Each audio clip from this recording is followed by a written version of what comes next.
Prashant ready sir please. हम शुरू करते हैं जी चलिए।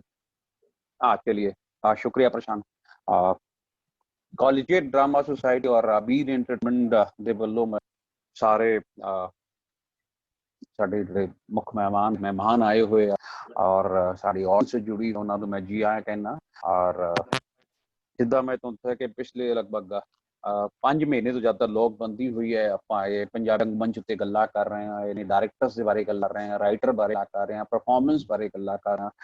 ਔਰ ਅਗਲੀ ਕੜੀ ਸਾਡੀ ਜਿਹੜੀ ਉਹ ਨਾਟਕਕਾਰਾਂ ਬਾਰੇ ਆ ਰਹੀ ਹੈ। ਔਰ ਨਾਟਕਕਾਰ ਸਭ ਤੋਂ ਪਹਿਲਾਂ ਮੰਟੋ ਤੇ ਗੱਲ ਕਰਾਂਗੇ। ਮੰਟੋ ਤੇ ਕੱਲ ਅਸੀਂ ਪ੍ਰੋਗਰਾਮ ਰੱਖਿਆ ਹੋਇਆ, ਟਾਕ ਰੱਖਿਆ, ਜਿਹਦੇ ਵਿੱਚ ਸਾਡੇ ਹਿੰਦੀ ਦੇ ਬਹੁਤ ਪ੍ਰਸਿੱਧ ਨਾਟਕਕਾਰ ਡਾਕਟਰ ਨਰਿੰਦਰ ਮੋਹਨ ਉਹ ਆਣਗੇ, ਜਿਨ੍ਹਾਂ ਨੇ ਮੰਟੋ ਤੇ ਬਹੁਤ ਕੀਤਾ। ਔਰ ਸਾਡੇ ਨਾਲ ਛੱਤੀਸਗੜ੍ਹ ਤੋਂ ਅਖਤਰ ਅਲੀ ਜੀ ਜੁੜਾਂਗੇ, ਜਿਨ੍ਹਾਂ ਨੇ ਮੰਟੋ ਤੇ ਕਈ ਕਹਾਣੀਆਂ ਤੇ ਬਹੁਤ ਸੋਹਣੇ ਪਲੇ ਲਿਆ। ਸਾਡੇ ਨਾਲ ਡਾਕਟਰ ਪ੍ਰਤਾਪ ਸਹਿਗਲ ਜਿਹੜੇ ਸਾਡੇ ਨਾਲ ਹਮੇਸ਼ਾ ਹੁੰਦੇ ਆ ਆਸ਼ੀਰਵਾਦ ਦੇਣ ਵਾਸਤੇ, ਔਰ ਕੱਲ ਉਹ ਵੀ ਸਾਡੇ ਨਾਲ ਰਹੇਗੇ। ਦੂਜਾ ਸਾਡੇ ਦਿੱਲੀ ਦੇ ਹੀ ਏਲੀਅਰ ਗਰੁੱਪ ਦੇ ਕ੍ਰੀਏਟਿਵ ਡਾਇਰੈਕਟਰ ਜਨਾਬ ਕੁਲਜੀਤ ਸਿੰਘ ਜੀ ਵੀ ਸਾਡੇ ਨਾਲ ਹੋਣਗੇ। ਔਰ ਅਬੀਰ ਐਂਟਰਟੇਨਮੈਂਟ ਤੋਂ ਸ਼ਾਂਤ ਨੇਗੀ ਜੀ ਸਾਡੇ ਇਹ ਵਕਤਾ ਦੇ ਤੌਰ ਤੇ ਕੱਲ ਸਾਡੇ ਨਾਲ। ਮੰਟੋ ਦੇ ਪ੍ਰੋਗਰਾਮ ਨੂੰ ਹਿੱਸੇ ਚ ਵੰਡਿਆ, 2 ਰੋਜ਼ ਹੋਏਗਾ। ਇੱਕ ਕੱਲ ਹੈਗਾ ਸਾਡਾ 15 ਤਰੀਕ ਨੂੰ, ਜਿਹਦੇ ਅਖੀਰ ਤੋਂ ਖਾਲਿਦ ਸਾਹਿਬ ਨੂੰ ਲਿਆ, ਉਹ ਆ ਕੇ ਬਣੇ ਕਰਾਂਗੇ। ਦਿੱਲੀ ਸੰਗੀਤ ਅਕੈਡਮੀ ਸੁਮਨ ਜੀ ਆਣ, ਉਹ ਆਪਣੀ ਗੱਲ ਕਰਾਂਗੇ। ਔਰ ਸਾਡੀ ਕੋਸ਼ਿਸ਼ ਹੈ ਕਿ ਪਾਕਿਸਤਾਨ ਤੋਂ ਸ਼ਾਹਿਦ ਨਦੀਮ ਜੀ ਆਣ, ਇਹ ਸਾਡੇ ਸਾਰਾ ਰਹਾਂਗੇ ਜਿਹੜੇ ਕਿ ਦੂਜੇ ਤੌਰ ਤੇ ਸਾਡੇ 2 ਦਿਨ ਹੋਏਗੀ। ਹੁਣ ਗੱਲ ਕਰਨੇ ਅੱਜ ਮੈਂ ਸਾਰੇ ਮਹਿਮਾਨਾਂ ਦਾ ਸਤਿਕਾਰ ਕਰ ਰਿਹਾ। ਔਪਚਾਰਿਕ ਸਵਾਗਤ ਵਿਪਨ ਕਰ ਮੈਂ ਸਿਰਫ ਇੰਟਰੋਡਿਊਸ ਕਰਾਉਣਾ ਚਾਹੁੰਦਾ ਤੁਹਾਡੇ ਨਾਲ ਅੱਜ ਡਾਕਟਰ ਸ਼ਸ਼ੀ ਸਹਿਗਲ, ਡਾਕਟਰ ਪ੍ਰਤਾਪ ਸਹਿਗਲ ਜਿਨ੍ਹਾਂ ਦਾ ਸਾਨੂੰ ਹਮੇਸ਼ਾ ਮਿਲਦਾ ਰਿਹਾ। ਅੱਜ ਉਹਨਾਂ ਲਾਈਫ ਡਾਕਟਰ ਸ਼ਸ਼ੀ ਸਹਿਗਲ ਦੇ ਨਾਲ ਨੇ। ਡਾਕਟਰ ਸ਼ਸ਼ੀ ਸਹਿਗਲ ਕੀ माता सुंदरी कॉलेज दिल्ली यूनिवर्सिटी में लेक्चरर सन, प्रोफेसर रहे हैं। और आप बहुत चंगी कवित्री हैं, कथाकार हैं, आलोचक हैं और अनुवादक भी हैं। और तुसी प्रवासी कहानियां ते काम किया और प्रवासी पंजाबी कहानियां देवा लग पंजाबी पुस्तक किया है, नेशनल बुक ट्रस्ट उसको पब्लिश किया है। प्रवासी कहानियां ਤੁਸੀਂ ਅਨੁਵਾਦ ਕੀਤਾ ਹੈ ਪੂਰਾ। ਇਸ ਦੇ ਇਲਾਵਾ ਤੁਸੀਂ ਬਲਗਾਰਗੀ ਦੇ ਕਈ ਨਾਟਕਾਂ ਨੂੰ ਹਿੰਦੀ ਚ ਅਨੁਵਾਦ ਕੀਤਾ ਹੈ।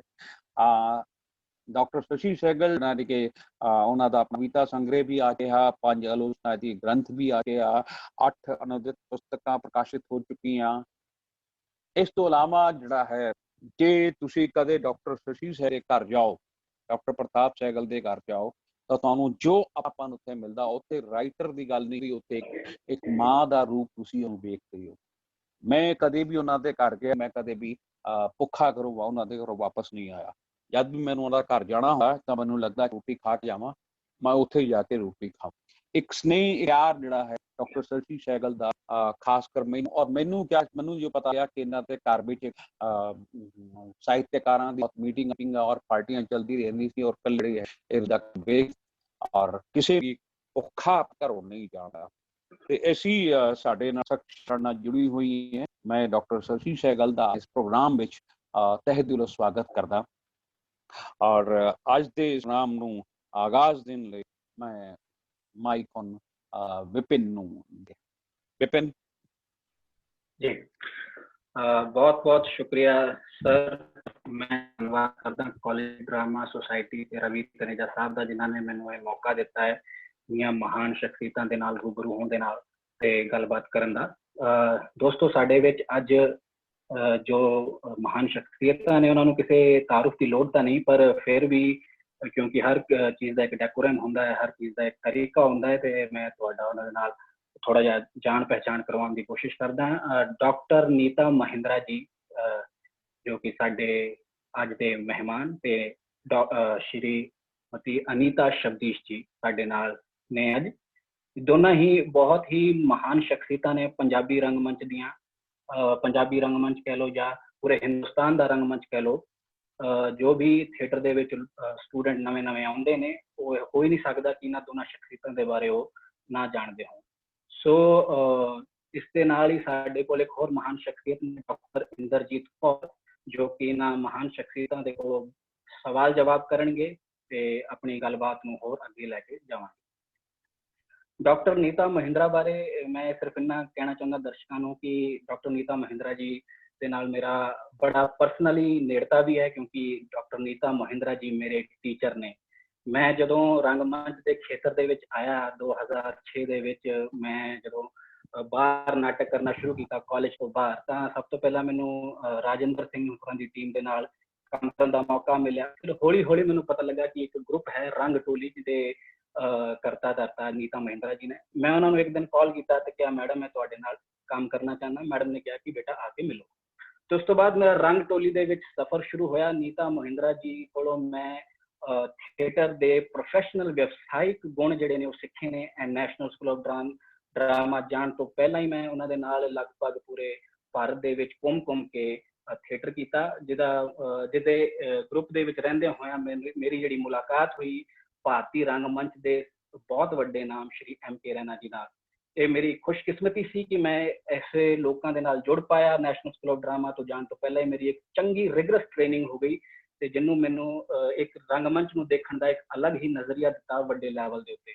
ਸੋ ਮੇਰੇ ਲਈ ਬੜੀ ਮਾਣ ਦੀ ਗੱਲ ਹੈ ਕਿ ਅੱਜ ਮੈਂ ਆਪਣੇ ਟੀਚਰ ਦੇ ਨਾਲ ਉਹਨਾਂ ਨੂੰ ਇੰਟਰੋਡਿਊਸ ਕਰ ਰਿਹਾ ਜਾਂ ਉਹਨਾਂ ਨੂੰ ਮਤਲਬ ਉਹਨਾਂ ਦੇ ਨਾਲ ਗੱਲਬਾਤ ਕਰਨ ਲਈ ਮੈਨੂੰ ਰਵੀ ਜੀ ਨੇ ਮੌਕਾ ਦਿੱਤਾ ਹੈ। It's honour for me. Neeta ji ਦਾ ਜਨਮ ਜਿਹੜਾ ਹੈ 1962 ਦੇ ਵਿੱਚ ਹੁਸ਼ਿਆਰਪੁਰ ਪੰਜਾਬ ਦੇ ਵਿੱਚ ਹੋਇਆ ਹੈ।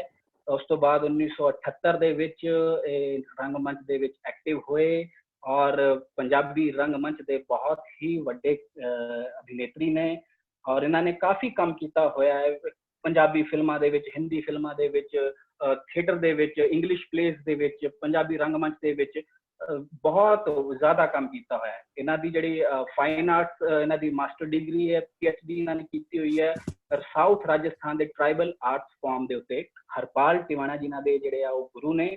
ਇਹਨਾਂ ਨੇ ਕਲਰੀਫਾਈਡ ਵੀ ਸਿੱਖਿਆ ਹੋਇਆ ਹੈ, ਬਾਡੀ ਮੂਵਮੈਂਟ ਵੀ ਜਰਮਨੀ ਦੇ ਵਿੱਚ ਸਿੱਖੀਆਂ ਹੋਈਆਂ ਨੇ ਤੇ ਘੱਟੋ ਘੱਟ ਲਗਭਗ 50 ਦੇ ਕਰੀਬ ਇਹਨਾਂ ਨੇ ਪਲੇ ਜਿਹੜੇ ਆ ਉਹ ਐਕਟ ਵੀ ਕੀਤੇ ਹੋਏ ਨੇ ਤੇ ਡਾਇਰੈਕਟ ਵੀ ਕੀਤੇ ਹੋਏ ਨੇ, ਜਿਨ੍ਹਾਂ ਵਿੱਚੋਂ ਕੁਝ ਖਾਸ ਨੇ ਮਦਰ ਕਰੇਜ, ਰਾਗ ਦੇਸ਼, ਬਾਰੀਆਂ, ਚੰਦਾ ਮਾਮਾ ਦੂਰ ਕੇ, ਲਾਰੈਂਸ ਸਾਹਿਬ। ਤੇ ਇਹਨਾਂ ਨੇ ਜਰਮਨੀ, ਇੰਗਲੈਂਡ, ਯੂਨਾਈਟਿਡ ਸਟੇਟ ਦੇ ਵਿੱਚ ਜਾ ਕੇ ਵਰਕਸ਼ਾਪ ਵੀ ਕੀਤੀਆਂ ਹੋਈਆਂ ਨੇ। ਇਹਨਾਂ ਨੂੰ ਪੰਜਾਬ ਗਵਰਨਮੈਂਟ ਤੇ ਪੰਜਾਬੀ ਅਕੈਡਮੀ ਨੇ ਵੀ ਸਨਮਾਨਿਤ ਕੀਤਾ ਹੋਇਆ ਇਹਨਾਂ ਦੇ ਕੰਟਰੀਬਿਊਸ਼ਨ ਲਈ ਥੀਏਟਰ ਦੇ ਵਿੱਚ। ਤੇ ਭਾਰਤੀ ਰੰਗਮੰਚ ਦੇ ਵਿੱਚ ਜਿਹੜਾ ਸਭ ਤੋਂ ਵੱਡਾ ਇਨਾਮ ਹੁੰਦਾ ਹੈ ਸੰਗੀਤ ਨਾਟਕ ਅਕੈਡਮੀ ਅਵਾਰਡ, ਉਹ ਵੀ ਇਹਨਾਂ ਨੂੰ ਭਾਰਤੀ ਰੰਗਮੰਚ ਦੇ ਵਿੱਚ ਅਭਿਨੇਤਰੀ ਦੇ ਤੌਰ ਤੇ ਕੰਟਰੀਬਿਊਸ਼ਨ ਦੇ ਲਈ ਦਿੱਤਾ ਗਿਆ ਹੈ, ਇਹਨਾਂ ਨੂੰ ਨਵਾਜ਼ਿਆ ਗਿਆ ਹੈ। ਦੂਜੇ ਜਿਹੜੇ ਸਾਡੇ ਮੁੱਖ ਮਹਿਮਾਨ ਨੇ ਉਹ ਨੇ ਅਨੀਤਾ ਸ਼ਬਦੀਸ਼ ਜੀ।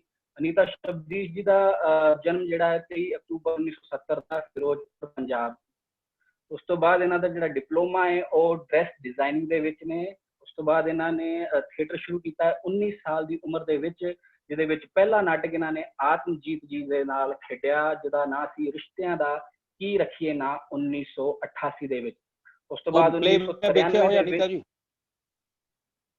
1993 ਦੇ ਵਿੱਚ ਇਹ ਨਵਾਂ ਜਨਮ ਕਰਕੇ ਗੁਰਸ਼ਰਨ ਭਾਜੀ ਦੇ ਨਾਲ ਥੀਏਟਰ ਸ਼ੁਰੂ ਕੀਤਾ ਨੇ। ਨਵਾਂ ਜਨਮ ਜਿਹੜਾ ਉਹ ਨਾਟਕ ਦਾ ਨਾਂ ਸੀ। ਉਸ ਤੋਂ ਬਾਅਦ ਇਹਨਾਂ ਨੇ ਲਗਭਗ 150 ਪਲੇ ਦੇ ਵਿੱਚ ਜਿਹੜਾ ਉਹ ਕੰਮ ਕਰ ਚੁੱਕੇ ਨੇ ਅੱਜ ਦੀ ਤਾਰੀਖ ਤੱਕ। 1998 ਦੇ ਵਿੱਚ ਇਹਨਾਂ ਨੇ ਆਪਣਾ ਗਰੁੱਪ ਬਣਾਇਆ ਸੁਚੇਤਕ ਰੰਗਮੰਚ ਮੋਹਾਲੀ, ਜਿਹਦਾ slogan C theatre for social change. Anita ji ਦਾ ਮੰਨਣਾ ਇਹ ਹੈ ਕਿ ਥੀਏਟਰ ਸਿਰਫ ਐਂਟਰਟੇਨਮੈਂਟ ਦਾ ਮਾਧਿਅਮ ਨਹੀਂ ਹੈ, ਉਹ ਆਵਾਮ ਨੂੰ ਜਾਂ ਉਹ ਆਡੀਅנס ਨੂੰ ਇੱਕ ਮੈਸੇਜ ਦੇਣ ਦਾ ਇੱਕ ਬਹੁਤ ਵੱਡਾ ਜ਼ਰੀਆ ਹੈ, ਸੋਸ਼ਲ ਮੈਸੇਜ ਦੇਣ ਦਾ, ਸੋਸ਼ਲ ਅਵੇਅਰਨੈਸ ਕ੍ਰੀਏਟ ਕਰਨ ਦਾ ਇੱਕ ਬਹੁਤ ਵੱਡਾ ਜ਼ਰੀਆ ਹੈ। ਸੋ ਇਹ ਜਿਹੜਾ ਗਰੁੱਪ ਹੈ ਉਹ ਹਰ ਸਾਲ ਗੁਰਸ਼ਰਨ ਭਾਜੀ ਦੇ ਲਈ ਉਹਨਾਂ ਨੂੰ ਸਮਰਪਿਤ ਇੱਕ ਨਾਟ ਉਤਸਵ ਵੀ ਕਰਦਾ ਹੈ, ਉਹਨਾਂ ਦੀ ਜਿਹੜੀ ਲੈਗੇਸੀ ਹੈ ਉਹਨੂੰ ਸੈਲੀਬ੍ਰੇਟ ਕਰਦਾ ਹੈ। ਉਸ ਤੋਂ ਇਲਾਵਾ ਅਨੀਤਾ ਜੀ ਦਾ ਬਹੁਤ ਹਿੰਦੀ ਫਿਲਮਾਂ ਦੇ ਵਿੱਚ, ਪੰਜਾਬੀ ਫਿਲਮਾਂ ਦੇ ਵਿੱਚ, ਜਿਹਦੇ ਵਿੱਚੋਂ ਕੁਝ ਪਪੂਲਰ ਨੇ ਏਕਮ, ਲੈਜੈਂਡ ਆਫ ਭਗਤ ਸਿੰਘ, ਕਬੱਡੀ ਵਗੈਰਾ। ਟੀਵੀ ਸੀਰੀਅਲ ਦੇ ਵਿੱਚ ਵੀ ਕਾਫੀ ਕੰਮ ਕੀਤਾ ਹੋਇਆ ਹੈ ਅਨੀਤਾ ਸ਼ਬਦੀਸ਼ ਜੀ ਨੇ।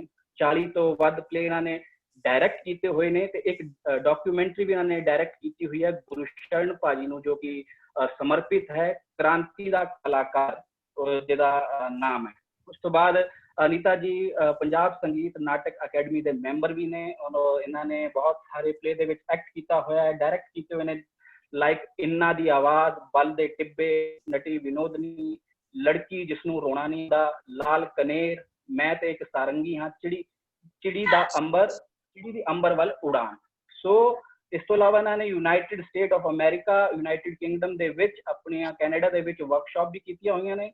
इन्होंने बेस्ट एक्टर अवार्ड दिता गया है पंजाब लोक सभ्याचारक मंच वालों, पंजाबी अकैडमी दिल्ली वालों, पंजाब आर्ट एसोसीएशन कैनेडा वालों, ते इन्हों संगीत नाटक अकैडमी दे उस्ताद बिस्मिल्ला खान दे नाल भी इन्हां दे कंट्रीब्यूशन दे लई थिएटर दे विच नवाजा गया है। मैं अपने तीजी शख्सियत डॉक्टर इंद्रजीत कौर जी का भी तुहानू परिचय दे दिना। डॉक्टर इंद्रजीत कौर जी ने थिएटर दे विच MA की हुई है, PhD इन्होंने की हुई है। बहुत ही मन्ने परमन्ने टीवी ते रेडियो आर्टिस्ट भी ने, और असिस्टेंट प्रोफेसर है इस वेले Indian theatre Punjab University Chandigarh दे विच। और इन्होंने काफी सारे वर्क जेडे ने वो पब्लिश हो चुके हैं, विच रात दा पैर है, न्यू जड़, पंजाबी रंगमंच। उस तो इलावा इन्होंने रिसर्च पेपर ने जिहड़े कि कुचीपुड़ी एक डांस फॉर्म हुंदी है, जिहड़ी साउथ दी डांस फॉर्म है भारतीय रंगमंच दे विच, जिहदा जिक्र सुनन नूं मिलदा है, देखण नूं मिलदा है, उहदे उत्ते भी इन्हां दा रिसर्च पेपर है। 1975 तो लैके 2003 तक दे पंजाबी रंगमंच दे उत्ते इन्होंने रिसर्च पेपर लिखा होया, पारसी थिएटर दे उत्ते इन्होंने खोज की हुई है, रिसर्च पेपर लिखा होया है।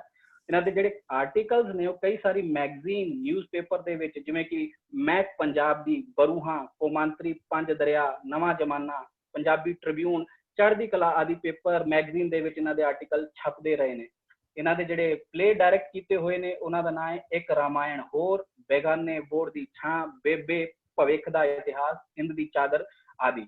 इन्होंने नाटकों दे विच अभिनय किया है, नेक औरत, रोमियो जूलियट, चोपड़ा कमाल, नौकर, जमाल, तपिश, वारिस, कंठ दी वल्ली आदि।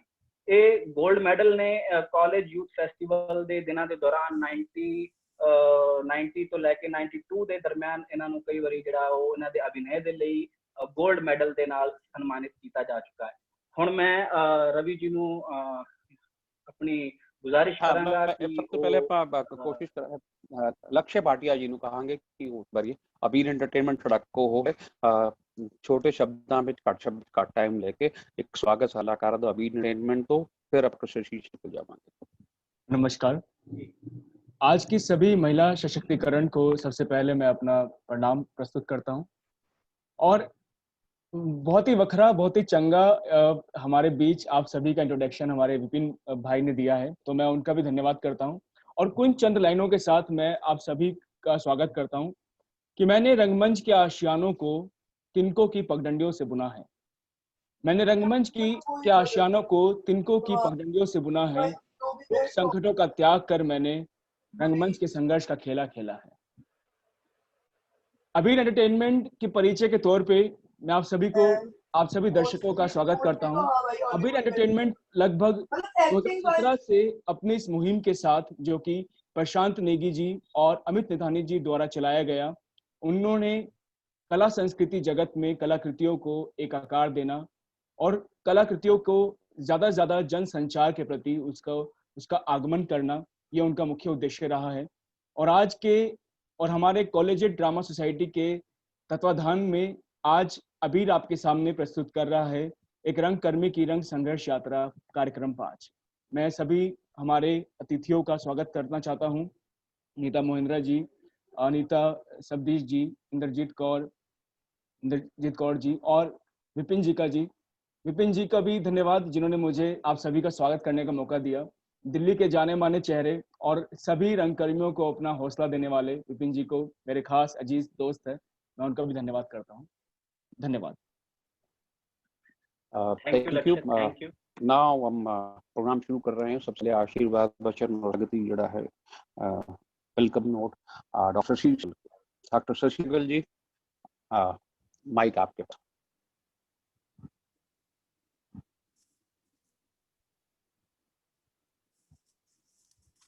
आपकी माइक आपका ऑन नहीं। प्रशांत जी ऑन नहीं क्या? आई थिंक वो जुड़ी नहीं है अभी इस समय जी।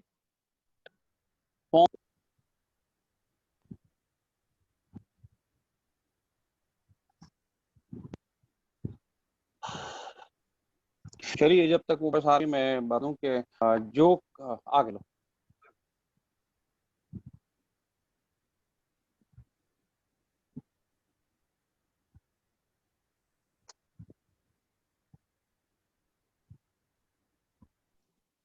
बातचीत आगे बढ़ा सकते हैं, जब वो जुड़ेंगी तो मैं उनको बीच में ले लूं। जी, इस समय शायद वो है नहीं। वो माइक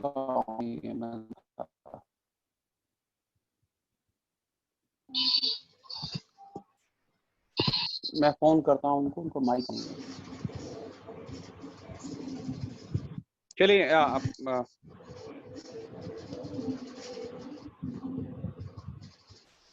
शुरू करें सर? आ रही है आवाज? आ रही है? देखिए भाई, हाँ हो गया हाँ, चलिए थैंक यू। अब हाँ अब आ रही। हाँ डॉक्टर शशि जगल का हम स्वागत करते हैं। आइए आशीर्वाद बच्चा।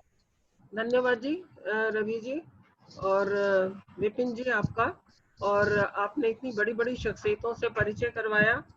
और मेरा रंगमंच से सीधा कोई ताल्लुक नहीं है, लेकिन 50 साल से मैं प्रख्यात नाटककार प्रताप सहगल के मोहब्बत और जुल्म दोनों सह रही हूँ। जुल्म इस मायने में कि एक क्रिएटिव राइटर की पत्नी होने से ज्यादा सुख पत्नी का नहीं होता, और वो राइटिंग करता रहे तो सारी जिम्मेदारी उसे ओढ़नी होती है। और इसलिए इस नाते थोड़ा बहुत रंगमंच से मेरा परिचय हुआ। और रवि जी ने जिस तरह से बताया, मैं माता सुंदरी कॉलेज में लगभग 40 साल पढ़ाया, और नाटक क्या होता है, पंजाबी भाषा क्या होती है, और सौभाग्य से पंजाबी वालों से मेरा गहरा परिचय रहा। और आज जो आपने विषय रखा, बहुत ही अच्छा विषय है ये। एक संघर्ष कर्मी, जो एक रंग कर्मी की जो संघर्षरत जो यात्रा है, आप उसमें जैसे आज मुझे जैसा प्रताप जी ने बताया कि नारियों को लेकर आप कर रहे हैं, नारी को, औरत को किस तरह से आगे बढ़ना पड़ा, उस संघर्ष यात्रा को करते हुए क्या प्राप्तियां हुई, क्या उपलब्धियां हुई, क्या दिक्कतें आई। तो थोड़ा सा मुझे इस विषय बहुत अच्छा है, लेकिन मेरा व्यक्तिगत रूप से यह मानना है कि नारी हो या पुरुष हो, औरत हो या आदमी हो, संघर्ष की यात्रा लगभग दोनों में समान है, लगभग दोनों में समान है। फर्क इतना है कि हमारी सोसाइटी में जो हमारी कुछ सोशल वैल्यूज है, वो सोशल वैल्यूज भी पितृसत्तात्मक सत्ता के एक जो मूल्य हैं, जो पीढ़ी दर पीढ़ी पुरुषों में परोसे गए हैं और औरतों को समझाया गया है, इसलिए यहाँ ये विभाजन होता है। लेकिन आप माने या ना माने, मुझे लगता है कि पुरुष और औरत के संघर्ष में सिवाय थोड़ी सी सोशल वैल्यूज के फर्क के, जिसमें उसका घर है, उसका परिवार है, वो एक औरत है, क्षमा कीजिए, वो एक देह है, इसकी वजह से जो उसको प्रॉब्लम्स आती हैं, सिवाय इसके आदमी और औरत दोनों के संघर्ष में फर्क नहीं रहा। चाहे आप शीला भाटिया को देखिए, चाहे आप उमा झुनझुनवाला को देखिए, चाहे आप नादिरा बब्बर को देखिए, आप जिसकी भी कहानी पढ़िए, आपको दर्द उसमें, पीड़ा उसमें, तकलीफें उसमें, वो तकलीफें जो पुरुष ने कम सही हैं। मैं नहीं कहती पुरुष ने नहीं सही हैं, बहुत दिक्कतें उनको भी आई हैं, लेकिन समाज की रवायत की वजह से उनको उन तकलीफों का सामना नहीं करना पड़ा जो औरत ने झेली हैं। इसलिए मैं स्वागत करती हूँ सबका, ये मेरे व्यक्तिगत विचार हैं। और रवि जी का बहुत बहुत शुक्रिया जो उन्होंने नीता जी से और इंद्रजीत जी से और अनीता जी से सबसे परिचय करवाया मेरा। आप लोग बात कीजिए, मेरा ज्ञानवर्धन होगा। शुक्रिया। चलिए विपिन जी, नाउ स्टार्ट। जी ਹੁਣ ਅਸੀਂ ਸ਼ੁਰੂ ਕਰਨ ਜਾ ਰਹੇ ਹਾਂ ਆਪਣਾ ਗੱਲਬਾਤ। ਸਭ ਤੋਂ ਪਹਿਲਾਂ ਮੈਂ ਨੀਤਾ ਜੀ ਨੂੰ, ਨੀਤਾ ਮਹਿੰਦਰਾ ਜੀ ਨੂੰ ਗੁਜ਼ਾਰਿਸ਼ ਕਰਾਂਗਾ ਕਿ ਉਹ ਆਪਣੇ ਜਰਨੀ ਦੇ ਬਾਰੇ, ਆਪਣੇ ਰੰਗਮੰਚ ਦੀ ਯਾਤਰਾ ਦੇ ਬਾਰੇ ਸਾਨੂੰ ਤੇ ਸਾਡੇ ਦਰਸ਼ਕਾਂ ਨੂੰ ਜਿਹੜਾ 10 ਤੋਂ 12 ਮਿੰਟ ਦੇ ਵਿੱਚ ਜਾਣੂ ਕਰਵਾਉਣ ਦੀ ਕੋਸ਼ਿਸ਼ ਕਰਨ। ਮੈਡਮ ਜੀ। थैंक यू विपिन, एक ਤਾਂ ਬੜੀ ਤਫਸੀਲ ਇੰਟਰੋਡਕਸ਼ਨ ਦੇਣ ਦੇ ਲਈ, ਔਰ ਇੰਨਾ ਵਧੀਆ ਸਟੂਡੈਂਟ ਹੋਣ ਲਈ I am so proud of you, you know about that. Thank You should. ਬਾਕੀ ਤੁਸੀਂ ਇਮਤਿਹਾਨ ਚ ਸਾਨੂੰ ਹੀ ਪਾ ਦਿੱਤਾ। ਜਰਨੀ ਤਾਂ ਮੇਰੀ ਤੁਸੀਂ ਦੱਸ ਦਿੱਤੀ, ਹੁਣ ਇਸ ਤੋਂ ਜ਼ਿਆਦਾ ਮੈਂ ਜਰਨੀ ਹੋਰ ਕੀ ਦੱਸਾਂ। ਤੁਸੀਂ ਕੋਈ ਸਵਾਲ ਪੁੱਛੋ, ਮੈਂ ਉਹਦਾ ਜਵਾਬ ਦਿੰਦੀ ਆ। ਸਵਾਲ ਦੇ ਨਹੀਂ ਕੀ ਮੈਮ, ਕਰਾਂਗੀ ਐਕਚੁਅਲੀ ਉਹਨਾਂ ਨੂੰ ਸਵਾਲ ਮੌਕਾ ਇੰਦਰ ਦਿੱਤਾ। ਸਿੰਘ ਜੀ ਹੋ ਗਈ। ਕਰਨਗੇ। ਹਾਂ ਤੁਹਾਨੂੰ ਫਿਰ ਵੀ ਸਵਾਲ ਤੁਸੀਂ ਪਹਿਲਾਂ ਮੈਂ ਜਿਹੜਾ ਇਹ ਕਹਾਂ ਕਿ ਇੱਕ ਸਪੇਸ ਆਪਣਾ ਕੇ ਰੱਖਣ ਉਹਨਾਂ ਨਾਲ, ਤੁਹਾਡਾ ਜੋ ਵੀ ਰਿਸ਼ਤਾ ਆਪਸ ਵਿੱਚ ਹੈ ਰੰਗਮੰਚ ਉਹਨੂੰ ਸਪੇਸ ਬਣਾ ਕੇ, ਇੱਕ ਆਡੀਅנס ਦੇ ਤੌਰ ਤੇ, ਇੱਕ ਦਰਸ਼ਕ ਦੇ ਤੌਰ ਤੇ ਤੁਹਾਡੇ ਅੰਦਰ ਸਵਾਲ ਆਉਂਦੇ ਆ, ਤੁਸੀਂ ਕਿੱਦਾਂ ਵੇਖਿਆ ਇਹ सवाल। विपिन जी ऐसा करते हैं फिर पिताजी को भी दें कि पहले आप अपने बारे में बता दें और फिर उसके बाद दोनों सवाल शुरू कर दें, ऐसा करें? ठीक है अनीता जी। ऐसा भी हो सकता है।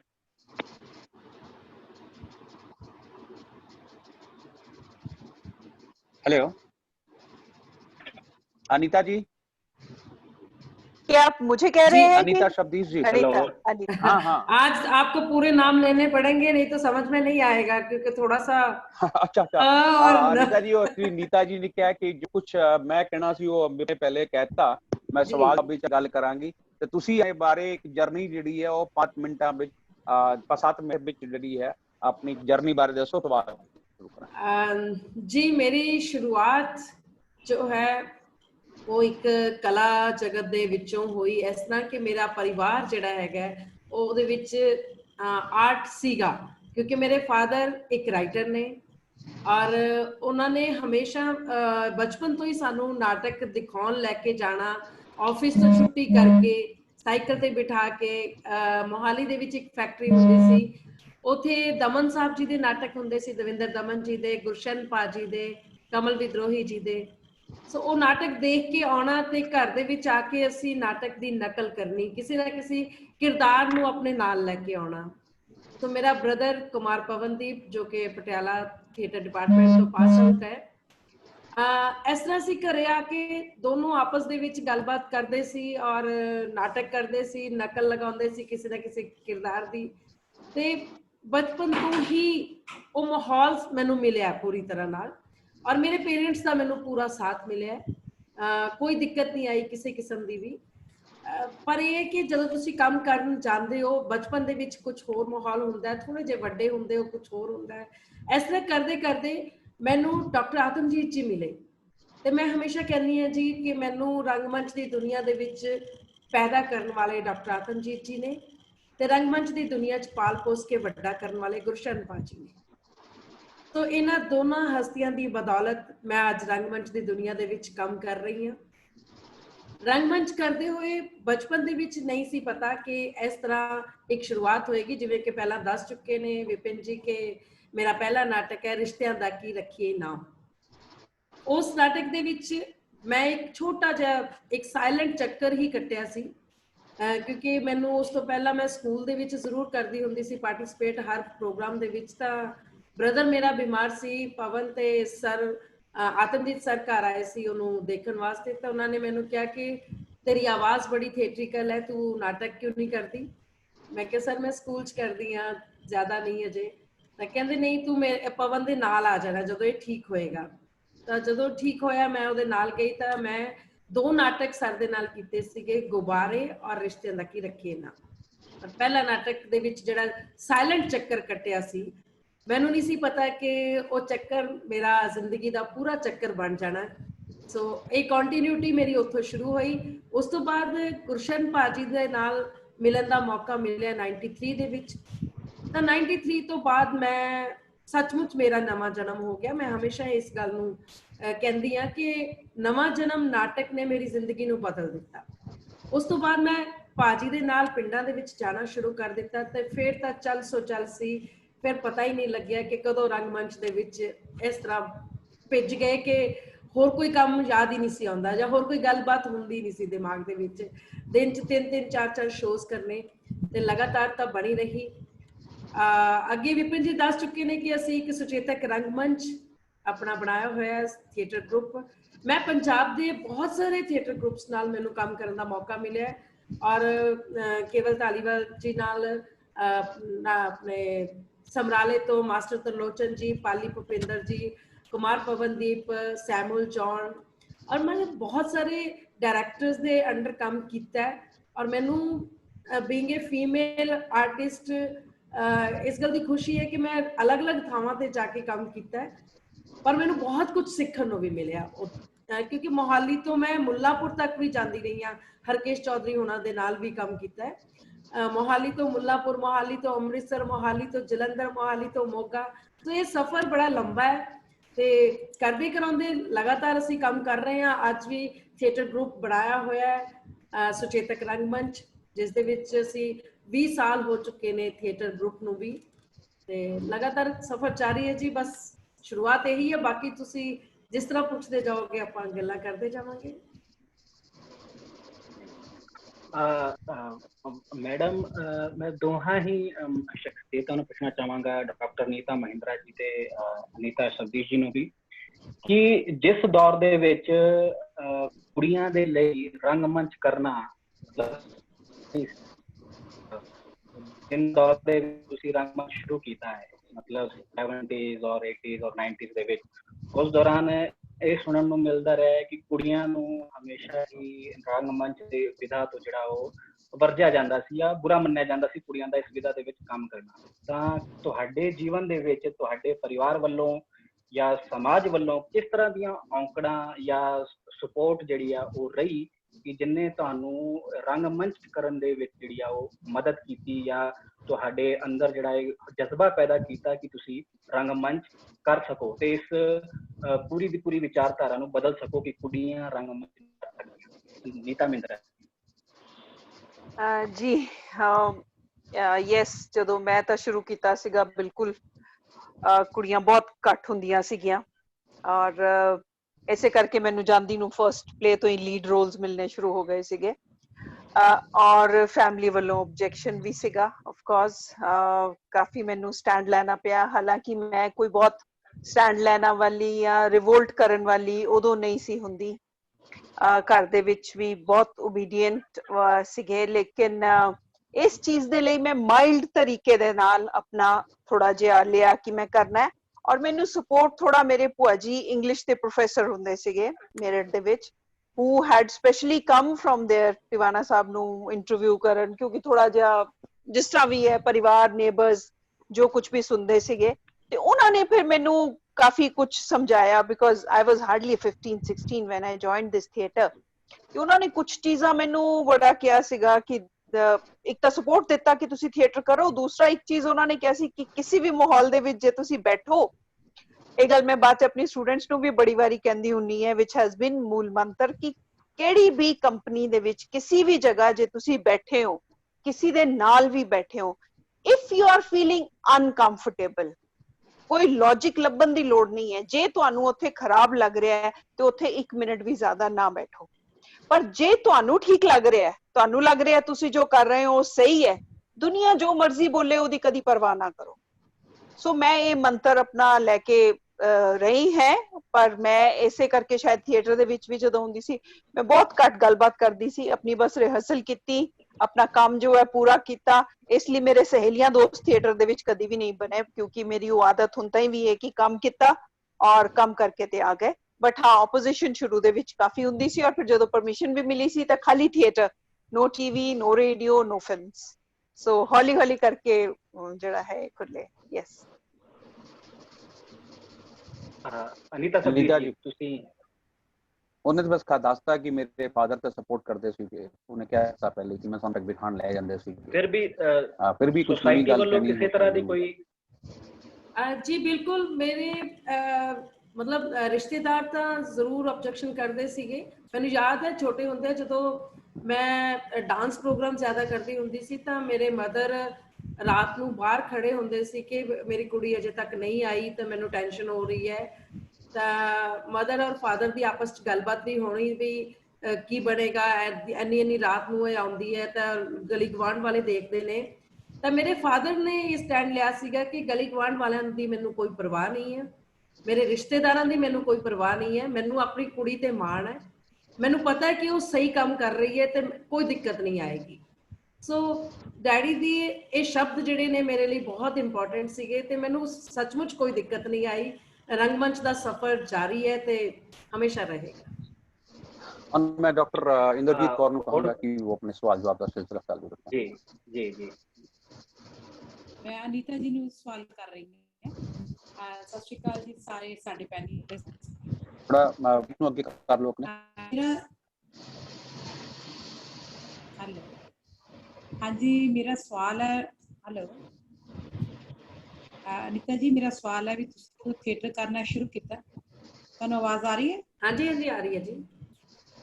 ਓਕੇ ਹਾਂਜੀ ਮੈਂ ਪੁੱਛਣਾ ਚਾਹੁੰਦੀ ਜੇ ਤੁਸੀਂ ਥੀਏਟਰ ਕਰਨਾ ਸ਼ੁਰੂ ਕੀਤਾ, ਤੁਸੀਂ ਉਹ ਆਪਣਾ ਸਾਰਾ ਸਫ਼ਰ ਦੱਸਿਆ, ਪਰ ਬੀਇੰਗ ਏ ਗਰਲ ਜਾਂ ਲੇਡੀ ਤੁਹਾਨੂੰ ਕਦੇ ਮੁੰਡਿਆਂ ਤੋਂ ਕੋਈ ਪ੍ਰੋਬਲਮ ਆਈ? ਤੁਹਾਨੂੰ ਲੱਗਿਆ ਵੀ ਜਿਹੜੇ ਮੇਲ ਐਕਟਰ ਨੇ ਵੀ ਉਹ ਮੈਂ ਅਨਕੰਫਰਟੇਬਲ ਹਾਂ ਜਾਂ ਕੁਛ? ਨਹੀਂ ਮੈਨੂੰ ਕਦੀ ਵੀ ਇਸ ਤਰ੍ਹਾਂ ਦੀ ਕੋਈ ਪ੍ਰੋਬਲਮ ਬਹੁਤੀ ਨਹੀਂ ਆਈ, ਕਿਉਂਕਿ ਖਾਸ ਕਰਕੇ ਰੰਗਮੰਚ ਦੇ ਵਿੱਚ ਮੈਂ ਜਿਸ ਤਰ੍ਹਾਂ ਪਹਿਲਾਂ ਮੈਂ ਬਹੁਤ ਡਾਂਸ ਪ੍ਰੋਗਰਾਮ ਕਰਦੀ ਹੁੰਦੀ ਸੀ, ਗਿੱਧਾ ਭੰਗੜੇ ਦੇ ਵਿੱਚ ਬਹੁਤ ਮਾਹਰ ਸੀ ਪਹਿਲਾਂ ਛੋਟੇ ਹੁੰਦਿਆਂ। ਪਰ ਜੇ ਮੈਂ ਉਦੋਂ ਦੀ ਗੱਲ ਕਰਾਂ ਤਾਂ ਮੈਨੂੰ ਉਦੋਂ ਵੀ ਕੋਈ ਦਿੱਕਤ ਨਹੀਂ ਆਈ, ਕਿਉਂਕਿ ਸਾਰਾ ਬੜਾ ਪਰਿਵਾਰਕ ਮਾਹੌਲ ਹੁੰਦਾ ਸੀ। ਉਦੋਂ ਸੁਰਿੰਦਰ ਸ਼ਰਮਾ ਜੀ ਦੇ ਨਾਲ ਗਰੁੱਪ 'ਚ ਮੈਂ ਜਾਂਦੀ ਹੁੰਦੀ ਸੀ ਡਾਂਸ ਪਰਫਾਰਮੈਂਸ ਵਾਸਤੇ, ਨਿਰਮਲ ਨਿੰਮੀ ਜੀ ਹੁੰਦੇ ਸੀ। ਪਰ ਮੈਂ ਰੰਗਮੰਚ ਦੀ ਹੀ ਗੱਲ ਕਰਦੀ ਹਾਂ। ਰੰਗਮੰਚ ਦੇ ਵਿੱਚ ਇਹ ਕਿ ਮੈਨੂੰ ਏਦਾਂ ਲੱਗਦਾ ਕਿ ਰੰਗਮੰਚ ਵਿੱਚ ਬੜੇ ਸੁਲਝੇ ਹੋਏ ਇਨਸਾਨ ਹੁੰਦੇ ਨੇ ਤੇ ਜਿਹੜੇ ਕਲਾਕਾਰ ਹੁੰਦੇ ਨੇ ਉਹਨਾਂ ਦੇ ਵਿੱਚ ਇੱਕ ਸਹਿਜਤਾ ਹੁੰਦੀ ਹੈ ਇੱਕ ਦੂਜੇ ਨੂੰ ਸਮਝਣ ਦੀ, ਤੇ ਮੈਨੂੰ ਕਦੀ ਕੋਈ ਰੰਗਮੰਚ ਦੇ ਵਿੱਚ ਕਦੀ ਇਹੋ ਜਿਹੀ ਦਿੱਕਤ ਨਹੀਂ ਆਈ। ਔਰ ਮੈਂ ਹਮੇਸ਼ਾ ਕਹਿੰਦੀ ਹਾਂ ਜੀ ਜੀ ਜੀ ਤੁਸੀਂ ਆਪਣਾ ਜੀਵਨ ਸਾਥੀ ਚੁਣਿਆ ਕਿਉਂਕਿ ਤੁਹਾਡਾ ਫੀਲਡ ਥੀਏਟਰ ਸੀ, ਤੇ ਤੁਹਾਡੇ ਜੀਵਨ ਸਾਥੀ ਬਾਰੇ ਵੀ ਸਾਨੂੰ ਥੋੜਾ ਜਿਹਾ ਦੱਸੋ ਕਿ ਉਹਨਾਂ ਨੇ ਤੁਹਾਨੂੰ ਕਿੱਦਾਂ ਕੋਆਪਰੇਟ ਕੀਤਾ? ਜੀਵਨ ਸਾਥੀ ਸ਼ਬਦੀਸ਼ ਨੇ ਮੈਨੂੰ ਹਮੇਸ਼ਾ ਹੀ ਕੋਆਪਰੇਟ ਕੀਤਾ ਹੈ। ਸ਼ਬਦੀਸ਼ ਵੱਲੋਂ ਕੋਈ ਵੀ ਕਦੀ ਦਿੱਕਤ ਨਹੀਂ ਆਈ, ਕਿਉਂਕਿ ਇੱਕ ਵਾਰੀ ਯਾਦ ਹੈ ਮੈਨੂੰ ਕਿ ਜਦੋਂ ਥੀਏਟਰ ਹੈ ਤਾਂ ਥੀਏਟਰ ਕਰਦੇ ਹੋਏ ਬੜੀਆਂ ਮੁਸ਼ਕਲਾਂ ਚੋਂ ਵੀ ਲੰਘਣਾ ਪੈਂਦਾ ਹੈ, ਔਰ ਕਈ ਵਾਰੀ ਦਿੱਕਤ ਇਹੋ ਜਿਹੀ ਵੀ ਆਉਂਦੀ ਹੈ ਕਿ ਫਾਈਨੈਂਸ਼ੀਅਲ ਪੋਜੀਸ਼ਨ ਬਹੁਤ ਜ਼ਿਆਦਾ ਔਕਵਰਡ ਹੋ ਜਾਂਦੀ ਹੈ। ਤਾਂ ਸੋਚਦੇ ਹੁੰਦੇ ਸੀਗੇ ਵੀ ਕੋਈ ਜੌਬ ਜੁਆਇਨ ਕੀਤੀ ਜਾਵੇ, ਨਾਲ ਨਾਲ ਕੁਝ ਕੀਤਾ ਜਾਵੇ। ਤਾਂ ਉਹਨਾਂ ਨੇ ਇਹੀ ਕਿਹਾ ਕਿ ਮੈਂ ਤੇਰੇ ਨਾਲ ਵਿਆਹ ਕਰਵਾਇਆ ਸੀ ਵੀ ਤੂੰ ਥੀਏਟਰ ਕਰਦੀ ਹੈ, ਜੌਬ ਨੂੰ ਛੱਡ ਦੇ, ਟੈਨਸ਼ਨ ਨਹੀਂ ਲੈਣੀ ਕੋਈ ਜੌਬ ਦੀ, ਆਪਾਂ ਨੇ ਬਸ ਏਦਾਂ ਹੀ ਕੱਢਣੀ ਹੈ ਜ਼ਿੰਦਗੀ ਥੀਏਟਰ ਦੇ ਨਾਲ। ਮੈਨੂੰ ਪੂਰਾ ਕੋਆਪਰੇਸ਼ਨ ਮਿਲੀ ਹੈ। ਜਦੋਂ ਤੁਸੀਂ ਫ੍ਰੀਲਾਂਸਿੰਗ ਕਰਨ ਲੱਗੇ, ਤੁਹਾਡੇ ਕੋਲ ਜੌਬ ਨਹੀਂ ਸੀ ਕੋਈ, ਕਦੇ ਤੁਹਾਨੂੰ ਫੈਮਿਲੀ 'ਚ ਏਦਾਂ ਦੀ ਪ੍ਰੋਬਲਮ ਆਈ ਕਿ ਫਾਈਨੈਂਸ਼ੀਅਲੀ ਤੁਸੀਂ ਬਹੁਤ ਨਹੀਂ ਸਾਊਂਡ, ਜਾਂ ਤੁਹਾਨੂੰ ਏਦਾਂ ਦੀਆਂ ਨਾਟਕ ਕਰਨ ਨੂੰ ਪੈਸਾ ਨਹੀਂ? ਨਾਟਕ ਕਰਨ ਲਈ ਤਾਂ ਪੈਸੇ ਦੀ ਬਹੁਤ ਦਿੱਕਤ ਆਉਂਦੀ ਹੈ, ਇਹ ਤਾਂ ਅੱਜ ਵੀ ਆਉਂਦੀ ਹੈ, ਤਾਂ ਕੋਈ ਇਹ ਦਿੱਕਤ ਤਾਂ ਕੰਟੀਨਿਊਟੀ ਦੇ ਵਿੱਚ ਰਹਿਣੀ ਹੈ।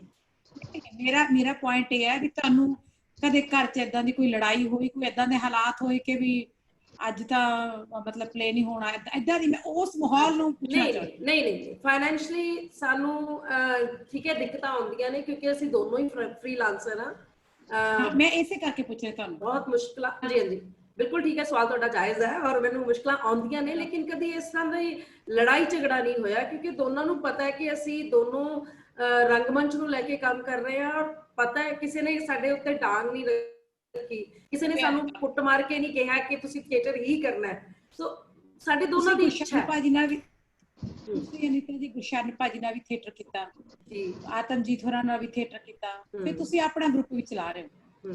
ਇਹ ਤਿੰਨੋਂ ਜਿਹੜੇ ਥੀਏਟਰ ਦੇ ਪੜਾਅ ਨੇ ਤੁਹਾਡੇ ਬੜੇ ਡਿਫਰੈਂਟ ਨੇ। ਗੁਰਸ਼ਨ ਭਾਜੀ ਨਾਲ ਪਿੰਡਾ ਸ਼ੋਅ ਕਰਨਾ ਹੋ ਰਿਹਾ, ਹੁਣ ਤੁਸੀਂ ਜਿਹੜਾ ਕਰ ਰਹੇ ਹੋ ਉਹ ਅਲੱਗ ਤਰ੍ਹਾਂ ਦਾ ਥੀਏਟਰ ਕਰ ਰਹੇ ਹੋ। ਜਦੋਂ ਤੁਸੀਂ ਆਪਣੇ ਥੀਏਟਰ ਲਈ ਸਕ੍ਰਿਪਟ ਚੁਣਦੇ ਹੋ ਤਾਂ ਤੁਹਾਡਾ ਕੀ ਮਨ ਦੇ ਵਿੱਚ ਹੁੰਦਾ? ਤੁਸੀਂ ਕਿੱਦਾਂ ਦੇ ਸਕ੍ਰਿਪਟਾਂ ਚੂਜ਼ ਕਰਦੇ? ਬਿਲਕੁਲ ਕਿਤੇ ਨਾ ਕਿਤੇ ਮੈਂ ਗੁਰਸ਼ਨ ਭਾਜੀ ਦੇ ਨਾਲ ਕੰਮ ਕੀਤਾ ਹੈ, ਤਾਂ ਕਿਤੇ ਨਾ ਕਿਤੇ ਮੇਰੇ ਦਿਮਾਗ ਦੇ ਵਿੱਚ ਇਹ ਗੱਲ ਤਾਂ ਬੈਠੀ ਹੋਈ ਹੈ ਕਿ ਥੀਏਟਰ ਫॉर ਸੋਸ਼ਲ ਚੇਂਜ, ਜਿਸ ਤਰ੍ਹਾਂ ਕਿ ਪਹਿਲਾਂ ਵੀ ਦੱਸਿਆ ਗਿਆ।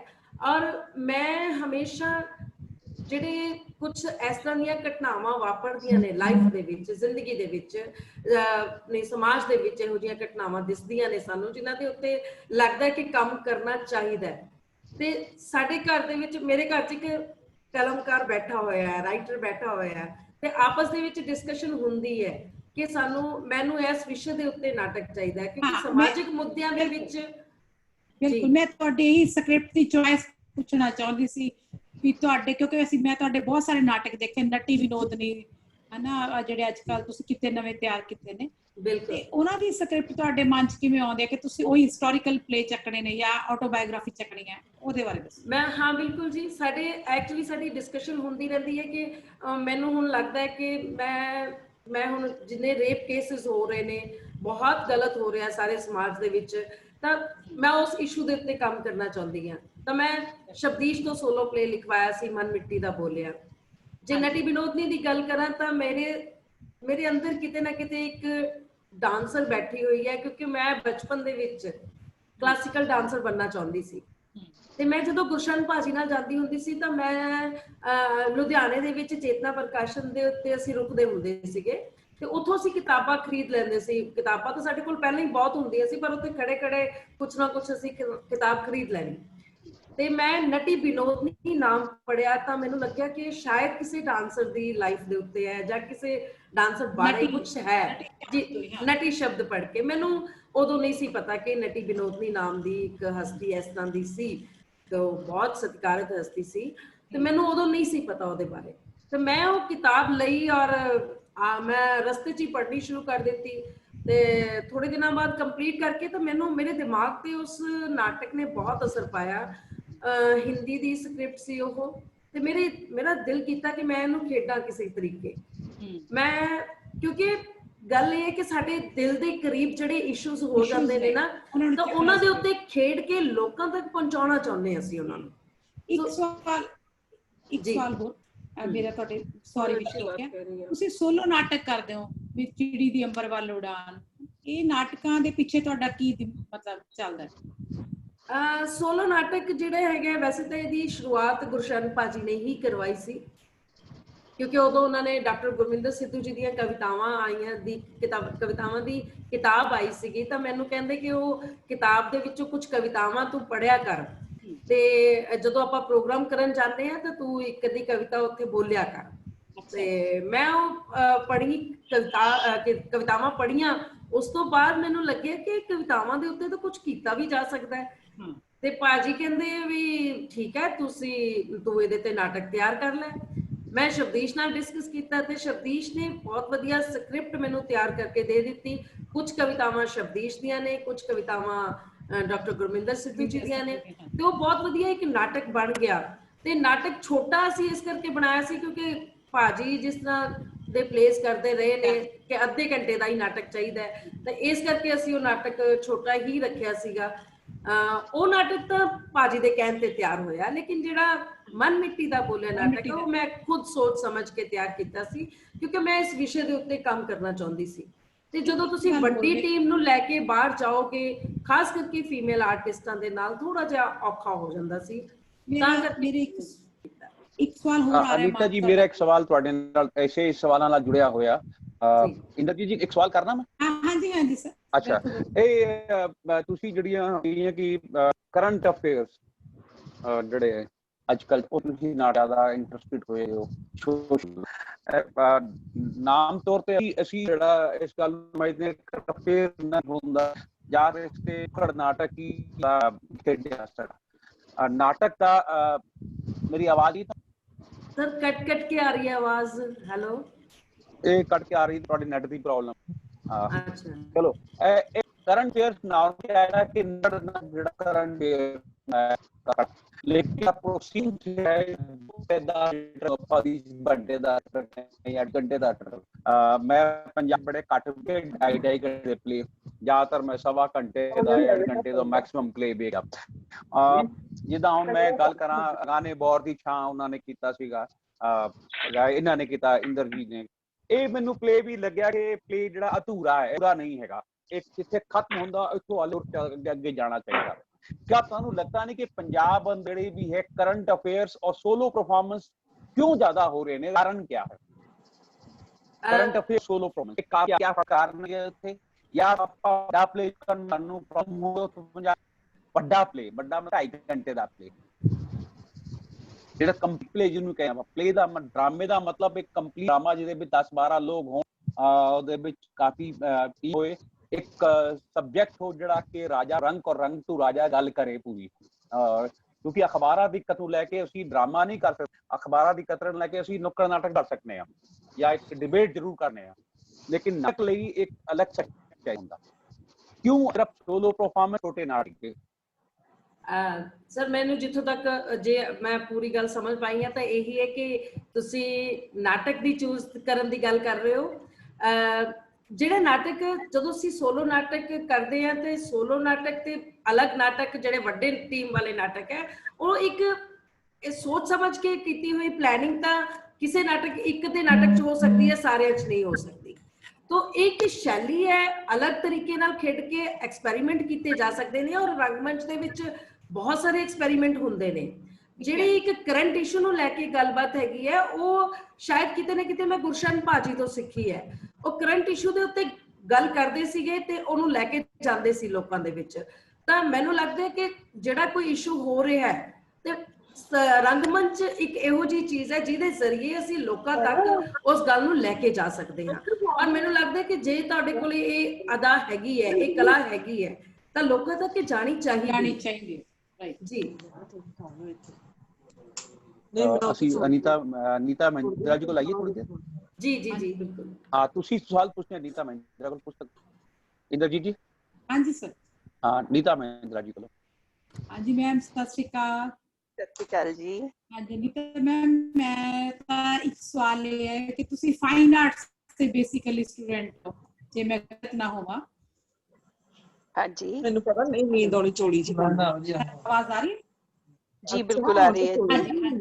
मैं कह रही सी जितना तुसी बेसिकली फाइन आर्ट्स ਦੇ स्टूडेंट हो जी, ਤੁਸੀਂ ਉਹ ਵੀ ਬੜੀ ਸੂਖਮ ਕਲਾ ਤੇ ਥੀਏਟਰ ਵੀ ਹੈ ਤਾਂ ਸਾਡੇ ਸਾਰੇ ਕਲਾਵਾਂ ਦਾ ਹੀ ਸੁਮੇਲ ਹੈ, ਪਰ ਜਦੋਂ ਤੁਸੀਂ ਫਾਈਨ ਆਰਟਸ ਤੋਂ ਥੀਏਟਰ ਵੱਲ ਨੂੰ ਮੂਵ ਕਰਦੇ ਤੁਹਾਡਾ ਔਰ ਤੁਹਾਡਾ ਮਤਲਬ ਕੀ ਸੋਚ ਕਿ ਪਰਫਾਰਮਿੰਗ ਆਰਟ ਹੈ ਸਵਿੰਗ ਹੋ ਹੀ ਨਹੀਂ ਰਿਹਾ। ਕੀ ਤੁਹਾਡਾ ਸਵਾਲ ਨਹੀਂ ਮੈਨੂੰ ਸਮਝ ਆਇਆ, ਵਿੱਚ ਕੁਝ ਆਵਾਜ਼ਾਂ ਆ ਰਹੀਆਂ ਸੀ। ਕੱਟ ਰਿਹਾ ਨਾ ਮੈਨੂੰ ਵੀ ਨਹੀਂ ਸਮਝ। ਮੈਂ ਕਹਿ ਰਹੀ ਸੀ ਤੁਸੀਂ ਫਾਈਨ ਆਰਟਸ ਦੇ ਸਟੂਡੈਂਟ ਹੋ, ਹਾਂਜੀ, ਮੈਂ ਗਲਤ ਨਾ ਹੋਵਾਂ, ਤੇ ਜਦੋਂ ਤੁਸੀਂ ਇਸ ਇੰਨੀ ਸੂਖਮ ਕਲਾ ਤੋਂ ਪਰਫਾਰਮਿੰਗ ਆਰਟ ਵੱਲ ਜਾਂਦੇ ਹੋ ਤਾਂ ਤੁਹਾਡਾ ਜਿਹੜਾ ਅੰਦਰਲਾ ਕਲਾਕਾਰ ਹੈ ਉਹ ਕਿੱਦਾਂ ਫੀਲ ਕਰਦਾ? ਹਾਂ, ਇਹ ਤਾਂ ਹੁਣ ਤੁਸੀਂ ਅੱਜ ਕਹਿ ਰਹੇ ਹੋ ਤਾਂ ਮੈਂ ਇਸ ਤਰੀਕੇ ਨਾਲ ਦੇਖ ਰਹੀ ਹਾਂ। ਬੇਸਿਕਲੀ ਮੈਂ ਥੀਏਟਰ ਪ੍ਰੋਫੈਸ਼ਨਲ ਕਰਨਾ ਬਹੁਤ ਪਹਿਲੇ ਸ਼ੁਰੂ ਕਰ ਦਿੱਤਾ ਸੀਗਾ। ਫਾਈਨ ਆਰਟਸ ਦੇ ਵਿੱਚ ਮਾਸਟਰਸ ਮੈਂ 5 ਸਾਲ ਬਾਅਦ ਕੀਤੀ ਹੈ। ਮੈਂ 10th ਤੋਂ ਬਾਅਦ ਪ੍ਰੋਫੈਸ਼ਨਲ ਥੀਏਟਰ ਸ਼ੁਰੂ ਕਰ ਲਿਆ ਸੀਗਾ। ਔਰ ਜਿਸ ਤਰ੍ਹਾਂ ਮੈਂ ਦੱਸਿਆ ਕਿ ਕਿਉਂਕਿ ਸਾਡੀ ਫੈਮਿਲੀ ਚੋਂ ਨਹੀਂ ਸੀਗਾ ਔਰ ਮੈਨੂੰ ਕਦੀ ਇਹ ਨਹੀਂ ਸੀ ਲੱਗਦਾ ਕਿ ਇਹਦੇ ਚ ਕੈਰੀਅਰ ਬਣ ਸਕਦਾ ਹੈ, ਜੋ ਅੱਜ ਵੀ ਟਰੂ ਹੈ ਇੱਕ ਤਰ੍ਹਾਂ, unless one goes to NSD ਔਰ ਜੋ ਤੇ ਇਸ ਲਈ ਥੀਏਟਰ ਤਾਂ ਮੈਂ ਕਰ ਹੀ ਰਹੀ ਸੀਗੀ ਔਰ ਨਾਲ ਪੇਂਟਿੰਗ ਵਿੱਚ ਅੱਛੀ ਸੀਗੀ ਤਾਂ ਮੇਰੇ ਮਾਸਟਰਸ ਕੀਤੀ। ਟੀਚਿੰਗ ਵੀ ਮੇਰਾ ਫਾਈਨ ਆਰਟਸ ਸੀਗਾ। ਇਨਫੈਕਟ ਸਾਡੇ ਡਿਪਾਰਟਮੈਂਟ ਦਾ ਨਾਮ ਤਾਂ ਹੁਣ visual and performing arts, because you know in 20th century ये सारियां boundaries ਤਾਂ ਹੁਣ music, dance, drama, installation, painting ये सारा कंबाइंड हो गया है। सो मेरा ख्याल है ਇਹਦੇ ਨਾਲ ਮੇਰਾ ਬਹੁਤ ਇੰਟਰਸਟਿੰਗ ਰਿਹਾ ਔਰ ਅਸੀਂ ਤਾਂ ਕੁਝ ਇੰਟਰਨੈਸ਼ਨਲ ਵਰਕਸ਼ਾਪਸ ਜਿਹੜੀਆਂ ਮੈਂ ਆਪਣੇ ਕਾਲਜ ਕਰਵਾਈਆਂ ਸੀ ਅੱਜ ਤਾਈਂ ਯਾਦ ਕੀਤੀਆਂ ਜਾਂਦੀਆਂ ਹੈ। ਇਟਸ ਲਾਈਕ ਕਿਉਂਕਿ ਇਹਦੇ ਵਿੱਚ ਕੋਈ ਐਸਾ ਇੱਕ ਕਨਸੈਪਟ ਲੈਵਲ ਤੇ ਤੁਸੀਂ ਸੇਮ ਹੋ, ਸਿਰਫ ਉਹ ਕਰਾਫਟ ਜਿਹੜਾ ਹੈ you have to have a different, ਤੁਸੀਂ ਉਹਨੂੰ ਕਲਰਸ ਕਰ ਰਹੇ ਹੋ, ਕਿਉਂ ਬੋਲ ਕੇ ਕਰ ਰਹੇ ਹੋ। ਸੋ ਮੇਰੇ ਲਈ ਇਹ ਸੇਮ ਜਰਨੀ ਹੈ ਔਰ ਬੜੀ ਵਾਰੀ ਇਹ ਵੀ ਹੋਇਆ ਹੈ ਕਿ ਸੇਮ ਚੀਜ਼ ਦੇ ਉੱਤੇ ਮੈਂ ਪੇਂਟਿੰਗਸ ਵੀ ਬਣਾਈਆਂ ਨੇ ਔਰ ਮੈਂ ਪਰਫਾਰਮ ਵੀ ਕੀਤਾ ਹੈ। ਸੋ ਮੈਨੂੰ ਕੋਈ ਐ ਨਹੀਂ ਲੱਗਦਾ ਕਿ ਮੈਂ ਇੱਕ ਚੋਂ ਦੂਸਰੇ ਵਿੱਚ ਜਾਣੀ ਹੈ। It's the same thing. ਮੈਨੂੰ ਲੱਗਿਆ ਐਜ਼ ਐਨ ਆਰਟਿਸਟ ਕਈ ਵਾਰ ਵੀ ਏਦਾਂ ਦੀ ਕੁਝ ਫੀਲਿੰਗ। ਹਾਂਜੀ, ਤੇ ਸ਼ਿਫਟ ਕਰਨ ਟਾਈਮ ਲੱਗਾ ਤੁਹਾਨੂੰ ਕਿਆ? ਮੈਨੂੰ ਸ਼ਿਫਟਿੰਗ ਲੱਗਦੀ ਨਹੀਂ ਅੱਜ ਵੀ। Fine art to performing art नहीं रवि जी, आर्ट है, हालांकि दोनों विजुअल आर्ट है, लेकिन एक परफॉर्मेंस आर्ट। रवि जी यही मैं दसिया कि ਮੈਨੂੰ ਸ਼ਿਫਟਿੰਗ ਕਦੀ ਕਰਨੀ ਨਹੀਂ ਪਈ, ਨਾ ਮੈਨੂੰ ਅੱਜ ਲੱਗਦਾ, ਕਿਉਂਕਿ ਮੈਂ ਥੀਏਟਰ ਤੁਹਾਨੂੰ ਦੱਸਿਆ ਜਿਸ ਤਰ੍ਹਾਂ ਕਿ ਬਹੁਤ ਪਹਿਲੇ ਤੋਂ ਕਰ ਰਹੀ ਸੀਗੀ। ਪੇਂਟਿੰਗ ਦੇ ਵਿੱਚ ਮੈਂ ਮਾਸਟਰਸ ਕੀਤੀ, PhD ਕੀਤੀ, ਟੀਚਿੰਗ ਕਰਨੀ ਸ਼ੁਰੂ ਕੀਤੀ, ਪਰ ਮੈਨੂੰ ਕਦੀ ਇਹ ਨਹੀਂ ਲੱਗਾ ਕਿ ਮੈਂ ਹੁਣੇ ਪੇਂਟਿੰਗ 'ਚ ਸ਼ਿਫਟ ਹੋ ਜਾਣਾ। ਮੇਰੇ ਜੇ ਇਨੀਸ਼ੀਅਲ ਵਾਲੇ ਪਲੇਸ ਤੁਸੀਂ ਦੇਖੋ ਜਿਹੜਾ ਦਿਨਾਂ ਵਿੱਚ ਅਸੀਂ, ਕਿਉਂਕਿ ਮੈਂ ਖੁਦ ਜੌਬ ਕਰਦੀ ਸੀ ਔਰ ਖੁਦ ਪ੍ਰੋਡਕਸ਼ਨ ਸਾਰੀਆਂ, ਅੱਜ ਤਾਈਂ ਮੈਂ ਇੱਕ ਪੈਸੇ ਦੀ ਗ੍ਰਾਂਟ ਕਿਸੇ ਪਾਸਿਓਂ ਕਦੀ ਨਹੀਂ ਲਈ, ਖੁਦ ਹੀ ਪ੍ਰੋਡਕਸ਼ਨਸ ਕਰੀ ਦੀਆਂ ਸੀਗੀਆਂ ਤੇ ਬੜੀਆਂ ਦੇ ਵਿੱਚ ਮੈਂ ਆਪਣੀਆਂ ਪੇਂਟਿੰਗਸ ਨੂੰ ਇਸਤੇਮਾਲ ਕਰਦੀ ਸੀਗੀ ਸੈੱਟ ਦੇ ਵਿੱਚ। ਇਨਫੈਕਟ ਅਸੀਂ ਰਾਗਦੇਸ ਜਿਹੜਾ ਕੀਤਾ ਸੀਗਾ, ਰਾਗਦੇਸ ਦੇ ਵਿੱਚ ਇੱਕ ਹਿਊਜ ਬੈਕਡ੍ਰੌਪ ਸੀਗਾ 40 by 15 ਫੀਟ ਦਾ, ਜਿਹੜਾ ਅਸੀਂ ਉਹ ਗੋਆ ਦੀਆਂ ਪੇਂਟਿੰਗਸ ਤੋਂ ਇਨਸਪਾਇਰ ਹੋ ਕੇ ਆਫ ਕੋਰਸ ਸਾਡੇ ਗੰਭੀਰ ਸਾਹਿਬ ਡਿਪਾਰਟਮੈਂਟ ਦੇ ਹੀ helped a lot in that, ਔਰ ਉਹ ਅਸੀਂ ਉਹਨੂੰ ਇਸਤੇਮਾਲ ਕੀਤਾ। ਇਵਨ ਲਾਰੈਂਸ ਸਾਹਿਬ ਜਿਹੜਾ ਅਸੀਂ ਬਣਾਇਆ ਉਹਦੇ ਵਿੱਚ ਅਸੀਂ ਉਹ ਪੇਂਟਡ ਕਰਟਨਸ, ਉਸ ਤੋਂ ਬਾਅਦ ਜਿਹਨੇ ਬ੍ਰਿਟਿਸ਼ਰਸ ਦਿਖਾਣੇ ਹੁੰਦੇ ਸੀ ਉਹ ਕਰਟਨਸ ਯੂਜ਼ ਕਰਨੇ ਸ਼ੁਰੂ ਕੀਤੇ। ਸੋ ਇਸ ਤਰ੍ਹਾਂ ਮੇਰੀ ਪੇਂਟਿੰਗ ਔਰ ਇਹ ਮੈਨੂੰ ਕਦੀ ਐ ਨਹੀਂ ਲੱਗਾ ਕਿ ਮੈਨੂੰ ਸ਼ਿਫਟ ਕਰਨਾ ਪੈਂਦਾ। It's for me creative journey is the same, ਜਿੱਥੇ ਕਰਨਾ ਹੈ ਉਹਦੇ ਵਿੱਚ। ਡਿਵਾਈਸ ਨਾ ਥੀਏਟਰ ਵਾਸਤੇ ਡਿਵਾਈਸ। ਇਨਫੈਕਟ ਮੈਂ ਤੁਹਾਨੂੰ ਇਹਦੇ ਵਿੱਚ ਇਹ ਵੀ ਦੱਸਾਂ ਕਿ ਮੈਂ ਜਿਹੜੀ ਲਾਸਟ ਮੇਰੀ ਐਗਜ਼ੀਬਿਸ਼ਨ ਜਿਹੜੀ ਮੈਂ 12 ਵਿੱਚ ਓਪਨ ਕੀਤੀ ਸੀ, ਉਹ 12 13 14 ਵਿੱਚ ਹੋਈ ਹੈ ਸ਼ੋਜ਼ ਉਹ ਜਗ੍ਹਾ ਜਗ੍ਹਾ, ਮੇਰੀ ਉਹ ਇਨਸਪੀਰੇਸ਼ਨ ਹੀ, ਮੈਂ ਇੱਕ ਸਦਾ ਕੌਰ ਦਾ ਰੋਲ ਕੀਤਾ ਸੀ ਰਾਜ ਬੱਬਰ ਜੀ ਦੇ ਸੀਰੀਅਲ ਦੇ ਵਿੱਚ ਜਿਹੜਾ ਉਹਨਾਂ ਨੇ ਅੰਮ੍ਰਿਤਸਰ ਆ ਕੇ ਕੀਤਾ, ਔਰ ਮਹਾਰਾਜਾ ਰਣਜੀਤ ਸਿੰਘ ਤੇ ਸੀਗਾ। ਜਦੋਂ ਉਹਨਾਂ ਨੇ ਮੈਨੂੰ ਆਫਰ ਕੀਤਾ ਇਹ ਰੋਲ, ਮੈਨੂੰ ਪਤਾ ਨਹੀਂ ਸੀ ਕਿ ਸਾਡੀ ਹਿਸਟਰੀ 'ਚ ਵੀ ਕੋਈ ਐਸਾ ਫੀਮੇਲ ਹੈਗੀ ਹੈ, ਪਰ ਰੋਲ ਦੇ ਲਈ ਜਦੋਂ ਮੈਂ ਰਿਸਰਚ ਕੀਤੀ I actually fell in love with that woman. Sardar Sada Kaur ਜੀ ਬਟਾਲਾ ਦੀ ਰਾਣੀ, ਔਰ ਮੈਨੂੰ ਹਮੇਸ਼ਾ ਮਹਾਰਾਣੀ ਝਾਂਸੀ ਰਾਣੀ ਬਹੁਤ ਫੈਸੀਨੇਟ ਕਰਦੇ ਹੁੰਦੇ ਸੀਗੇ, ਔਰ ਇਹ ਮੈਨੂੰ ਲੱਗਾ ਇਨ ਆ ਰੀਸੈਂਟ ਹਿਸਟਰੀ और ऐसी पॉलिटिकल स्ट्रैटेजिस्ट, ऐसी फिजिकल वॉरियर जिन्हें कि महाराजा रणजीत सिंह ਨੂੰ ਮਾਰਸ਼ਲ ਆਰਟਸ ਦੇ ਵਿੱਚ ਵੀ ਟ੍ਰੇਨਿੰਗ ਦਿੱਤੀ, ਸਿਖਾਇਆ, ਔਰ ਲੜਾਈਆਂ ਦੇ ਵਿੱਚ ਖੁਦ ਘੋੜੇ ਤੇ ਬੈਠ ਕੇ ਨਾਲ ਜਾ ਕੇ ਲੜਦੀ ਹੁੰਦੀ ਸੀ। ਮੈਨੂੰ ਉਹ ਬਹੁਤ ਇਨਸਪਾਇਰ ਕੀਤਾ। ਉਹ ਸੀਰੀਅਲ ਬਣਾਉਣ ਤੋਂ ਬਾਅਦ ਮੈਂ ਸੋਚਿਆ ਮੈਂ ਪੇਂਟਿੰਗਸ ਬਣਾਉਣੀ ਹੈ ਇਹਨਾਂ ਔਰਤਾਂ ਤੇ ਜਿਹੜੀਆਂ ਸਾਡੇ ਪੰਜਾਬ ਦੇ ਵਿੱਚ ਇਹੋ ਜਿਹੀਆਂ ਔਰਤਾਂ ਰਹੀਆਂ ਨੇ। ਮੈਂ ਰਿਸਰਚ ਆਪਣੀ ਸ਼ੁਰੂ ਕੀਤੀ, ਔਰ ਉਹ ਰਿਸਰਚ ਕਰਦੇ ਕਰਦੇ I chanced upon these women in the lives of 10 Sikh gurus। ਤੇ ਜਿਹੜੇ ਸਾਡੇ ਗੁਰੂ ਸਾਹਿਬਾਨ ਦੇ ਘਰ ਉਹਨਾਂ ਦੀ ਮਦਰਸ, ਸਿਸਟਰਸ, ਇਹ ਸਾਰੀਆਂ ਜਿਹੜੀਆਂ ਔਰਤਾਂ ਸੀ, ਇਹਨਾਂ ਦੀ ਜਦੋਂ ਮੈਂ ਕਹਾਣੀ ਪੜ੍ਹੀ ਤਾਂ ਮੈਨੂੰ ਲੱਗਾ ਇਹਨਾਂ ਨਾਲੋਂ ਜ਼ਿਆਦਾ ਮਾਡਰਨ, ਇਹਨਾਂ ਨਾਲੋਂ ਜ਼ਿਆਦਾ ਰੈਵੋਲੂਸ਼ਨਰੀ ਹੋਰ ਕੋਈ ਵਿਮਨ ਹੋ ਹੀ ਨਹੀਂ ਸਕਦੀਆਂ। ਮੈਂ ਉਹਨਾਂ ਦੇ ਉੱਤੇ ਇੱਕ ਸੀਰੀਜ਼ ਬਣਾਈ ਸੀ ਪ੍ਰਿਥਮਨੀਆ ਨਾਮ ਦੀ। ਹੁਣ ਜਿਵੇਂ ਸਾਡੀ ਜਿਹੜੀ ਲੰਗਰ ਪ੍ਰਥਾ ਹੈ, ਜਿਹੜਾ ਕਿ ਸਾਡਾ ਸਿੱਖ ਧਰਮ ਦਾ ਪੰਜਾਬੀਆਂ ਦੀ ਇੱਕ ਖਾਸ ਚੀਜ਼ ਮੰਨੀ ਜਾਂਦੀ ਹੈ, that was started by ਮਾਤਾ ਖੀਵੀ ਜੀ, and she is the only one who's been mentioned in Guru Granth Sahib ji. ਇਸ ਤਰ੍ਹਾਂ ਹੀ ਮਤਲਬ ਇਸ ਤਰ੍ਹਾਂ ਮੈਂ ਲੈ ਕੇ ਇਹਨਾਂ ਸਾਰੀਆਂ ਦੀ ਹੁਣ ਲੰਬੀ ਗੱਲ ਹੋ ਜਾਂਦੀ 12 13 ਪੇਂਟਿੰਗਸ ਬਣਾ ਕੇ ਦੇਨ। ਸੋ ਇਸ ਲਈ ਇਹਨਾਂ ਦੋਨਾਂ ਦੇ ਵਿੱਚ ਮੈਨੂੰ ਕਦੀ ਵੀ ਉਹ ਨਹੀਂ, ਇੱਕ ਪਹਿਲੇ ਮੇਰੀ 2000 ਦੇ ਵਿੱਚ ਤਾਜ ਦੇ ਵਿੱਚ ਐਗਜ਼ੀਬਿਸ਼ਨ ਹੋਈ ਸੀ ਜਿਹਦੇ ਵਿੱਚ ਮੈਂ ਆਪਣੇ ਸਾਰੇ ਥੀਏਟਰ ਪਰਫਾਰਮੈਂਸਿਸ ਨੂੰ ਹੀ ਬਣਾਇਆ ਸੀਗਾ ਪੇਂਟਿੰਗਸ ਦੇ ਵਿੱਚ। ਔਰ ਇਸ ਲਈ ਮੈਨੂੰ ਕਦੀ ਇਹ ਨਹੀਂ ਲੱਗਦਾ ਅੱਜ ਵੀ ਜਦੋਂ ਗੱਲ ਕਰਦੀ ਹੈ ਕਿ ਮੈਨੂੰ ਸ਼ਿਫਟ ਕਰਨਾ ਪੈਂਦਾ। For me it's like my right hand and left hand, so whichever I decide to use at the time। ਬਹੁਤ ਵਧੀਆ। ਜਦ ਮੈਨੂੰ ਯਾਦ ਹੈ ਮੈਂ ਬ੍ਰਿਟਿਸ਼ ਕਾਉਂਸਲ ਨੇ ਇੱਕ ਪਲੇ ਕਰਵਾਇਆ ਸੀਗਾ ਸ਼ਾਇਦ ਜੂਲੀਅਸ ਸੀਜ਼ਰ, ਉਹਦੇ ਵਿੱਚ ਮੈਂ ਇਤਨਾ ਦੀ ਪੇਂਟਿੰਗ ਡਿਵਾਈਸ ਦੇ ਤੌਰ ਤੇ ਇਸਤੇਮਾਲ ਵੇਖਿਆ ਸੀਗਾ। ਮਾਰਕੀਟ ਦੇ ਦਿਖਾਣਾ ਤੇ ਮਾਰਕੀਟ ਦੀ ਪੇਂਟਿੰਗਸ ਦਾ ਮਹਿਲ ਦਿਖਾਣਾ ਤੇ ਮਹਿਲ ਦੀ ਇੱਕ ਤਰੀਕਾ ਹੈ ਜਿਹੜਾ ਪਹਿਲੇ ਕਰਦੇ ਰਹਿੰਦੇ, ਪਿੱਛੇ ਬੈਕ ਡ੍ਰੌਪ ਜਿਹੜੇ ਸਾਡੇ ਉਹ ਉਸ ਪੇਂਟਿੰਗ ਦੇ ਹਿਸਾਬ ਨਾਲ ਸੀਗੇ, ਸੈੱਟ ਦੇ ਹਿਸਾਬ ਨਾਲ ਸੀਗੇ।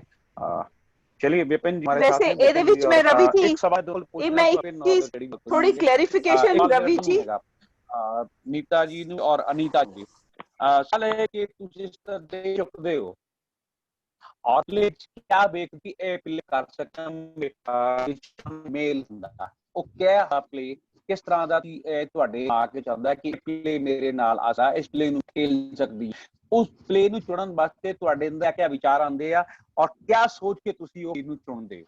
ਮੈਂ ਦੋਨਾਂ ਨੂੰ ਇਹ ਸਵਾਲ ਪੁੱਛੂੰਗਾ। ਪਹਿਲਾਂ ਨੀਤਾ ਮਹਿੰਦਰਾ ਜੀ ਨਾਲ, ਫਿਰ ਅਨੀਤਾ ਜੀ। ਹਾਂਜੀ ਰਵੀ ਜੀ, ਇੱਕ ਤਾਂ ਮੈਂ ਥੋੜੀ ਜੀ ਕਲੈਰੀਫਿਕੇਸ਼ਨ, ਜਿਸ ਤਰ੍ਹਾਂ ਤੁਸੀਂ ਪਿੱਛੇ ਉਹ ਬੈਕਡ੍ਰੌਪਸ ਦੀ ਗੱਲ ਕਰਦੀ ਹੈ, ਮੇਰੀਆਂ ਪਲੇਸ ਦੇ ਵਿੱਚ ਦੇ ਵਰ ਨਾਟ ਬੈਕਡ੍ਰੌਪਸ, ਉਦਾਂ ਵਾਲੇ ਬੈਕਡ੍ਰੌਪਸ ਨਹੀਂ ਸੀ ਹੁੰਦੇ, ਅਸੀਂ ਅਲੱਗ ਤਰੀਕੇ ਨਾਲ ਪੇਂਟਿੰਗਸ ਨੂੰ ਯੂਜ਼ ਕੀਤਾ ਸੀਗਾ। One thing I just wanted to clarify. Secondly ਜਿਹੜਾ ਤੁਸੀਂ ਕਿਹਾ ਹੈ ਕਿ ਜਦੋਂ ਅਸੀਂ ਸਕ੍ਰਿਪਟ ਸਿਲੈਕਟ ਕਰਦੇ ਹਾਂ ਤਾਂ ਕੀ ਸੋਚ ਕੇ, ਮੈਂ ਜਦੋਂ ਕੋਈ ਸਕ੍ਰਿਪਟ ਸਿਲੈਕਟ ਕਰਦੀ ਹਾਂ ਥੀਮ ਤਾਂ ਆਫ ਕੋਰਸ, ਕਿਉਂਕਿ ਏਦਾਂ ਹੈ ਕਿ ਪੜ੍ਹਦਾ ਹੀ ਇਨਸਾਨ ਉਹ ਕਿਤਾਬਾਂ ਜਿਹੜੇ ਤੁਹਾਨੂੰ ਇੰਟਰਸਟ ਕਰਦੀਆਂ, ਸੋ ਉਹ ਤਾਂ ਥੋੜੀ ਜੀ ਸਿਲੈਕਸ਼ਨ ਉੱਥੇ ਹੀ ਹੋ ਜਾਂਦੀ ਹੈ। ਬਾਕੀ ਸਕ੍ਰਿਪਟ ਚੂਜ਼ ਕਰਨ ਲੱਗੇ ਮੇਰੇ ਲਈ ਇਹ ਵੀ ਬੜਾ ਜ਼ਰੂਰੀ ਹੁੰਦਾ ਹੈ ਕਿ ਉਹ ਮੇਰੇ ਅੰਦਰ ਦੇ ਐਕਟਰ ਨੂੰ ਉਹ ਕਿੰਨਾ ਸੈਟੀਸਫਾਈ ਕਰ ਸਕਦੀ ਹੈ, ਕਿੰਨਾ ਮੈਂ ਇਹਦੇ ਵਿੱਚ ਨਵਾਂ ਚੈਲੰਜ ਲੈ ਕੇ I can push the boundaries forward. ਜਿਵੇਂ ਇੱਕ ਜੇ ਮੈਂ ਨਾਟਕ ਕੀਤਾ ਜਿਹਦਾ ਫॉर ਐਗਜ਼ਾਮਪਲ ਮੈਂ ਦੱਸਦੀ ਹਾਂ, ਅਸੀਂ ਬੂਹੇ ਬਾਰੀਆਂ ਮੈਂ ਕੀਤਾ ਸੀ ਜਿਹੜਾ, ਉਹ ਸਾਡਾ ਇੰਨਾ ਫੇਮਸ ਹੋ ਗਿਆ ਇਹ ਉਹ, ਹੁਣ ਨੈਕਸਟ ਕਰਨ ਲੱਗੇ ਇਹ ਲੱਗਦਾ ਸੀਗਾ ਕਿ I should not repeat myself, ਕੁਛ ਇਦਾਂ ਦਾ ਕੀਤਾ ਜਾਏ। ਔਰ ਉਹ ਖੈਰ MK ਦੇ ਨਾਲ ਸੀਗਾ, ਸੋ ਉਹਨਾਂ ਦੀ ਉਹਦੇ ਨਾਲ ਹੋਰ ਹੁੰਦਾ ਸੀ ਕਿ ਕੁਛ ਨਵਾਂ ਕਰੀਏ, ਕੁਛ ਇਹਦੇ ਵਿੱਚ ਨਵਾਂ ਕਨਸੈਪਟ ਔਰ ਨਵੀਂ ਡਿਜ਼ਾਈਨ ਔਰ ਨਵੀਂ ਬੋਡੀ ਲੈਂਗੁਏਜ, ਕੁਛ ਨਵੀਂ ਚੀਜ਼ ਆਵੇ। ਸੋ ਇਸ ਲਈ ਜਦੋਂ ਕੋਈ ਨਾਟਕ ਸਿਲੈਕਟ ਕੀਤਾ ਜਾਂਦਾ ਹੈ ਔਰ ਉਹਦੇ ਵਿੱਚ ਥੀਮ ਇੱਕ ਤਾਂ ਔਰ ਉਹਨੂੰ ਰੈਲੇਵੈਂਸ ਦਾ ਜਿਹੜਾ ਹੈ ਬਣਾ ਲਿਆ ਜਾਂਦਾ ਹੈ। ਔਰ ਇੱਕ ਚੀਜ਼ ਹੋਰ ਮੈਂ ਇੱਥੇ ਥੋੜਾ ਕਲੈਰੀਫਾਈ ਕੀ ਮਤਲਬ ਜੋ ਮੇਰੇ ਮਨ ਵਿੱਚ ਹਮੇਸ਼ਾ ਰਹਿੰਦਾ ਹੈ, ਮੈਂ ਖੁਦ ਕੰਟੈਂਟ ਲਿਖਣ ਤੋਂ ਅੱਜ ਤਾਈਂ ਕਾਫੀ ਪਰਹੇਜ਼ ਕਰਦੀ ਰਹੀ ਹਾਂ। ਉਹਦਾ ਰੀਜ਼ਨ ਇਹ ਰਹਿੰਦਾ ਸੀਗਾ ਕਿ ਮੈਨੂੰ ਲੱਗਦਾ ਸੀਗਾ ਕਿ ਇੰਨੇ ਸਾਲ ਲਗਾ ਕੇ ਮਸਾ ਐਕਟਿੰਗ ਦੀ ABC ਸਿੱਖੀ ਹੈ, ਰਾਈਟਿੰਗ ਦੇ ਵਿੱਚ ਹੁਣ ਮੈਂ ਕਿਸ ਤਰ੍ਹਾਂ ਜਾ ਸਕਦੀ ਹਾਂ, because I am not a writer, so I don't want to start that journey at this stage now. So ਇਸ ਲਈ ਮੈਂ ਰਾਈਟਿੰਗ ਹਮੇਸ਼ਾ ਜਿਹੜੇ ਬਾਕੀ ਨਾਟਕ ਲਿਖੇ ਗਏ ਨੇ ਜਾਂ ਕਿਤਾਬਾਂ ਬੁੱਕਸ ਲਿਖੀਆਂ ਗਈਆਂ ਨੇ ਜਾਂ ਸਟੋਰੀਜ਼ ਲਿਖੀਆਂ ਗਈਆਂ ਨੇ ਉਹਨਾਂ ਨੂੰ ਡਿਵਾਈਸ ਕਰਕੇ ਜਿਹੜਾ ਹੈ ਬਣਾਈ ਜਾਂਦੀ ਹੈ। So that's what I C. Thank ਅਨੰਦ ਜੀ ਮੇਰਾ ਨਾਟਕ ਕਰਨ ਦਾ ਨਾਟਕ ਚੂਜ਼ ਕਰਨ ਦਾ ਇੱਕੋ ਤਰੀਕਾ ਹੈ ਜੀ, ਮੈਂ ਸਬਜੈਕਟ ਦੇ ਉੱਤੇ ਤਾਂ ਨੈਚੁਰਲੀ ਤੁਸੀਂ ਚੂਜ਼ ਕਰਨਾ ਹੀ ਹੈ ਕਿ ਉਹ ਸਬਜੈਕਟ ਕਹਿੰਦਾ ਕੀ ਹੈ, ਕੀ ਉਹ ਕਰਨ ਦੇ ਲਾਇਕ ਹੈ, ਤੁਹਾਡੇ ਦਿਲ ਦੇ ਕਰੀਬ ਹੈ, ਕੀ ਉਹ ਇਸ਼ੂ ਲੋਕਾਂ ਦੇ ਵਿੱਚ ਜਾਏਗਾ ਤਾਂ ਕੁਝ ਐਸੀ ਗੱਲ ਉਹਨਾਂ ਨੂੰ ਦੇ ਕੇ ਜਾਏਗਾ ਜੋ ਸਾਨੂੰ ਦੇਣੀ ਚਾਹੀਦੀ ਹੈ। ਸੋ ਮੇਰਾ ਜੇ ਮੈਂ ਇੱਕ ਜ਼ਿਕਰ ਕਰਾਂ ਨਟੀ ਵਿਨੋਦਨੀ ਦਾ, ਜਿਸ ਤਰ੍ਹਾਂ ਮੈਂ ਪਹਿਲਾਂ ਜ਼ਿਕਰ ਕੀਤਾ ਸੀਗਾ, ਉਸ ਨਾਟਕ ਨੇ ਮੈਨੂੰ ਬਹੁਤ ਹਿਲਾਇਆ ਸੀ ਕਿ ਕੋਈ ਔਰਤ 1874 ਈਸਵੀ ਦੇ ਵਿੱਚ ਰੰਗਮੰਚ ਦੇ ਵਿੱਚ ਆਉਂਦੀ ਹੈ ਤੇ 12 ਸਾਲ ਕੰਮ ਕਰਦੀ ਹੈ ਔਰ ਚਲੀ ਜਾਂਦੀ ਹੈ। ਕਿਉਂ? ਕੀ ਐਸੀ ਘਟਨਾ ਵਾਪਰੀ, ਕਿਉਂ ਇਸ ਤਰ੍ਹਾਂ ਸਭ ਕੁਝ ਹੋਇਆ? ਤਾਂ ਮੇਰੇ ਮਤਲਬ ਮੈਨੂੰ ਲੱਗਦਾ ਸੀਗਾ ਕਿ ਮੈਂ ਉਦੋਂ ਮੈਂ ਇਹ ਗੱਲ ਕਹਿੰਦੀ ਹੁੰਦੀ ਸੀ ਕਿ ਮੇਰੀ ਇੱਛਾ ਹੈ ਕਿ ਮੈਂ ਮਰਨ ਤੋਂ ਪਹਿਲਾਂ ਇਹ ਨਾਟਕ ਜ਼ਰੂਰ ਖੇਡ ਲਵਾਂ। ਤੇ ਮੈਂ 15 ਸਾਲ ਉਸ ਸਕ੍ਰਿਪਟ ਨੂੰ ਸੰਭਾਲ ਕੇ ਰੱਖਿਆ। 15 ਸਾਲਾਂ ਬਾਅਦ ਮੈਂ ਉਸ ਸਕ੍ਰਿਪਟ ਦੇ ਉੱਤੇ ਕੰਮ ਸ਼ੁਰੂ ਕੀਤਾ, ਸਿਰਫ ਇਹ ਸੋਚ ਕੇ ਕਿ ਨਹੀਂ, ਮੈਨੂੰ ਲੱਗਦਾ ਹੈ ਕਿ ਕਿਉਂਕਿ ਐਜ਼ ਡਾਇਰੈਕਟਰ ਮੈਂ ਉਸ ਨੂੰ ਨਹੀਂ ਸੀ ਕਰਨਾ ਚਾਹੁੰਦੀ। ਮੈਨੂੰ ਲੱਗਦਾ ਸੀਗਾ ਕਿ ਕਿਤੇ ਨਾ ਕਿਤੇ ਜਦੋਂ ਤੁਸੀਂ ਡਾਇਰੈਕਟਰ ਵੀ ਹੁੰਦੇ ਹੋ ਤੇ ਐਕਟਰ ਵੀ ਹੁੰਦੇ ਹੋ, ਕੁਝ ਗੜਬੜਾਂ ਹੁੰਦੀਆਂ ਨੇ, ਕੁਝ ਮੈਨੇਜ ਕਰਨਾ ਥੋੜਾ ਜਿਹਾ ਔਖਾ ਹੁੰਦਾ ਹੈ। ਲੇਕਿਨ ਜਦੋਂ ਅਸੀਂ ਕੰਮ ਕਰਦੇ ਹਾਂ, ਜਦੋਂ ਲੱਗਦਾ ਹੈ ਕਿ ਨਹੀਂ, ਬਹੁਤ ਸਾਰੇ ਡਾਇਰੈਕਟਰਸ ਨਾਲ ਵੀ ਗੱਲਬਾਤ ਹੋਈ ਸੀਗੀ ਕਿ ਇਸ ਨਾਟਕ ਨੂੰ ਮੈਂ ਕਰਨਾ ਚਾਹੁੰਦੀ ਹਾਂ ਕਿਉਂਕਿ ਔਰਤਾਂ ਦਾ ਰੰਗਮੰਚ ਦੀ ਦੁਨੀਆ ਦੇ ਵਿੱਚ ਕੰਮ ਕਰਨਾ ਅੱਜ ਵੀ ਮੁਸ਼ਕਿਲ ਹੈ, ਉਸ ਦੌਰ ਦੇ ਵਿੱਚ ਵੀ ਸੀ। ਅੱਜ ਬੇਸ਼ੱਕ ਉਹ ਲੈਵਲ ਨਹੀਂ ਹੈ, ਲੇਕਿਨ ਕਿਤੇ ਨਾ ਕਿਤੇ ਅੱਜ ਵੀ ਲੜਕੀਆਂ ਪੁੱਛਦੀਆਂ ਕਿ ਮੈਡਮ ਅਸੀਂ ਥੀਏਟਰ ਦੀ ਦੁਨੀਆ ਦੇ ਵਿੱਚ ਕੰਮ ਕਰਨਾ ਚਾਹੁੰਦੇ ਹਾਂ, ਤਾਂ ਲੇਕਿਨ ਸਾਡੇ ਪੇਰੈਂਟਸ ਸਾਨੂੰ ਰੋਕਦੇ ਨੇ। ਇੰਨੇ ਸਾਲ ਪਹਿਲਾਂ ਵੀ ਇਹੀ ਮੁੱਦਾ ਸੀ ਤੇ ਅੱਜ ਵੀ ਕੁਝ ਵੀ ਨਹੀਂ ਬਦਲਿਆ, ਹੈ ਨਾ। ਤਾਂ ਉਹ ਦਿਲ ਕਰਦਾ ਸੀਗਾ ਕਿ ਇਸ ਇਸ਼ੂ ਨੂੰ ਮੈਂ ਲੋਕਾਂ ਦੇ ਵਿੱਚ ਲੈ ਕੇ ਜਾਵਾਂ, ਔਰ ਖਾਸ ਕਰਕੇ ਪੰਜਾਬੀ ਆਡੀਅנס ਵਾਸਤੇ, ਕਿਉਂਕਿ ਬੰਗਾਲ ਦੀ ਸਟੋਰੀ ਹੈ, ਉਹ ਬੰਗਾਲ ਦੀ ਔਰਤ ਸੀ ਉਹ। ਤਾਂ ਮੈਂ ਤਾਂ ਜੋ ਪੜ੍ਹਿਆ ਸੀਗਾ ਹਿੰਦੀ ਦਾ ਪਲੇ ਸੀ ਉਹ ਪੜ੍ਹਿਆ ਸੀ ਜਿਹੜਾ, ਤਾਂ ਫਿਰ ਅਸੀਂ ਉਸ ਨੂੰ ਪੰਜਾਬੀ ਬੈਕਗਰਾਊਂਡ ਦੇ ਵਿੱਚ ਲੈ ਕੇ ਆਉਣਾ ਚਾਹੁੰਦੇ ਸੀ, ਪੰਜਾਬੀ ਸਟਾਈਲ ਦੇ ਵਿੱਚ ਹੀ ਕੰਮ ਕਰਨਾ ਚਾਹੁੰਦੇ ਸੀਗੇ। ਫਿਰ ਉਹਨੂੰ ਚੇਂਜ ਕੀਤਾ, ਸਾਰਾ ਪੰਜਾਬੀ ਬੈਕਗਰਾਊਂਡ ਨੂੰ ਮੁੱਖ ਰੱਖ ਕੇ ਕੀਤਾ। ਲੇਕਿਨ ਮੈਂ ਬੰਗਾਲੀ ਫਿਲਮਾਂ ਬਹੁਤ ਦੇਖੀਆਂ, ਬੰਗਾਲੀ ਕੈਰੈਕਟਰ ਨੂੰ ਵਾਚ ਕਰਨਾ, ਉਹਦੀ ਬਾਡੀ ਲੈਂਗੁਏਜ, ਉਹਦੇ ਸਾਰੇ ਕਿਰਦਾਰ ਨੂੰ ਕਿਸ ਤਰ੍ਹਾਂ ਡਿਜ਼ਾਈਨ ਕੀਤਾ ਜਾ ਸਕਦਾ, ਸੋ ਇਸ ਕਰਕੇ ਉਹ ਵੀ ਸਭ ਕੁਝ ਦੇਖਣ ਦਾ ਮੌਕਾ ਮਿਲਿਆ। ਸਕ੍ਰਿਪਟ ਚੂਜ਼ ਕਰਦੇ ਹੋਏ ਤੁਹਾਨੂੰ ਇਹ ਸਾਰੀਆਂ ਗੱਲਾਂ ਦਾ ਖਿਆਲ ਰੱਖਣਾ ਪੈਂਦਾ ਹੈ, ਤਾਂ ਜਾ ਕੇ ਕਿਤੇ ਤੁਸੀਂ ਨਾਟਕ ਦੇ ਨਾਲ ਇਨਸਾਫ ਕਰ ਸਕਦੇ ਹੋ। ਸੋ ਉਹ ਨਾਟਕ ਅਸੀਂ ਕੀਤਾ ਤੇ ਬੜਾ ਲੋਕਾਂ ਨੂੰ ਪਸੰਦ ਆਇਆ, ਕੰਟੀਨਿਊਟੀ ਦੇ ਵਿੱਚ ਉਹ ਚੱਲ ਵੀ ਰਿਹਾ ਹੈ ਅੱਜ ਵੀ। ਹਾਂਜੀ विपिन हाँ, मैं नीता महिंद्रा जी को सवाल पूछना चाहांगा। मैडम, ਤੁਸੀਂ ਪੰਜਾਬੀ ਰੰਗਮੰਚ ਵੀ ਕੀਤਾ ਹੋਇਆ ਹੈ, ਹਿੰਦੀ ਰੰਗਮੰਚ ਵੀ ਕੀਤਾ ਹੋਇਆ ਹੈ ਤੇ ਅੰਗਰੇਜ਼ੀ ਰੰਗਮੰਚ ਵੀ ਕੀਤਾ ਹੋਇਆ ਹੈ। ਤੁਹਾਨੂੰ ਇਹਨਾਂ ਤਿੰਨਾਂ ਦੇ ਵਿੱਚ ਪੰਜਾਬੀ ਰੰਗਮੰਚ ਦੀ ਦਸ਼ਾ ਤੇ ਦਿਸ਼ਾ ਇਹਨਾਂ ਦੋਵਾਂ ਰੰਗਮੰਚ ਹਿੰਦੀ ਤੇ ਇੰਗਲਿਸ਼ ਦੇ ਮੁਕਾਬਲੇ ਕਿੱਥੇ ਲੱਗ ਰਹੀ ਹੈ? ਇਹਦਾ ਭਵਿੱਖ ਕੀ ਹੋ ਸਕਦਾ ਹੈ ਇਸ ਵੇਲੇ ਪੰਜਾਬੀ ਰੰਗਮੰਚ ਦਾ ਤੁਹਾਡੇ ਮੁਤਾਬਿਕ? ਕੀ ਸਾਡੇ ਕੋਲ ਐਕਸਪੈਰੀਮੈਂਟ ਕਰਨ ਦੀ ਜਗ੍ਹਾ ਹੈ ਜਾਂ ਨਹੀਂ? ਦੇਖੋ ਏਦਾਂ ਹੈ ਕਿ ਮੈਂ ਐਕਸਪੈਰੀਮੈਂਟ ਕਰਨ ਦੀ ਜਗ੍ਹਾ ਤਾਂ ਆਫ ਕੋਰਸ ਹੈ। ਜੇ ਅਸੀਂ ਕਿਸੇ ਫੀਲਡ ਦੇ ਵਿੱਚ ਵੀ ਹੈ, ਜੇ ਅਸੀਂ ਐਕਸਪੈਰੀਮੈਂਟ ਨਹੀਂ ਕਰਦੇ ਆ, ਵੀ ਆਰ ਡੈਡ। ਜੇ ਅਸੀਂ ਇੱਕੋ ਚੀਜ਼ ਜਿਹੜੀ ਕੱਲ ਰਹੀ ਉਹ ਹਿੱਟ ਹੈ, ਅਸੀਂ ਉਹਨੂੰ ਹੀ ਕਰੀ ਜਾ ਰਹੇ ਹਾਂ, ਇੱਕ ਨਾਟਕ ਇੱਕ ਨੇ ਕੀਤਾ, ਦੂਜੇ ਨੇ ਚੁੱਕ ਕੇ ਉਹਨੂੰ ਕਰ ਲਿਆ ਔਰ ਉਹੀ ਮੱਖੀ ਤੇ ਮੱਖੀ ਮਾਰ ਰਹੇ, then it's not art ਮੇਰੇ ਹਿਸਾਬ ਨਾਲ। ਉਹ ਐਕਸਪੈਰੀਮੈਂਟ ਤਾਂ ਬੇਸਿਕ ਚੀਜ਼ ਹੈ, ਉਹ ਤਾਂ ਲਾਜ਼ਮੀ ਹੈ। ਜੇ ਕੋਈ ਵੀ ਆਰਟ ਚੱਲ ਰਿਹਾ ਹੈ ਉਹ ਤਾਂ ਨਵਾਂ ਕੁਝ ਕਰਨਾ ਹੀ ਪਏਗਾ, ਉਹਦੇ ਬਿਨਾ ਨਹੀਂ ਚੱਲ ਸਕਦਾ। ਔਰ ਐਜ਼ ਐਨ ਐਕਟਰ ਇਹਨਾਂ ਤਿੰਨਾਂ ਲੈਂਗੁਏਜਸ ਚ ਮੈਂ ਦੱਸਾਂ ਤਾਂ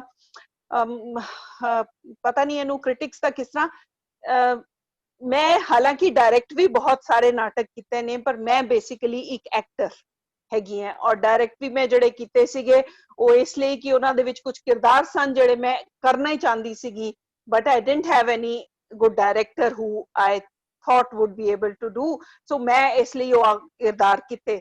ਸੋ ਮੈਂ ਜਦੋਂ ਹਿੰਦੀ ਕਰਦੀ ਹਾਂ ਤੇ ਮੇਰੀ ਆਪਣੀ ਪਰਸਨਲ ਮੈਂ ਤੁਹਾਨੂੰ ਦੱਸ ਰਹੀ ਹਾਂ, I get a wider audience and a wider ਜਿਹਨੂੰ ਕਹਿ ਦਿੰਦੇ ਨੇ performance space, not physical। ਜਿਹੜੇ ਐਕਟਰ ਦੇ ਕੋਲ ਇੱਕ ਬਾਕੀ ਰਹਿੰਦਾ, ਉਹ ਇੱਕ ਲੱਗਦਾ ਜਿਵੇਂ ਤੁਸੀਂ ਥੋੜਾ ਬਾਉਂਡਰੀਜ਼ ਹਟਾ ਕੇ ਜਾ ਰਹੇ ਹੋ, ਔਰ ਉਹ ਬੜਾ ਮਜ਼ਾ ਆਉਂਦਾ ਹੈ ਤੁਹਾਨੂੰ। ਜਿਹੜੇ ਨਾਲ ਦੇ ਤੁਹਾਡੇ ਐਕਟਰਸ ਵੀ ਮਿਲਦੇ ਨੇ, ਉਹ ਵੀ ਇੱਕ ਡਿਫਰੈਂਟ ਤਰ੍ਹਾਂ ਦੇ ਮਿਲਦੇ ਨੇ, ਸੋ ਇੱਕ ਮਜ਼ਾ ਆਉਂਦਾ ਹੈ।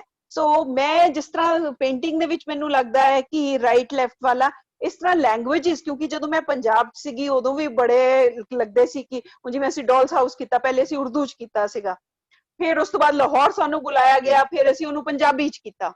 ਸੋ ਮਤਲਬ ਕਿ ਉੱਥੇ ਮੈਨੂੰ ਬੜਾ ਲੱਗਦਾ ਸੀ ਕਿ ਤੁਸੀਂ ਪੰਜਾਬੀ ਚ ਕਰੋ, ਤੁਹਾਨੂੰ ਗ੍ਰਾਂਟਸ ਦਾ ਇਹ ਉਹ ਹੋਏਗਾ। ਮੈਨੂੰ ਅਸਲ ਚ ਗ੍ਰਾਂਟਸ ਵੱਲੋਂ ਸੀਗਾ ਵੀ ਨਹੀਂ ਇੰਟਰਸਟ, ਔਰ ਮੈਨੂੰ ਕਦੀ ਇਹ ਨਹੀਂ, ਹਾਲਾਂਕਿ ਇਹ ਨਹੀਂ ਕਿ ਮੈਨੂੰ ਪੰਜਾਬੀ ਭਾਸ਼ਾ ਨਾਲ ਪਿਆਰ ਨਹੀਂ ਹੈ, ਘਰ ਚ ਵੀ ਪੰਜਾਬੀ ਬੋਲਦੇ ਸਭ ਕੁਝ, ਪਰ ਮੈਨੂੰ ਨਾਟਕ ਦੇ ਵਿੱਚ ਇਹ ਨਹੀਂ ਲੱਗਦਾ ਕਦੀ ਵੀ ਕਿ ਮੈਨੂੰ ਭਾਸ਼ਾ ਨਾਲ ਰਿਸਟ੍ਰਿਕਟ ਹੋਣ ਦੀ ਲੋੜ ਹੈ। ਸੋ ਮੈਂ ਤਾਂ ਜੇ ਕੋਈ ਹੋਰ ਵੀ ਲੈਂਗੁਏਜ ਆਵੇ ਜਾਂ ਕਿਸੇ ਤਰ੍ਹਾਂ ਦਾ ਵੀ ਹੋਵੇ, I would love to do that. ਹਾਂਜੀ ਇੰਦਰਜੀਤ ਜੀ। ਹਾਂਜੀ ਮੈਮ, ਮੈਨੂੰ ਮੈਂ ਨੀਤਾ ਜੀ ਨੂੰ ਵੀ ਸਵਾਲ ਕੀਤਾ ਸੀ, ਤੁਹਾਨੂੰ ਵੀ ਕਰ ਰਹੀ ਹਾਂ। ਇੱਕ ਆਰਟਿਸਟ ਜਿਹੜਾ ਥੀਏਟਰ ਕਰਦਾ, ਤੁਸੀਂ ਫਿਲਮ ਵੀ ਕਰ ਰਹੇ ਹੋ, ਟੀਵੀ ਵੀ ਕਰ ਰਹੇ ਹੋ, ਥੀਏਟਰ ਵੀ ਕਰ ਰਹੇ ਹੋ, ਜਿਹੜੀ ਰੂਹ ਦੀ ਖੁਰਾਕ ਉਹ ਕਿੱਥੋਂ ਪੂਰੀ ਹੁੰਦੀ ਹੈ? ਦੇਖੋ ਇਹ ਤਾਂ ਸਾਰਿਆਂ ਨੂੰ ਪਤਾ ਹੈ, ਜੇ ਕਿਤੇ ਥੀਏਟਰ ਤੋਂ ਕਿਚਨਸ ਚੱਲਦੇ ਹੁੰਦੇ ਤਾਂ ਐਕਟਰ ਬਾਹਰ ਨਹੀਂ ਜਾਂਦਾ। ਬਿਲਕੁਲ ਠੀਕ ਕਹਿ ਰਹੇ ਹੋ। ਇਕਨੋਮਿਕਲੀ ਥੀਏਟਰ ਤਾਂ ਬੇਸਿਕਲੀ ਮੈਂ ਕਰ ਪਾਈ because I was in a job, ਔਰ ਮੈਂ ਪ੍ਰੋਡਕਸ਼ਨਸ ਆਪਣੀਆਂ ਚਲਾ ਪਾਉਂਦੀ ਸੀ, ਪ੍ਰੋਡਿਊਸ ਕਰ ਪਾਉਂਦੀ ਸੀ, ਤਾਂ ਮੈਂ ਥੀਏਟਰ ਕਰ ਪਾਈ। ਜੇ ਮੈਂ ਇਸ ਤਰ੍ਹਾਂ ਦੀ ਜੌਬ ਚ ਨਾ ਹੁੰਦੀ ਤੇ ਸ਼ਾਇਦ ਨਾ ਕਰ ਪਾਉਂਦੀ theatre, of course.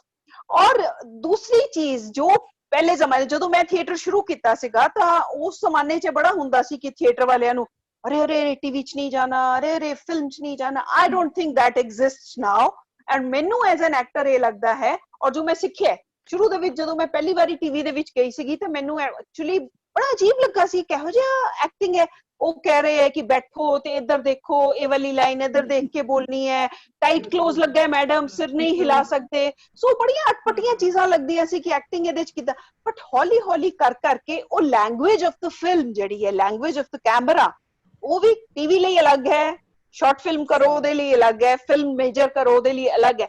when you know that craft, I think as an actor it's very very interesting to explore in different mediums, ਔਰ ਉਹ ਸਾਰੇ ਬਹੁਤ ਮਜ਼ੇਦਾਰ ਲੱਗਦੇ ਨੇ। and it's not only because of money, it's ਇਹ ਤੁਹਾਨੂੰ ਆਪਣੀ ਜਿਹੜੀ ਹੈ, ਮੈਂ ਜਿਸ ਤਰ੍ਹਾਂ ਪਹਿਲੀ ਵਾਰੀ ਜਿਹੜੀ ਮੈਂ ਫਰਸਟ ਫਿਲਮ ਜਿਹੜੀ ਮੈਂ ਕੀਤੀ ਸੀਗੀ, ਫਿਲਮਸ ਦੇ ਵਿੱਚ ਮੈਨੂੰ ਕੁਝ ਫੈਮਿਲੀ ਤੋਂ ਵੀ ਔਰ ਮੈਨੂੰ ਆਪ ਨੂੰ ਵੀ ਥੋੜਾ ਜਿਹਾ ਸੀਗਾ, ਨਹੀਂ ਸੀ ਜਾਣਾ ਚਾਹੁੰਦੀ। ਇੱਕ ਮੇਰੇ ਫਰੈਂਡ ਨੇ ਬਹੁਤ ਜ਼ਬਰਦਸਤੀ ਸੁਜੈਸਟ ਕੀਤਾ ਕਿ ਨਹੀਂ ਨਹੀਂ ਮੰਜੀ ਲੱਭ ਰਹੇ ਨੇ, ਤੁਸੀਂ ਜਾਓ ਮਿਲੋ ਤੇ ਸਹੀ। ਮੁਕੇਸ਼ ਗੌਤਮ ਜੀ ਨੇ ਮੈਨੂੰ ਭੇਜਿਆ ਸੀ ਜ਼ਬਰਦਸਤੀ, ਤੇ ਮੈਂ ਸੰਗਰੂਰ ਗਈ, ਉੱਥੇ ਜਾ ਕੇ ਮਿਲੀ ਤੇ ਉਹ ਸਾਰੇ ਲੋਕ ਜਿਹੜੇ ਮੇਰੇ ਨਾਲ ਰੇਡੀਓ 'ਚ ਕੰਮ ਕਰਦੇ ਸੀ ਉਹੀ ਸਾਰੇ ਉੱਥੇ ਸੀ। ਸੁਖੀ ਜੀ ਸੀਗੇ, ਸੁਨੀਤਾ ਧੀਰ ਸੀਗੇ, ਸਾਰੇ ਜਣੇ, ਔਰ ਮੈਨੂੰ ਉਹ ਮਾਹੌਲ ਇੰਨਾ ਚੰਗਾ ਲੱਗਾ, ਕੁਝ ਮੰਜੀ ਨਾਲ ਮਿਲ ਕੇ ਚੰਗਾ ਲੱਗਾ। And I did that film, ਔਰ ਉਹਦੇ ਲਈ ਮੈਂ ਸਿਰਫ 2 ਵੀਕਐਂਡਸ ਲਗਾਏ ਸੀ। ਜਦੋਂ ਰਿਲੀਜ਼ ਹੋਈ ਤੇ ਉਹ ਦੁਨੀਆ ਭਰ ਦੇ ਲੋਕਾਂ ਨੇ ਦੇਖੀ। ਸੋ ਜਿਹੜੀ ਰੀਚ ਹੈ ਇਹਦੀ, ਉਹ ਐਕਟਰ ਲਈ ਬੜੀ ਸੈਟੀਸਫਾਈਂਗ ਹੈ। ਜਦੋਂ ਇੱਕ ਨਾਟਕ ਅਸੀਂ ਕਰਦੇ ਹਾਂ ਐਟ ਅ ਟਾਈਮ, ਹੁਣ ਚਾਹੇ ਮੇਰਾ ਬੋਏ ਬਾਰੀਆਂ 18 ਕਿੰਨੇ ਸਾਲ ਹੋ ਗਏ ਨੇ ਚੱਲਦੇ ਹੋਏ, ਕਿੰਨੇ ਲੋਕਾਂ ਨੇ ਦੇਖਿਆ ਹੋਣਾ। ਜਦੋਂ ਇੱਕ ਤੁਸੀਂ ਫਿਲਮ ਜਾਂ ਇਹੋ ਜਿਹੀ ਕੋਈ ਟੀਵੀ ਕਰਦੇ ਹੋ, ਉਹਦੀ ਰੀਚ ਇੰਨੀ ਜ਼ਿਆਦਾ ਹੈ। ਆਰਟਿਸਟ ਦੀ ਹਮੇਸ਼ਾ ਇੱਕ ਭੁੱਖ ਹੁੰਦੀ ਹੈ ਕਿ ਜ਼ਿਆਦਾ ਤੋਂ ਜ਼ਿਆਦਾ ਲੋਕ ਉਹਦਾ ਕੰਮ ਦੇਖਣ। ਸੋ when you know the craft, you love that. Yes. ਮੇਰਾ ਸਵਾਲ ਹੈ ਨੀਤਾ ਮਹਿੰਦਰਾ ਜੀ ਕੋਲੋਂ, ਮੈਮ ਤੁਸੀਂ ਜਿਹੜੀ ਯੰਗ ਜਨਰੇਸ਼ਨ ਹੈ ਉਹਨੂੰ ਕੀ ਮੈਸੇਜ ਦੇਣਾ ਚਾਹੋਗੇ ਕਿ ਜੇ ਅੱਜ ਕੱਲ ਕੋਈ ਯੰਗ ਬੰਦਾ ਥੀਏਟਰ ਕਰਨਾ ਚਾਹਵੇ ਤੇ ਤੁਸੀਂ ਉਹਨੂੰ ਕੀ ਦੱਸਣਾ ਚਾਹੋਗੇ ਕਿ ਉਹਨੂੰ ਇਸ ਵੇਦਾ ਦੇ ਵਿੱਚ ਕਿਸ ਤਰੀਕੇ ਦੇ ਨਾਲ ਅੱਗੇ ਵਧਣਾ ਚਾਹੀਦਾ ਹੈ, ਇਸ ਸੰਘਰਸ਼ ਕਰਨ ਲਈ ਤਿਆਰ ਰਹਿਣਾ ਚਾਹੀਦਾ ਹੈ, ਜਾਂ ਫਿਰ ਉਹਨੂੰ ਵੀ ਆਪਣੇ ਬ੍ਰੈਡ ਬਟਰ ਵਾਸਤੇ ਜਿਹੜਾ ਹੈ ਉਸ ਨਾਲ ਸੋਚਦੇ ਹੋਏ ਫਿਲਮਾਂ ਦਾ ਰੁਖ ਕਰ ਲੈਣਾ ਚਾਹੀਦਾ ਹੈ, ਜਾਂ ਇਸ ਤਰੀਕੇ ਦੇ ਨਾਲ ਯੰਗਸਟਰ ਜਿਹੜਾ ਉਸ ਸਿਚੁਏਸ਼ਨ ਦੇ ਨਾਲ ਡੀਲ ਕਰ ਸਕਦਾ ਹੈ? ਇੱਕ ਤਾਂ ਚੀਜ਼ ਇਹ ਹੈ ਕਿ I am very very happy and proud of the youngsters of today. ਬਹੁਤ ਵਧੀਆ ਕੰਮ ਕਰ ਰਹੇ ਨੇ, ਬੜੇ ਸਮਝਦਾਰ ਨੇ। ਔਰ ਜਿੱਥੇ ਤੱਕ ਮੇਰੇ ਵਿਊ ਦੀ ਗੱਲ ਹੈ, ਇੱਕ ਚੀਜ਼ ਹਮੇਸ਼ਾ ਹੈ ਕਿ ਜੇ ਤੁਸੀਂ ਐਕਟਿੰਗ ਦੇ ਵਿੱਚ ਜਾਣਾ ਹੈ, you have to have a proper training. ਮੈਂ ਹੁਣ ਜਿਵੇਂ ਪ੍ਰੋਪਰ ਟ੍ਰੇਨਿੰਗ ਉਹਦਾ ਨਹੀਂ, ਲੇਕਿਨ ਕਰ ਕਰਕੇ ਲਿੱਤੀ ਹੈ, ਬਟ ਜੇ ਮੈਂ ਵੀ ਪੂਰਾ ਸ਼ੁਰੂ ਤੋਂ ਹੋਵੇ, ਬੈਸਟ ਇਜ਼ ਤੁਸੀਂ ਪ੍ਰੋਪਰ ਟ੍ਰੇਨਿੰਗ ਲੈ ਕੇ ਆਪਣੇ ਆਪ ਨੂੰ ਪੂਰੀ ਤਰ੍ਹਾਂ ਇਕਵਿਪ ਕਰੋ। ਇਹ ਨਹੀਂ ਸੋਚੋ ਕਿ ਮੈਨੂੰ ਆਂਦਾ ਹੈ, ਕਿਉਂਕਿ ਇਹ ਲਾਈਨ ਐਸੀ ਹੈ ਕਿ ਜਿਹੜਾ ਵੀ ਪਹਿਲੀ ਵਾਰੀ ਸਟੇਜ ਤੇ ਚੜ ਜਾਂਦਾ, ਵਾਹ ਵਾਹੀ ਹੋ ਜਾਂਦੀ, ਸਭ ਨੂੰ ਲੱਗਦਾ ਮੈਨੂੰ ਬਹੁਤ ਆਂਦਾ ਹੈ। ਉਸ ਚੀਜ਼ ਤੋਂ ਡਰਨਾ ਚਾਹੀਦਾ ਹੈ। ਜ਼ਿੰਦਗੀ 'ਚ ਜਦੋਂ ਤਾਈਂ ਤੁਸੀਂ ਕਰ ਰਹੇ ਹੋ, ਉਦੋਂ ਤਾਈਂ ਤੁਸੀਂ ਸਿੱਖ ਰਹੇ ਹੋ। I haven't learned even 5% of what is there to be learned। ਉਹ ਇੰਨਾ ਕੁਛ ਹੈ ਸਿੱਖਣ ਲਈ। ਇੱਕ ਤਾਂ ਆਪਣੇ ਆਪ ਨੂੰ ਇਕਵਿਪ ਕਰਨਾ ਔਰ ਡੇਲੀ ਬੇਸਿਸ ਤੇ ਇਕਵਿਪ ਕਰਨਾ ਉਹ ਬੜਾ ਜ਼ਰੂਰੀ ਹੈ। ਔਰ ਸੈਕੰਡਲੀ, ਮੈਨੂੰ ਇਹ ਨਹੀਂ ਲੱਗਦਾ ਕਿ ਤੁਸੀਂ ਥੀਏਟਰ ਕਰੋ ਔਰ ਆਪਣੀ ਰੋਜ਼ੀ ਰੋਟੀ ਭੁੱਲ ਜਾਓ ਔਰ ਤੁਸੀਂ ਸੋਚੋ ਜੀ ਮੈਂ ਥੀਏਟਰ ਕਰਕੇ ਥੀਏਟਰ ਤੇ ਜ਼ਿੰਦਗੀ ਦੇਣੀ। ਮੈਨੂੰ ਇਹਦੇ ਵਿੱਚ ਕੋਈ ਸੈਂਸ ਨਹੀਂ ਨਜ਼ਰ ਆਉਂਦੀ। ਤੁਸੀਂ ਹੱਥ ਪੈਰ ਰੱਬ ਨੇ ਤੁਹਾਨੂੰ ਦਿੱਤੇ ਹੈ, ਤੁਸੀਂ ਥੀਏਟਰ ਕਰਨਾ ਹੈ, ਸ਼ੌਕ ਕਰਨਾ ਹੈ, ਕਮਾਓ ਤੇ ਕਰੋ। कौन कहता है कि भूखे रह के करो? थिएटर दी रिहर्सल्स हमेशा। पर ऑडियंस में से कुछ सवाल अगर आ सकते हैं हमारे तो एक मिनट जी, मैंने एक गल पूरी करन दियो रवि जी। Please continue. जो थिएटर दी रिहर्सल्स किते भी 1 ਵਜੇ ਦੁਪਹਿਰ ਤੋਂ ਬਾਅਦ ਸ਼ੁਰੂ ਹੁੰਦੀਆਂ ਹੈ, ਤੇ ਮਾਰਨਿੰਗ ਦੇ ਵਿੱਚ ਯੂ ਡੂ ਅ ਜੌਬ, ਕਰੋ ਕੁਝ, ਉਹਦੇ ਨਾਲ ਘੱਟੋ ਘੱਟ ਆਪਣੀ ਰੋਜ਼ੀ ਰੋਟੀ ਦਾ, ਆਪਣੇ ਪਰਿਵਾਰ ਦਾ ਜੋ ਵੀ ਹੈ ਉਹ ਰੱਖੋ, ਔਰ ਉਸ ਤੋਂ ਬਾਅਦ ਰਿਹਰਸਲਸ ਕਰੋ। ਦਿਨ ਦੇ ਵਿੱਚ 24 ਘੰਟੇ ਹੁੰਦੇ ਆ, 24 ਘੰਟੇ ਜ਼ਰੂਰੀ ਨਹੀਂ 8 ਘੰਟੇ ਕੰਮ ਕਰਨਾ ਹੈ। You can work for 20 hours 18 hours. ਔਰ ਇਸ ਲਈ ਨਿਗਲੈਕਟ ਕਰਨਾ ਬ੍ਰੈਡ ਬਟਰ ਨੂੰ ਮੇਰੇ ਲਈ ਕੋਈ ਲੌਜੀਕਲ ਨਹੀਂ ਹੈ। ਜੀ ਜੀ ਅਸੀਂ ਹੁਣ ਆਡੀਅנס ਦੇ ਵੱਲ ਆਵਾਂਗੇ। ਜੇ ਆਡੀਅנס ਦੇ ਵਿੱਚੋਂ ਕੋਈ ਸਾਡੇ ਇਹਨਾਂ ਮਹਿਮਾਨਾਂ ਕੋਲੋਂ ਕੋਈ ਸਵਾਲ ਕਰਨਾ ਚਾਹੁੰਦਾ ਹੈ, ਉਹ ਕਰ ਸਕਦੇ ਨੇ। Most welcome. ਹਾਂਜੀ ਜਗਜੀਤ ਜੀ ਸਾਡੇ ਨਾਲ ਜੁੜੇ ਹੋਏ, ਜਗਜੀਤ ਸਿੰਘ ਜੀ ਜੁੜੇ ਹੋਏ ਨੇ। ਕੋਈ ਸਵਾਲ ਤੁਹਾਡਾ ਹੈ ਕਿਸੇ ਨਾਲ? ਮੈਂ ਇੱਕ ਸਵਾਲ ਬਾਅਦ ਵਿੱਚ ਨਾ ਇੰਦਰਜੀਤ ਔਰ ਗੋਲਡੀ ਜੀ ਕੋਲ ਕਰਨਾ ਚਾਹਾਂਗਾ, ਬਾਅਦ ਹਾਲੇ ਨਹੀਂ। ਹਾਂਜੀ ਜਗਜੀਤ ਜੀ ਕੋਈ ਸਵਾਲ ਤੁਹਾਡਾ ਹੈ? ਸਾਡੇ 3 ਬਹੁਤ ਮਾਨਦੇ, ਤੁਸੀਂ ਗੋਲਡੀ ਨਾਲ ਵੀ ਸਵਾਲ ਕਰਦੇ ਹੋ। ਗੋਲਡੀ ਜੀ ਬਹੁਤ ਜੂਝ ਰਹੇ ਆ ਜੀ ਥੀਏਟਰ ਵਾਸਤੇ, ਔਰ ਇਹਨਾਂ ਨੂੰ ਬਹੁਤ ਬਹੁਤ ਮੁਬਾਰਕਾਂ। ਪਿਛਲੇ ਕੁਝ ਸਾਲਾਂ ਤੋਂ ਬਹੁਤ ਲਗਾਤਾਰਤਾ ਨਾਲ ਇਹ ਕੰਮ ਕਰ ਰਹੇ ਆ।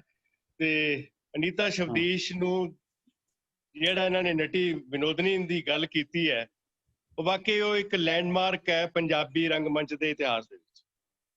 ਤੇ ਨੀਤਾ ਮਹਿੰਦਰਾ ਜੀ, ਹੈਲੋ ਤੁਹਾਡੀ ਆਵਾਜ਼ ਆ ਰਹੀ ਹੈ? ਜੀ ਆ ਰਹੀ ਹੈ ਜੀ ਆਵਾਜ਼। ਹਾਂਜੀ ਸਤਿ ਸ਼੍ਰੀ ਅਕਾਲ ਜੀ। ਨੀਤਾ ਮਹਿੰਦਰਾ ਜੀ ਨੇ ਜਿਹੜੀ ਗੱਲ ਕੀਤੀ ਹੈ ਉਹ ਬਿਲਕੁਲ ਸਹੀ ਹੈ। ਮੈਂ ਪਿਛਲੇ 50 ਸਾਲ ਤੋਂ ਥੀਏਟਰ ਦੇ ਨਾਲ ਜੁੜਿਆ, ਪਰ ਰੋਟੀ ਰੋਜ਼ੀ ਜਿਹੜੀ ਹੈ ਉਹ ਥੀਏਟਰ ਨਹੀਂ ਦੇ ਸਕਦਾ। ਔਰ ਮੈਂ ਸਭ ਤੋਂ ਜ਼ਿਆਦਾ ਇਸ ਵੇਲੇ ਮਹਿਸੂਸ ਕੀਤਾ ਜਦੋਂ ਇਹ ਲਾਕਡਾਊਨ ਦਾ ਮਸਲਾ ਹੋਇਆ, ਕਿ ਜਿਹੜੇ ਲੋਕ ਕਿਸੇ ਕੋ ਹੋਰ ਕੋਈ ਕੰਮ ਨਹੀਂ ਸੀ ਕਰਦੇ, ਉਹ ਬਹੁਤ ਮੁਸੀਬਤ 'ਚ ਆਏ। ਮਤਲਬ ਆਪਣੇ ਆਪ ਨੂੰ ਸੰਭਾਲ ਕੇ ਰੱਖਣਾ, ਪਰਿਵਾਰ ਦੇ ਨਾਲ ਪਰਿਵਾਰ ਨੂੰ ਪਾਲਣਾ, ਉਹ ਕਿਵੇਂ ਕਰਨਾ ਹੈ। ਉਹ ਠੀਕ ਹੈ ਕਿ ਰੰਗਮੰਚ ਸ਼ੌਕ ਹੈ, ਔਰ ਦਿਲੋਂ ਸ਼ੌਕ ਦੇ ਨਾਲ ਅਸੀਂ ਕਈ ਵਾਰੀ ਸ਼ੌਕ ਨੂੰ ਪੂਰੀ ਪ੍ਰੋਫੈਸ਼ਨਲ ਲੈਵਲ ਤੇ ਵੀ ਕੰਮ ਕਰਦੇ ਹਾਂ, ਪਰ ਕੋਈ ਜ਼ਰੂਰੀ ਨਹੀਂ ਕਿ ਉਹ 'ਚ ਪੈਸਾ ਸਾਨੂੰ ਮਿਲੇ। ਮੈਂ ਕਦੇ ਨਹੀਂ ਕਮਾਇਆ, ਪਰ ਸ਼ਿਫਟਿੰਗ ਕੋਈ ਹੋਰ ਪੁੱਛਣਾ ਚਾਹੇਗਾ ਆਡੀਅנס ਵਿੱਚੋਂ? ਔਰ ਇਹ ਜਿਹੜੀ ਉਹਨਾਂ ਨੇ ਗੱਲ ਕਹੀ ਹੈ ਕਿ ਫਿਲਮਾਂ 'ਚ ਜਾਂ ਟੀਵੀ 'ਚ ਜਾਣਾ, ਪਹਿਚਾਨ ਬਹੁਤ ਦੂਰ ਤੱਕ ਜਾਂਦੀ ਹੈ। ਮੈਂ ਛੋਟੀ ਜਿਹੀ ਗੱਲ ਕਰਦਾ, ਮੈਂ ਇੱਕ ਡਾਇਲੌਗ ਬੋਲਿਆ ਸੀ ਚੰਨ ਪ੍ਰਦੇਸੀ। ਚਲੋ ਉਹ ਉਹਨਾਂ ਦਾ ਆਪਣਾ ਇੱਕ ਹੈ, ਅਸੀਂ ਰੰਗਮੰਚ ਦੀ ਗੱਲ ਕਰ ਰਹੇ ਹਾਂ, ਫਿਲਮਾਂ ਦੀ ਗੱਲ ਨਹੀਂ। ਪਹਿਚਾਨ ਬਹੁਤ ਦੂਰ ਤੱਕ ਜਾਂਦੀ ਹੈ, ਇਸ ਲਈ ਲੋਕ ਜਾਂਦੇ ਨੇ ਥੀਏਟਰ ਵਾਲੇ। ਚਲਿਏ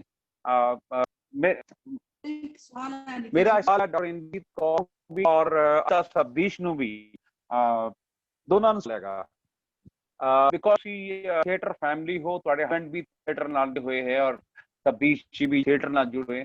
ਕਿਆ ਕਿਸੇ ਨਾਟਕ ਨੂੰ ਤਿਆਰ ਕਰਦੇ ਹੋਏ ਤੁਹਾਡੇ ਆਪਸੀ ਕਲੈਸ਼ ਹੁੰਦਾ, ਈਗੋ ਹੁੰਦੀ ਕਿਸੇ ਪਲੇਨ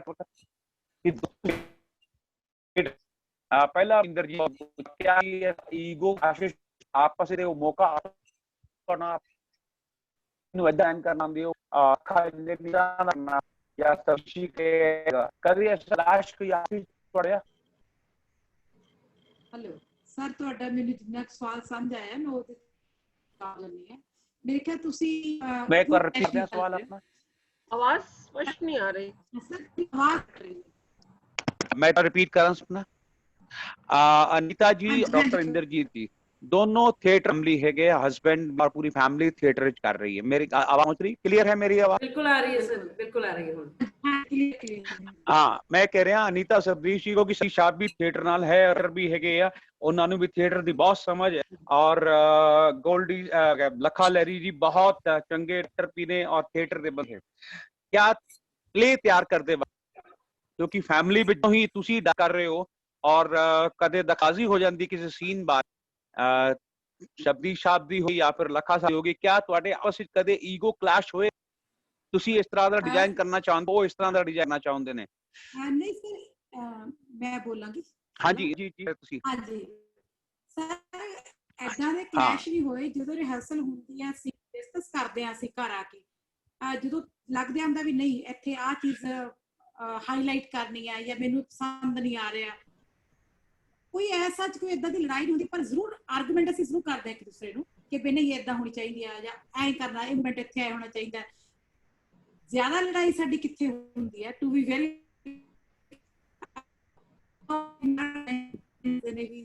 ਜਿਵੇਂ ਮੈਡਮ ਨੀਤਾ ਕੀਤੇ, ਮੇਰੇ ਹਸਬੈਂਡ ਯੂਨੀਵਰਸਿਟੀ ਜੌਬ ਕਰਦੇ ਆ ਥੀਏਟਰ ਐਂਡ ਟੈਲੀਵਿਜ਼ਨ ਡਿਪਾਰਟਮੈਂਟ। ਅਸੀਂ ਵੱਲੋਂ ਸੁੱਖ ਹੈ ਕਿ ਸਾਨੂੰ ਮਤਲਬ ਪਾਮਾ ਕਰ ਰਹੇ ਹਾਂ। ਜਦੋਂ ਆਖਿਆ ਜੀ ਮੇਰੇ ਅੱਗੇ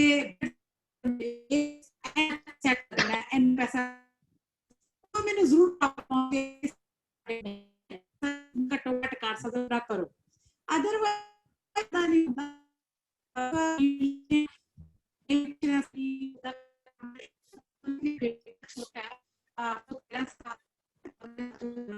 सर उनका इंटरनेट का प्रॉब्लम है, आप सवाल दूसरे वक्ता के सामने रख सकते हैं जब तक वो इसे ठीक करते हैं।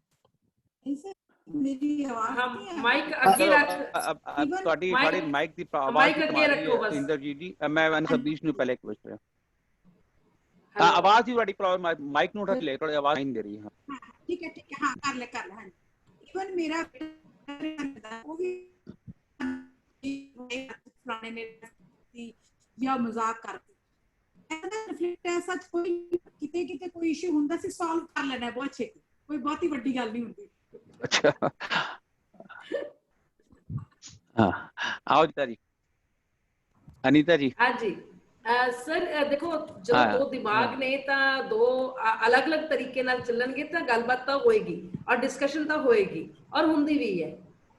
ਐਜ਼ ਰਾਈਟਰ ਨੇ ਆਪਣੇ ਹਿਸਾਬ ਨਾਲ ਲਿਖ ਦਿੱਤਾ ਜਾਂ ਐਜ਼ ਰਾਈਟਰ ਉਹਨਾਂ ਦੀ ਇੱਕ ਆਪਣੀ ਥਾਟ ਹੈ ਤੇ ਐਜ਼ ਡਾਇਰੈਕਟਰ ਮੈਂ ਉਹਨੂੰ ਕੁਝ ਹੋਰ ਚੇਂजेस ਲੈ ਕੇ ਮੰਚ ਦੇ ਅਕੋਰਡਿੰਗ ਕੁਝ ਕਰਨਾ ਚਾਹੁੰਦੀ ਆ ਤੇ ਮੈਂ ਈਜ਼ੀਲੀ ਉਹਨੂੰ ਕੱਟ ਕਰ ਦਿੰਦੀ ਆ, ਕੋਈ ਵੱਡੀ ਗੱਲ ਨਹੀਂ ਹੈ। ਹਾਂ ਡਿਸਕਸ ਜ਼ਰੂਰ ਹੁੰਦਾ ਹੈ ਕਿ ਮੈਨੂੰ ਲੱਗਦਾ ਹੈ ਕਿ ਇੱਥੇ ਇਦਾਂ ਹੋਣਾ ਚਾਹੀਦਾ ਹੈ ਤੇ ਜੇ ਕਿਤੇ ਲੱਗਦਾ ਕਿ ਲੰਬਾ ਹੋ ਗਿਆ ਪਲੇ ਉਹਨੂੰ ਕੱਟ ਕਰੋ, ਉਹਨੂੰ ਇੰਨਾ ਨਹੀਂ ਇੰਨਾ ਕਰੋ। ਸੋ ਆਪਸ ਦੇ ਵਿੱਚ ਡਿਸਕਸ਼ਨ ਹੁੰਦੀ ਹੈ। ਐਜ਼ ਡਾਇਰੈਕਟਰ ਮੈਂ ਆਪਣੇ ਹਿਸਾਬ ਨਾਲ ਦੇਖਣਾ ਹੈ ਕਿਉਂਕਿ ਮੈਨੂੰ ਮੰਚ ਦੇ ਅਕੋਰਡਿੰਗ ਚੱਲਣਾ ਪੈਣਾ ਹੈ ਤੇ ਰਾਈਟਰ ਨੇ ਸਕ੍ਰਿਪਟ ਨੂੰ ਲਿਖ ਦਿੱਤਾ ਹੈ ਤਾਂ ਥੋੜੀਆਂ ਬਹੁਤ ਚੇਂजेस ਮੰਚ ਵਾਸਤੇ ਹੋ ਜਾਂਦੀਆਂ ਨੇ ਤੇ ਲੜ ਕੇ ਨਹੀਂ ਹੁੰਦੀਆਂ, ਇੰਨਾ ਪੱਕੀ ਗੱਲ ਹੈ। ਡਿਸਕਸ ਹੋ ਕੇ ਹੁੰਦੀਆਂ ਨੇ। ਚਲੋ रवि जी मैं एक सवाल कर रहे हैं रवि जी मैं भी हाजिर हां जे तुसी मेनू भी मौका दे दियो इस सवाल दी। महेंद्रा जी है डॉक्टर इंद्रजीत और नु भी और अजीश स्वागत के पंजाब ने चंगे एक्टर हुए हैं पर वुमेन प्ले राइट बहुत सुनने मिल रही है, क्या कर सकता है? वुमेन प्ले क्यों नहीं है? ਇਹਦਾ ਜਵਾਬ ਤਾਂ ਰਵੀ ਜੀ ਤੁਸੀਂ ਦਿਓ। प्ले राइट रहे हैं। हाँ बिल्कुल ठीक है नीता मैडम। ਤੁਸੀਂ मौका क्यों नहीं देता किसी वुमन ਨੂੰ? नहीं हिंदी में भी पुरुषों की संख्या जो है वो ज्यादा है और महिलाओं की उससे कम है। सिर्फ पंजाब का सवाल नहीं है, आप हिंदी के नाटक क्षेत्र में भी देखें तो भी पुरुषों की संख्या नंबर अगर गिना जाए अच्छे बुरे नाटक और पाए के नाटक की परिभाषा को छोड़ के यहाँ पर भी पुरुषों की संख्या ज्यादा है। ये एक प्रश्न है और ये एकदम जायज प्रश्न है, मैं सहमत हूँ इससे। हाँ है कुछ प्रॉब्लम ये। नहीं मिस सहगल, आपने जो शुरू में बात की थी मुझे बहुत अच्छी लगी और मैं पर्सनली भी उससे बहुत मानती हूँ कि जब हम कलाकार की बात करते हैं, चाहे वो राइटर है चाहे वो एक्टर है, हम जेंडर बायस क्यों रहते हैं? जैसे फॉर एग्जाम्पल मैं बताती हूँ, जब शुरू में इन्होंने कहा कि नहीं विमेन को आगे लाना व्हाटएवर जो भी पॉलिसीज थी, विमेन थिएटर फेस्टिवल शुरू हुए। अच्छा, विमेन थिएटर फेस्टिवल होते थे और उसमें ये कहते थे जो दूसरा फेस्टिवल होगा ना, जो जनरल, उसमें आप नहीं जाएंगी। मतलब जब विमेन थिएटर फेस्टिवल शुरू किए, वो they were not in addition to the normal festival, in addition जो पुराने फेस्टिवल थे वो खाली मर्दों के लिए कर दिए, ये खाली औरतों के। But why? हाँ, तो ये गलत है। मुझे लगता है अगर डायरेक्टर्स का फेस्टिवल है तो डायरेक्टर बराबर है, औरत है या मर्द है, वो काम के बेसिस पे उसका जो भी है मूल्यांकन होना चाहिए, जेंडर के बेसिस पे नहीं होना चाहिए। काम का मूल्यांकन हो, मर्द और औरत के जेंडर बेस नहीं होना चाहिए। जी रंगमंच में या कला जगत में जेंडर की कोई अहमियत नहीं है, दोनों एक जैसे हैं। बिल्कुल नहीं, हम मानते हैं, शब्दों में मानते हैं, व्यवहार में क्षमा कीजिए, अगर हम अपने दिल पे हाथ रख के इस सवाल का जवाब पूछते हैं तो हमें निराशा होती है। वो भी सही बात है आपकी, वो भी सही बात है, लेकिन we doing fine, we fighting, we know where to. अब चेंज आ रहा है, लेकिन बर्दाश्त बड़ी मुश्किल से हो रहा है। हाँ। सवाल मैं गीता जी आपसे पूछ रहा हूँ। गीता जी, वही सवाल हो जाएगा, सोलो परफॉर्मेंस या कंप्लीट ड्रामा? मैं तो इस सवाल पे ही सवाल खड़ा करती हूँ। मेरे हिसाब से सोलो ड्रामा भी कंप्लीट ड्रामा है। सोलो ड्रामा 15 मिनट में अगर आप कुछ करके आ रहे हैं वो अलग बात है, लेकिन अगर आपने मैं फिर वो एग्जांपल वही दे रही हूँ, मेरा चाहे चंदा मामा है चाहे बुए बारियां है, आपने देखा हो, they are complete performances, it's not. So इसलिए मुझे आपका सवाल जो है उसी पे थोड़ी आपत्ति है कि सोलो ड्रामा या मैंने सवाल अनीता से इसलिए पूछा था क्योंकि ज्यादातर आपको प्रेफरेंस किसमें देती हैं? सॉरी, ज्यादातर सर हाँ, प्रेफरेंस किसमें है आपकी? प्रेफरेंस किसमें है? सोलो परफॉर्मेंस या कंप्लीट ड्रामा? अच्छा, प्रेफरेंस नहीं सर, कंप्लीट ड्रामा।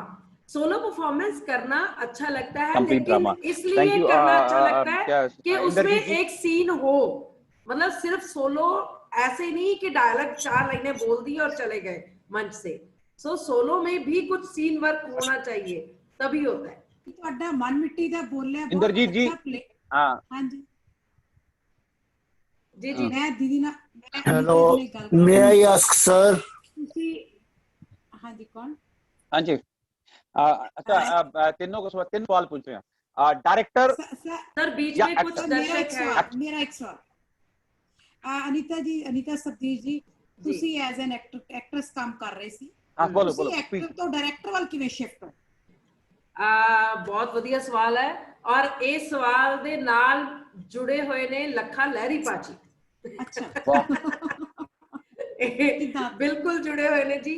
ਐਕਚੁਅਲੀ ਕੀ ਹੈ ਕਿ ਮੈਂ ਐਜ਼ ਐਕਟਰ ਹੀ ਕੰਮ ਕਰਨਾ ਚਾਹੁੰਦੀ ਸੀ, ਤੇ ਅੱਜ ਵੀ ਜੇ ਤੁਸੀਂ ਦੋਨਾਂ ਦੇ ਵਿੱਚੋਂ ਮੈਨੂੰ ਪ੍ਰੈਫਰੈਂਸ ਕਰਨ ਦੀ ਗੱਲ ਕਰੋਗੇ, ਜਿੱਦਾਂ ਹੁਣੇ ਤੁਸੀਂ ਨਾਟਕ ਦੀ ਗੱਲ ਕੀਤੀ ਹੈ, ਤਾਂ ਮੈਂ ਅਦਾਕਾਰ ਦੇ ਤੌਰ ਤੇ ਹੀ ਜ਼ਿਆਦਾ ਪਸੰਦ ਕਰਦੀ ਹਾਂ। डायरेक्शन ਦੇ ਵਿੱਚ ਮੈਨੂੰ ਯਾਦ ਹੈ ਜੀ, ਮੈਂ ਨਾ ਯੂਥ ਫੈਸਟੀਵਲ ਦੇ ਦੌਰਾਨ ਬਹੁਤ ਐਕਸਪੈਰੀਮੈਂਟ ਕਰਨ ਦਾ ਮੌਕਾ ਮਿਲਿਆ ਮੈਨੂੰ। ਜਦੋਂ ਬ੍ਰਦਰ ਮੇਰਾ ਯੂਥ ਫੈਸਟੀਵਲ ਤਿਆਰ ਕਰਵਾਉਂਦਾ ਹੁੰਦਾ ਸੀ ਤੇ ਉਹ ਅਮਰੀਕਾ ਚਲਾ ਗਿਆ, ਤਾਂ ਮੈਨੂੰ ਕਾਲਜ ਵਾਲਿਆਂ ਨੇ, ਲੁਧਿਆਣੇ ਕਾਲਜ ਦੇ ਵਿੱਚ ਮੈਨੂੰ ਬੁਲਾਇਆ ਗਿਆ ਕਿ ਤੁਸੀਂ ਹੁਣ ਪਲੇ ਤਿਆਰ ਕਰਵਾਓ। ਤਾਂ ਮੈਂ ਕਿਹਾ ਜੀ ਮੈਂ ਤਾਂ ਡਾਇਰੈਕਟਰ ਹਾਂ ਹੀ ਨਹੀਂ, ਸੋ ਮੈਂ ਤਾਂ ਤਿਆਰ ਕਰਵਾ ਹੀ ਨਹੀਂ ਸਕਦੀ ਪਲੇ ਕਿਸੇ ਵੀ ਹਾਲਤ ਵਿੱਚ, ਪਰ ਮੈਂ ਤੁਹਾਨੂੰ ਐਜ਼ ਡਾਇਰੈਕਟਰ ਕੋਈ ਭੇਜ ਦਿੰਦੀ ਹਾਂ ਤੁਹਾਡੇ ਕੋਲੇ, ਕੋਈ ਗੱਲ ਨਹੀਂ। ਉਹ ਕਹਿੰਦੇ ਕਿ ਨਹੀਂ, ਲੜਕੀਆਂ ਦਾ ਕਾਲਜ ਹੈ ਤੇ ਸਾਨੂੰ ਤੂੰ ਹੀ ਚਾਹੀਦੀ ਹੈ ਤੇ ਤੂੰ ਹੀ ਕਰੇਂਗੀ, ਜਾਂ ਕੋਈ ਫੀਮੇਲ ਹੈ ਡਾਇਰੈਕਟਰ ਦੇ ਦੇ। ਤਾਂ ਮੈਂ ਲੱਖਾ ਭਾਜੀ ਨੂੰ ਕਿਹਾ ਸੀਗਾ, ਪਹਿਲਾਂ ਜਦੋਂ ਗੱਲ ਹੋਈ ਸੀ, ਜਦੋਂ ਮੈਨੂੰ ਇਹ ਨਹੀਂ ਸੀ ਪਤਾ ਕਿ ਉਹਨਾਂ ਨੂੰ ਫੀਮੇਲ ਡਾਇਰੈਕਟਰ ਹੀ ਚਾਹੀਦੀ ਹੈ, ਤਾਂ ਮੈਂ ਲੱਖਾ ਲਹਿਰੀ ਭਾਜੀ ਨੂੰ ਕਿਹਾ ਕਿ ਭਾਜੀ ਪਵਨ ਕਰਵਾਉਂਦਾ ਸੀ ਉਸ ਕਾਲਜ ਦੇ ਵਿੱਚ ਪਲੇ, ਤੇ ਹੁਣ ਤੁਸੀਂ ਜਾਓ ਤੇ ਮੈਂ ਵੀ ਆ ਜਾ ਕਰਾਂਗੀ ਕਦੀ ਕਦੀ। ਤਾਂ ਉਹਨਾਂ ਨੇ ਕਿਹਾ ਕਿ ਮੇਰੇ ਕੋਲ ਟਾਈਮ ਨਹੀਂ ਹੋਏਗਾ, ਮੈਂ ਬਿਜ਼ੀ ਹਾਂ, ਤੂੰ ਜਾ, ਤੂੰ ਕਰਵਾ, ਉੱਥੇ ਵੈਸੇ ਵੀ ਗਰਲਸ ਕਾਲਜ ਹੈ ਤਾਂ ਬੱਚੇ ਜ਼ਿਆਦਾ ਕੰਫਰਟੇਬਲ ਰਹਿਣਗੇ, ਤੇ ਤੂੰ ਜਾ।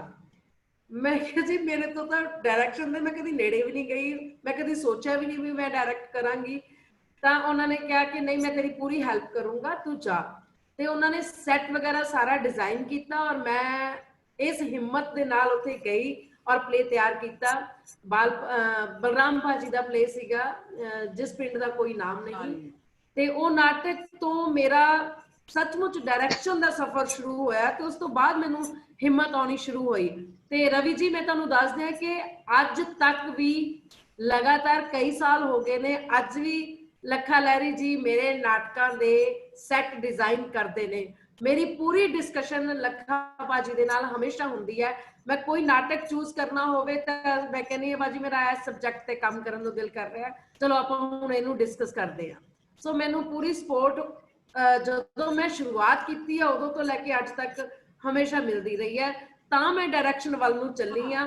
ਉਸ ਤੋਂ ਬਾਅਦ ਤਾਂ ਫਿਰ ਪਵਨ ਅਮਰੀਕਾ ਚਲਾ ਗਿਆ। ਫਿਰ ਜਦੋਂ ਮੈਂ ਆਪਣਾ ਗਰੁੱਪ ਸ਼ੁਰੂ ਕਰ ਲਿਆ, ਫਿਰ ਮੈਨੂੰ ਲੱਗਿਆ ਕਿ ਕੁਝ ਨਾਟਕ ਇਹੋ ਜਿਹੇ ਸੀਗੇ ਕਿ ਜਿਹੜੇ ਤੁਹਾਡਾ ਦਿਲ ਕਰਦਾ ਕਿ ਤੁਸੀਂ ਉਹਨਾਂ ਨੂੰ ਕਰੋ, ਲੇਕਿਨ ਕੋਈ ਡਾਇਰੈਕਟਰ ਸ਼ਾਇਦ ਉਹਨਾਂ ਦਾ ਟੇਸਟ ਨਹੀਂ, ਜਾਂ ਉਹਨਾਂ ਦਾ ਲੱਗਦਾ ਕਿ ਮੈਂ ਨਹੀਂ ਕਰਨੇ। ਸੋ ਆਪਣੀ ਆਪਣੀ ਪਸੰਦ ਹੁੰਦੀ ਹੈ। ਤੇ ਮੈਂ ਆਪਣੇ ਹੀ ਗਰੁੱਪ ਦਾ ਪਹਿਲਾ ਨਾਟਕ ਜਿਹੜਾ ਡਾਇਰੈਕਟ ਕੀਤਾ ਸੀਗਾ ਗਰੁੱਪ ਦੇ ਵਿੱਚ, ਜਦੋਂ ਕਿ ਯੂਥ ਫੈਸਟੀਵਲ ਦੀ ਗੱਲ ਹੋਰ ਹੁੰਦੀ ਹੈ। ਯੂਥ ਫੈਸਟੀਵਲ ਦੇ ਵਿੱਚ ਅੱਧੇ ਘੰਟੇ ਦਾ ਜਾਂ 25 ਮਿੰਟ ਦਾ ਨਾਟਕ ਤਿਆਰ ਕਰਾਉਣਾ ਉਹ ਇੱਕ ਡਿਫਰੈਂਟ ਮਾਧਿਅਮ ਹੈ, ਕਿਉਂਕਿ ਕਾਲਜ ਦਾ ਹੀ ਸਾਰਾ ਐਟਮੋਸਫੇਅਰ ਤੁਹਾਨੂੰ ਮਿਲਣਾ ਹੈ, ਬਹੁਤ ਈਜ਼ੀਲੀ ਤੁਸੀਂ ਮੈਨੇਜ ਕਰ ਲੈਂਦੇ ਹੁੰਦੇ। ਲੇਕਿਨ ਜਦੋਂ ਤੁਸੀਂ ਆਪਣਾ ਗਰੁੱਪ ਸ਼ੁਰੂ ਕਰਨਾ ਹੈ, ਉਸ ਦੇ ਵਿੱਚ ਤੁਸੀਂ ਨਾਟਕ ਕਰਨੇ ਤਾਂ ਬਹੁਤ ਦਿੱਕਤਾਂ ਆਉਣਗੀਆਂ। ਤੇ ਪਹਿਲਾ ਹੀ ਨਾਟਕ ਮੈਂ ਔਰ ਰਮਨ ਢਿੱਲੋਂ ਦੋਨੋਂ ਅਸੀਂ ਫਰੈਂਡਸ ਨੇ ਸੋਚਿਆ ਕਿ ਅਸੀਂ ਪਹਿਲਾ ਨਾਟਕ ਕਰਦੇ ਇਹਨਾਂ ਦੀ ਆਵਾਜ਼, ਕਿਉਂਕਿ ਸ਼ਬਦੀਸ਼ ਤੇ ਮੇਰੀ ਡਿਸਕਸ਼ਨ ਹੋਈ ਕਿ ਅਸੀਂ ਇਸ ਵਿਸ਼ੇ ਦੇ ਉੱਤੇ ਨਾਟਕ ਕਰਨਾ ਹੈ ਤੇ ਬੜਾ ਵਧੀਆ ਨਾਟਕ ਹੈ। ਮੈਂ ਔਰ ਰਮਨ ਨੇ ਸ਼ੁਰੂ ਕਰ ਲਿਆ ਔਰ ਤੁਸੀਂ ਮੰਨੋਗੇ ਪਹਿਲੇ ਹਫਤੇ ਦੇ ਵਿੱਚ ਹੀ ਰਮਨ ਦਾ ਬਹੁਤ ਮੇਜਰ ਐਕਸੀਡੈਂਟ ਹੋ ਗਿਆ। ਸੋ ਉਹ ਫਿਰ ਡਾਇਰੈਕਸ਼ਨ ਦੀ ਜ਼ਿੰਮੇਵਾਰੀ ਜਿਹੜੀ ਉਹ ਪੂਰੀ ਮੇਰੇ ਤੇ ਆ ਗਈ। ਤੇ ਉਹ ਇਸ ਤਰ੍ਹਾਂ ਸਫਰ ਸ਼ੁਰੂਆਤ ਹੋਈ ਐਜ਼ ਡਾਇਰੈਕਟਰ ਕੰਮ ਕਰਨ ਦੀ, ਤੇ ਉਹ ਅੱਜ ਵੀ ਜਾਰੀ ਹੈ। ਰਵੀ ਜੀ ਮੈਂ ਜੇ ਮੌਕਾ ਦੇ ਸਕੋ ਸ਼ਬਦੀਸ਼ ਵਿੱਚ ਸ਼ਬਦੀਸ਼ ਜੀ ਆ ਗਏ ਨੇ ਜੀ। ਸ਼ਬਦੀਸ਼ ਜੀ ਗੱਲ ਕਰਨਾ ਚਾਹੁੰਦੇ ਹੈ। अच्छा कुछ हाँ प्लीज शब्दीश जी चुगली ना करो प्लीज है। लखा जी गल करेंगे मैं चुगली वाला सवाल नहीं उठाउण लग्या। मैं गल सिर्फ इन्नी करना चाहुंदा कि सोलो ते वध कास्ट वाले नाटक दी चर्चा बार-बार छिड़ी है। मैं 25 तो 50 तक दी कास्ट वाले नाटक भी लिखे ने ते सोलो भी आ गए। शबदीश हां थोड़ा कर रहे हैं तुहानू जी। तुहानू मेरी आवाज आ रही जी? बिल्कुल आ रही मैं 25 तो 50 तक दी कास्ट वाले नाटक भी कीते ने और मैं सोलो भी लिखे ने दो। और मेरे सामने हमेशा एक गल रही है कि नाटक चाहे तुसी 20 बंदियां नाल खेड रहे हो, चाहे 50 बंदियां नाल खेड रहे हो, चाहे एक बंदे नाल खेड रहे हो, नाटक दी पहली डिमांड है सीन, कि मैं कोई सीन क्रिएट कर रहा कि नहीं, जां मैं जो लिख रहा ओनू अदाकार ते निर्देशक किसी सीन च ढाल सकता कि नहीं। जे सीन नहीं बन रहा, सिर्फ भाषण हो रहा, एक बंदा मिमिक्री कर रहा, तो मैं नहीं समझदा कि वो कोई सोलो प्ले है। और इस करके इस नाटक नू जिद्दां मैं सोलो लिखिया मन मिट्टी दा बोलिया, मैनू नाटक किद्दां दा चाहीदा इहदे लई मैनू 10 साल लगे। पर जदों मैं नाटक नू लिखना शुरू किया तो मैं 8 दिनां च स्क्रिप्ट लिखी। पर 10 साल मैं यही सोचदा रहा कि ਜਿਹੜੇ ਨਾਟਕ ਸੋਲੋ ਮੈਂ ਦੇਖਦਾ ਆ ਰਿਹਾ ਉਹਨਾਂ ਚ ਕੀ ਕਮੀ ਹੈ, ਉਹਨਾਂ ਦੇ ਵਿੱਚ ਕੀ ਗੱਲ ਹੈ ਜਿਹੜੀ ਮੈਨੂੰ ਨਹੀਂ ਲੱਗਦਾ ਕਿ ਉਹ ਉਹਨੂੰ ਨਾਟਕ ਬਣਾ ਰਹੀ ਹੈ। ਇਸ ਕਰਕੇ ਸੋਲੋ ਦਾ ਤੇ ਵਧੇਰੇ ਕਾਸਟ ਵਾਲੇ ਨਾਟਕ ਦਾ ਝਗੜਾ ਨਹੀਂ, ਝਗੜਾ ਸਿਰਫ ਇਹ ਹੈ ਈਵਨ ਕੋਈ ਵੀ ਨਾਟਕ ਹੋਵੇ ਉਹਦੇ ਚ ਸੀਨ ਕੋਈ ਬਣ ਰਿਹਾ ਕਿ ਨਹੀਂ। ਬੇਸਿਕ ਗੱਲ ਇਹ ਹੈ, ਇਸ ਗੱਲ ਨੂੰ ਮੇਰਾ ਖਿਆਲ ਧਿਆਨ ਚ ਰੱਖਣਾ ਚਾਹੀਦਾ।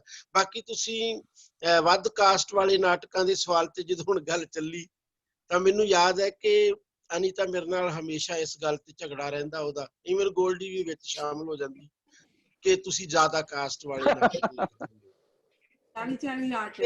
ਮੈਨੂੰ ਯਾਦ ਹੈ 1084 ਦੀ ਮਾਂ ਜਦੋਂ ਮੈਂ ਲਿਖਿਆ ਤਾਂ ਅਨੀਤਾ ਮੈਨੂੰ ਕਹਿੰਦੀ ਵੀ ਇਸ ਵਾਰ ਫਿਰ ਡਾਇਰੈਕਸ਼ਨ ਦਾ ਪੰਗਾ ਵੀ ਤੁਸੀਂ ਆਪੇ ਹੀ ਲੈ ਲਓ।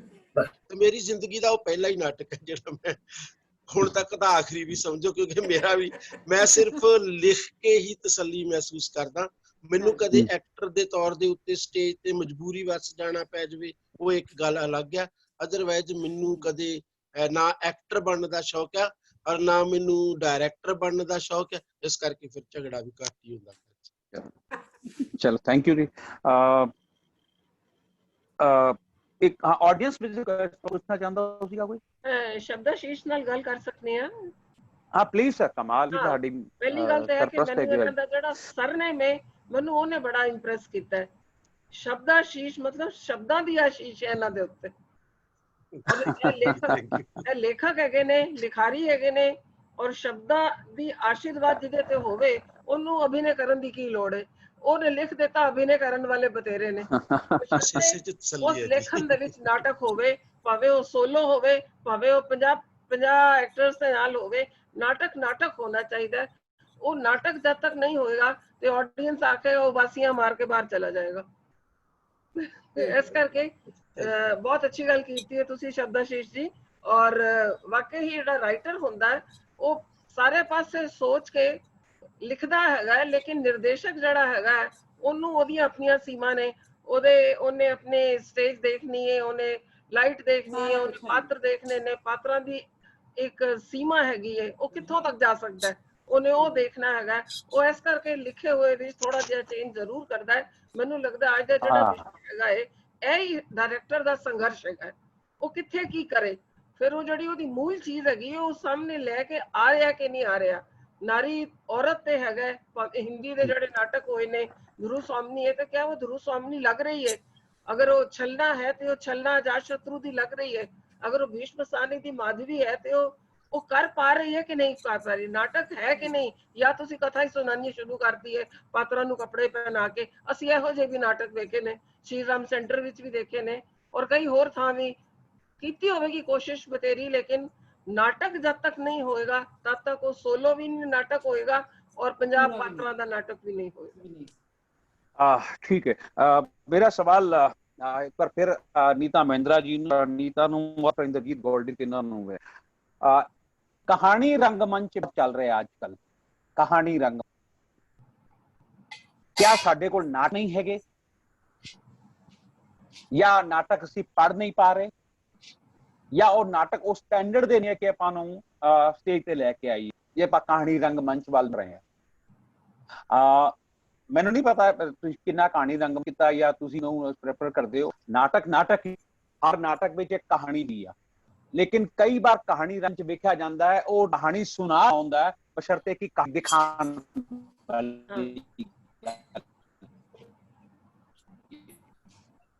ਕਿਉਂਕਿ ਨਾਟਕ ਮਾਧਿਅਮ ਹੈ ਕਹਾਣੀ, ਇਹ ਕਹਾਣੀ ਰੰਗਮੰਚ ਨਾਲ ਤੁਸੀਂ ਕਰਦੇ ਹੋ। ਕਿਉਂ? ਸਾਡੇ ਕੋਲ ਨਾਟਕ ਨਹੀਂ ਹੈਗੇ ਜਾਂ ਸਾਡੇ ਰਾਈਟਰ ਨੇ ਸક્ષਮ ਨਹੀਂ ਆ ਕਿ ਉਹਨਾਂ ਨੇ ਚੰਗੇ ਨਾਟਕ ਲਿਖੇ। ਜੇ ਮੇਰੀ ਇੱਕ ਪਾਲੀ ਭੁਪਿੰਦਰ ਜੀ ਨੇ ਇੱਕ ਰਿਸਰਚ ਕੀਤੀ ਸੀ, ਲਗਭਗ ਪੰਜਾਬੀ ਦੇ ਅੰਦਰ 1800 ਦੇ ਕਰੀਬ ਸਕ੍ਰਿਪਟਾਂ ਪਬਲਿਸ਼ ਨੇ, 1800 ਦੇ ਕਰੀਬ ਸਕ੍ਰਿਪਟਾਂ ਪਬਲਿਸ਼ ਨੇ। ਉਹ ਜਿਹੜੀ ਪਬਲਿਸ਼ ਨੇ, ਜਿਹੜੀ ਪੰਜਾਬ ਜਿਹੜੇ ਅਨਪਬਲਿਸ਼ ਨੇ, ऐसे भी बहुत सारे नाटक साडे कोल हैगे, ऐसे भी बहुत सारे नाटक हैगे। फिर क्यों ਆਪਾਂ ਕਹਾਣੀ ਰੰਗਮੰਚ ਵੱਲ ਆ ਰਹੇ? ਮੈਨੂੰ ਨਹੀਂ ਪਤਾ ਤੁਸੀਂ ਕਹਾਣੀ ਰੰਗਮੰਚ ਦਾ ਨਹੀਂ ਕੀਤਾ, ਲੇਕਿਨ ਇੱਕ ਸਵਾਲ ਆਏਗਾ ਕਿ ਕਿਉਂਕਿ ਇਹ ਕਿਹਾ ਜਾਂਦਾ ਕਹਾਣੀਕਾਰ ਉਹ ਵੀ ਕਹਾਣੀ ਕੋਈ ਨਾਣਾ ਬਿਲਕੁਲ ਆਉਣਾ ਚਾਹੀਦਾ। ਲੇਕਿਨ ਇੱਕ ਕਹਾਣੀਕਾਰ ਕਹਾਣੀ ਨਾਟਕ ਵੀ ਲਿਖਦਾ ਸੀਗਾ, ਉਹਨੇ ਕਹਾਣੀ ਲਿਖੀ ਆ।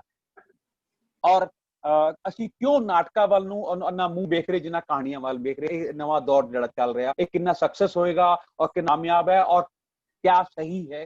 ਇਹ ਵੀ ਸਵਾਲ ਹੈ। ਮੈਂ ਤਿੰਨਾਂ ਨੂੰ ਸਵਾਲ ਕਰ ਰਿਹਾ। ਨੀਤਾ ਜੀ ਪਹਿਲਾਂ ਤੁਸੀਂ ਜੀ। ਅੱਛਾ ਠੀਕ ਹੈ, ਅਨੀਤਾ ਤੁਸੀਂ ਆ ਜਾਓ ਪਹਿਲਾਂ, ਕੋਈ ਗੱਲ ਨਹੀਂ। ਅਨੀਤਾ ਜੀ ਠੀਕ ਹੈ ਜੀ। सर नाटक देखो, कहानी मंचन है चाहे वो नाटक है, नाटक ਦੀ ਇੱਕ ਵਿਧਾ, ਅਲੱਗ ਵਿਧਾ ਦੇ ਵਿੱਚ ਕੋਈ ਕੰਮ ਕਰ ਰਿਹਾ ਹੈ ਤਾਂ ਕੋਈ ਮਾੜੀ ਗੱਲ ਨਹੀਂ ਹੈ ਮੈਨੂੰ ਲੱਗਦੀ ਹੈ। ਔਰ ਮੈਂ ਖੁਦ ਅਜੇ ਨਹੀਂ ਕੀਤਾ ਕਹਾਣੀ ਮੰਚਨ ਨੂੰ, ਕਹਾਣੀ ਨੂੰ ਉਸ ਰੂਪ ਦੇ ਵਿੱਚ, ਲੇਕਿਨ ਮੈਨੂੰ ਦੇਖਣ ਦਾ ਮੌਕਾ ਕਾਫੀ ਮਿਲਿਆ। ਦਵਿੰਦਰ ਰਾਜ ਅੰਕੁਰ ਜੀ ਨੇ ਜੋ NSD ਤੋਂ ਪਾਸ ਆਊਟ, NSD ਦੇ ਟੀਚਰ ਨੇ, ਤੇ ਉਹਨਾਂ ਦਾ ਮੈਂ ਕਾਫੀ ਇੱਥੇ ਕੰਮ ਦੇਖਿਆ ਚੰਡੀਗੜ੍ਹ ਦੇ ਵਿੱਚ। ਤੇ ਮੈਨੂੰ ਲੱਗਦਾ ਹੈ ਕਿ ਇੱਕ ਰੰਗਮੰਚ ਦੀ ਇੱਕ ਅਲੱਗ ਸ਼ੈਲੀ ਹੈ, ਕੋਈ ਮਾੜੀ ਗੱਲ ਨਹੀਂ ਹੈ ਜੇ ਸਾਡੇ ਕੋਲ ਬਹੁਤ ਸਾਰੇ ਨਾਟਕ ਪਏ ਨੇ ਤੇ ਜੇ ਕਹਾਣੀ ਦਾ ਮੰਚਨ ਕੀਤਾ ਜਾ ਰਿਹਾ ਹੈ ਤਾਂ ਮੈਨੂੰ ਲੱਗਦਾ ਹੈ ਕਿ ਇੱਕ ਨਵੀਂ ਵਿਧਾ ਉਹਨਾਂ ਨੇ ਕ੍ਰੀਏਟ ਕੀਤੀ ਹੈ ਤੇ ਕਹਾਣੀ ਨੂੰ। ਲੇਕਿਨ ਹਾਂ ਇੰਨਾ ਜ਼ਰੂਰ ਹੈ ਕਿ ਜਦੋਂ ਅਸੀਂ ਕਹਾਣੀ ਨੂੰ ਵੈਸੇ ਰੀਡ ਕਰਕੇ ਚਲੇ ਜਾਵਾਂਗੇ ਤਾਂ ਉਹ ਨਾਟਕ ਨਹੀਂ ਹੋਏਗਾ, ਉਹ ਮੰਚਨ ਨਹੀਂ ਹੋਏਗਾ।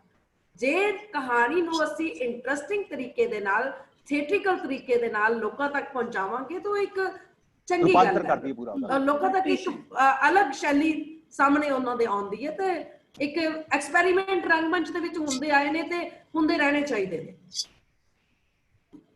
ठीक है नीता जी, नीता महिंद्रा जी। जी कहानी रंगमंच अनीता जी ने ठीक किया, अंकुर जी ने शुरू किया और एक डिफरेंट तरह की एक अलग विधा है and I have no problem with that. पर जेड़ा सवाल तुसी पूछे हो बड़ा वैलिड है और अपनी जगह है। I don't think I have an answer to that कि जे निया स्क्रिप्ट्स ने लिखिया हुई और पब्लिश्ड भी और अनपब्लिश्ड भी उन्हां ते क्यों काम नहीं हो रहा, बड़ा जायज सवाल है पर मेरे को ਇਹਦਾ कोई जवाब नहीं है।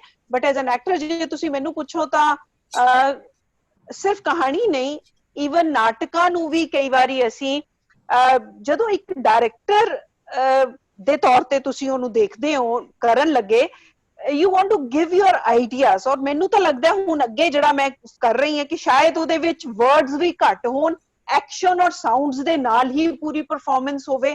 ਸੋ ਮਤਲਬ ਜਿਹੜਾ ਹੈ ਮੈਂ ਆਪਣੀ ਜਿਹੜੀ ਪਰਸਨਲ ਤੁਹਾਨੂੰ ਰਾਏ ਦਿੱਤੀ ਹੈ ਇਹ ਕਿ ਮੇਰੇ ਲਈ ਜੋ ਚੈਲੰਜਿੰਗ ਹੈ ਔਰ ਜੋ ਅੱਗੇ ਲੱਗ ਰਿਹਾ ਕੋਈ ਕਨਸੈਪਟ ਲੈ ਕੇ ਉਹਦੇ ਉੱਤੇ ਜੇ ਬੋਡੀ ਮੂਵਮੈਂਟ ਔਰ ਸਾਊਂਡ ਦੇ ਨਾਲ ਵੀ ਹੋ ਰਿਹਾ ਹੈ ਤੇ ਆਈ ਵੁੱਡ ਡੂ ਇਟ।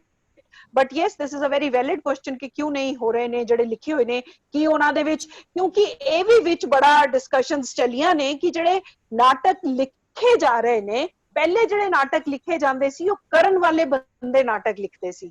ਜਿਹੜਾ ਇੱਕ ਥੀਏਟਰ ਕਰਨ ਵਾਲਾ ਬੰਦਾ ਜਦੋਂ ਥੀਏਟਰ ਲਿਖਦਾ ਹੈ ਤੇ ਇੱਕ ਅਲੱਗ ਤਰ੍ਹਾਂ ਦਾ ਹੁੰਦਾ ਹੈ। ਜਦੋਂ ਖਾਲੀ ਨਾਟਕ ਲਿਖਣ ਵਾਲੇ ਔਰ ਉਹ ਪ੍ਰੈਕਟੀਸ਼ਨਰਸ ਨਾਲੋਂ ਹਟ ਕੇ ਲਿਖਦੇ ਨੇ ਤੇ ਸ਼ਾਇਦ ਵਿੱਚ ਥੋੜੀ ਜਿਹੀ ਇੱਕ ਦੀਵਾਰ ਜਿਹੀ ਹੋ ਜਾਂਦੀ ਹੈ ਜਿਹੜਾ ਉਹ ਪ੍ਰੈਕਟੀਸ਼ਨਰ ਤੱਕ ਨਹੀਂ ਪਹੁੰਚ ਪਾਉਂਦਾ। I am not a master on that, so I'm just exploring. That is a very valid question which needs to be discussed. ਹਾਂਜੀ ਇੰਦਰਜੀਤ ਕੌਰ ਜੀ। ਹਾਂਜੀ ਸਰ, ਮੈਨੂੰ ਇਹ ਲੱਗਦਾ ਹੈ ਵੀ ਸਾਹਿਤ ਦੀ ਕੋਈ ਵੀ ਵਿਧਾ ਹੈ, ਚਾਹੇ ਉਹ ਨਾਵਲ ਹੈ, ਚਾਹੇ ਕਹਾਣੀ ਹੈ, ਚਾਹੇ ਉਹ ਪੋਇਟਰੀ ਹੈ, ਜੇ ਤੁਹਾਨੂੰ ਕੋਈ ਚੀਜ਼ ਚੰਗੀ ਲੱਗ ਰਹੀ ਹੈ, ਤੁਹਾਨੂੰ ਲੱਗਦਾ ਵੀ ਇਹ ਸਬਜੈਕਟ ਕਿਤਾਬ ਤੱਕ ਨਾ ਰਹਿ ਕੇ ਅਸੀਂ ਮਾਸਿਸ ਤੱਕ ਪਹੁੰਚੀਏ ਤਾਂ ਉਹ ਕੋਈ ਮਾੜੀ ਗੱਲ ਨਹੀਂ। ਮਤਲਬ ਕਹਾਣੀ ਦਾ ਮੰਚਨ ਉਹਨੂੰ ਅਡਾਪਟ ਕਰਕੇ ਰੂਪਾਂਤਰਣ ਕਰਕੇ ਤੁਸੀਂ ਆਡੀਅנס ਨੂੰ ਦੇ ਰਹੇ ਹੋ। ਕਿੱਥੇ ਤਾਂ ਕਹਾਣੀ 10 ਬੰਦੇ ਨੇ, 20 ਬੰਦੇ ਨੇ, 100 ਬੰਦੇ ਨੇ ਪੜ੍ਹਨੀ ਤੇ ਕਿੱਥੇ ਉਹ ਨਾਟਕ ਨੇ at a time 400-500 the audience ਨੂੰ ਦੇ ਰਹੇ। ਠੀਕ ਐਕਸਪੈਰੀਮੈਂਟ ਹੈ। ਬਾਕੀ ਗੱਲ ਉਹੀ ਜਿਹੜੀ ਅਨੀਤਾ ਜੀ ਨੇ ਕਹੀ ਹੈ ਕਿ ਜੇ ਕਹਾਣੀ ਨੂੰ ਤੁਸੀਂ ਐਜ਼ ਇਟ ਇਜ਼ ਪੜ੍ਹਦੇ ਹੋ, ਉਹ 'ਚ ਥੀਏਟ੍ਰਿਕਲ ਐਲੀਮੈਂਟਸ ਨਹੀਂ ਤਾਂ ਉਹ ਵੀ ਮਾੜੀ ਗੱਲ ਹੈ। ਜਦੋਂ ਅਸੀਂ ਥੀਏਟਰ ਨੂੰ ਯੂਜ਼ ਕਰਦੇ ਹਾਂ, ਕਹਾਣੀ ਦੇ ਨਾਲ ਕਰਦੇ ਹਾਂ ਤਾਂ ਉਹ 'ਚ ਕੋਈ ਮਾੜੀ ਗੱਲ ਵੀ ਨਹੀਂ। ਮੈਨੂੰ ਠੀਕ ਲੱਗਦਾ। ਕਹਾਣੀ ਮੈਂ ਨਾਮ ਵੀ ਜ਼ਿਕਰ ਕੀਤਾ ਹੈ, ਕਹਾਣੀ ਸਾਰੇ है जी। अच्छा विपिन कुछ सवाल है आपका? नहीं सर, ਮੈਨੂੰ ਲੱਗਦਾ ਹੈ ਕਿ ਕਾਫੀ ਅੱਛੇ ਕੁਐਸਚਨ ਪੁੱਛੇ। ਮੈਂ ਇੱਕ ਸਵਾਲ ਆਖਰੀ ਪੁੱਛਣ ਦਿਆ ਆਪ ਤਿੰਨਾਂ ਨੂੰ ਮੈਂ ਅਨੀਤਾ ਜੀ ਨੂੰ ਔਰ ਨੀਤਾ ਮੈਨ ਜੀ ਨੂੰ ਔਰ ਹਾਲਾਂਕਿ ਮੇਰਾ ਨੀਤਾ ਜੀ ਦਾ ਸਵਾਲ ਕੁਝ ਅਲੱਗ ਸੀਗਾ ਲੇਕਿਨ ਮੈਂ ਇੱਕ ਸਵਾਲ ਕਾਮਨ ਪੁੱਛਣ ਦਿਆ। ਸ਼ੇਕਸਪੀਅਰ 500 ਸਾਲ ਬਾਅਦ ਜਿੰਦਾ, ਅੱਜ ਅਸੀਂ ਨਾਟਕ शेक्स 500 साल के बाद जिंदा है, सोफोक्लिस जिंदा है, ग्रीक प्लेयर काफी प्ले जिंदा है, शेक्सपीयर जिंदा है। ਤੁਹਾਨੂੰ ਕੀ ਲੱਗਦਾ ਹੈ ਕਿ ਆਉਣ ਵਾਲੇ 500 ਸਾਲ ਦੇ ਬਾਅਦ ਜਿਹੜਾ ਪੰਜਾਬੀ ਰਾਈਟਰ ਹੈ ਜਿਹੜਾ ਜਿੰਦਾ ਰਹੇਗਾ, ਜਿਹਦੇ ਨਾਟਕ ਜਿੰਦਾ ਰਹਿਣੇ 500 ਸਾਲ ਦੇ ਬਾਅਦ ਕਿਹੜਾ ਪੰਜਾਬੀ ਰਾਈਟਰ ਹੈ ਜਿਹੜਾ ਕਿ ਜਿੰਦਾ ਰਹੇਗਾ? ਪਹਿਲਾ ਨੀਤਾ ਸਬਜੀ ਨੂੰ, ਫਿਰ ਨੀਤਾ ਜੀ, ਫਿਰ ਮਨਜੀਤ ਕੌਰ ਨੂੰ। हेलो हाँ जी मेरी गल समझ आया? हाँ जी हाँ जी हाँ मैं मेरा पंजाबी सा प्लेट है केड़ा प्लेटर है जेड़ा के 500 साल दे भी खेला जाएगा। 300 साल की 500 भी शेक्सपीयर 500 साल दे बाद खेड़ा जा रहा। हाँ जी हाँ जी हाँ जी। और ਜੇ ਅਸੀਂ ਅੱਧੇ ਧੂਰੇ ਗੱਲ ਕਰੀਏ, ਅੱਧੇ ਧੂਰੇ ਜਿਹੜਾ ਨਾਟਕ ਆ ਗਿਆ ਸੀ ਸਨ 60 ਦੇ ਆਸ-ਪਾਸ, ਅੱਜ ਉਹਨੂੰ ਲਗਭਗ ਵੇਖੀਏ 60 ਸਾਲ ਹੋ ਗਿਆ, ਅੱਜ ਵੀ ਉਹਨਾਂ ਹੀ ਪਪੂਲਰ ਹੈ, ਮੌਨ ਰੱਖ ਕੇ ਜਿੰਦਾ ਸਾਡੇ ਸਾਹਮਣੇ। ਇਦਾਂ ਦੇ ਕਿੰਨੇ ਨਾਟਕ ਪੰਜਾਬੀ ਦੇ ਹੈਗੇ ਜਿਹੜੇ ਆਉਣ ਵਾਲੇ 100 ਸਾਲ ਬਾਅਦ 200 ਸਾਲ ਦੇ ਬਾਅਦ ਵੀ ਜਿੰਦਾ ਰਹਿਣਗੇ ਔਰ ਕਿਹੜੀ ਸਕ੍ਰਿਪਟ ਜਿੰਦਾ ਰਹਿਣਗੇ? सर बहुत सारे नाटक कर रहे हैं। हाँ जी अनीता जी, बहुत सारे नाटक कर रहे हैं जी।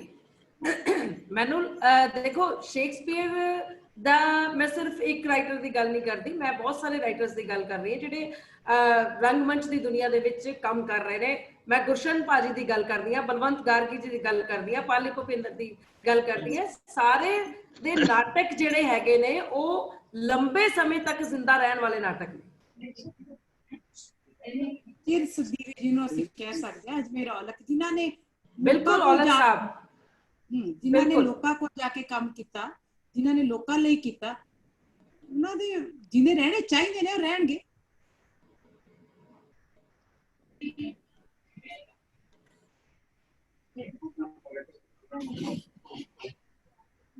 नीता जी, नीता मैम जी।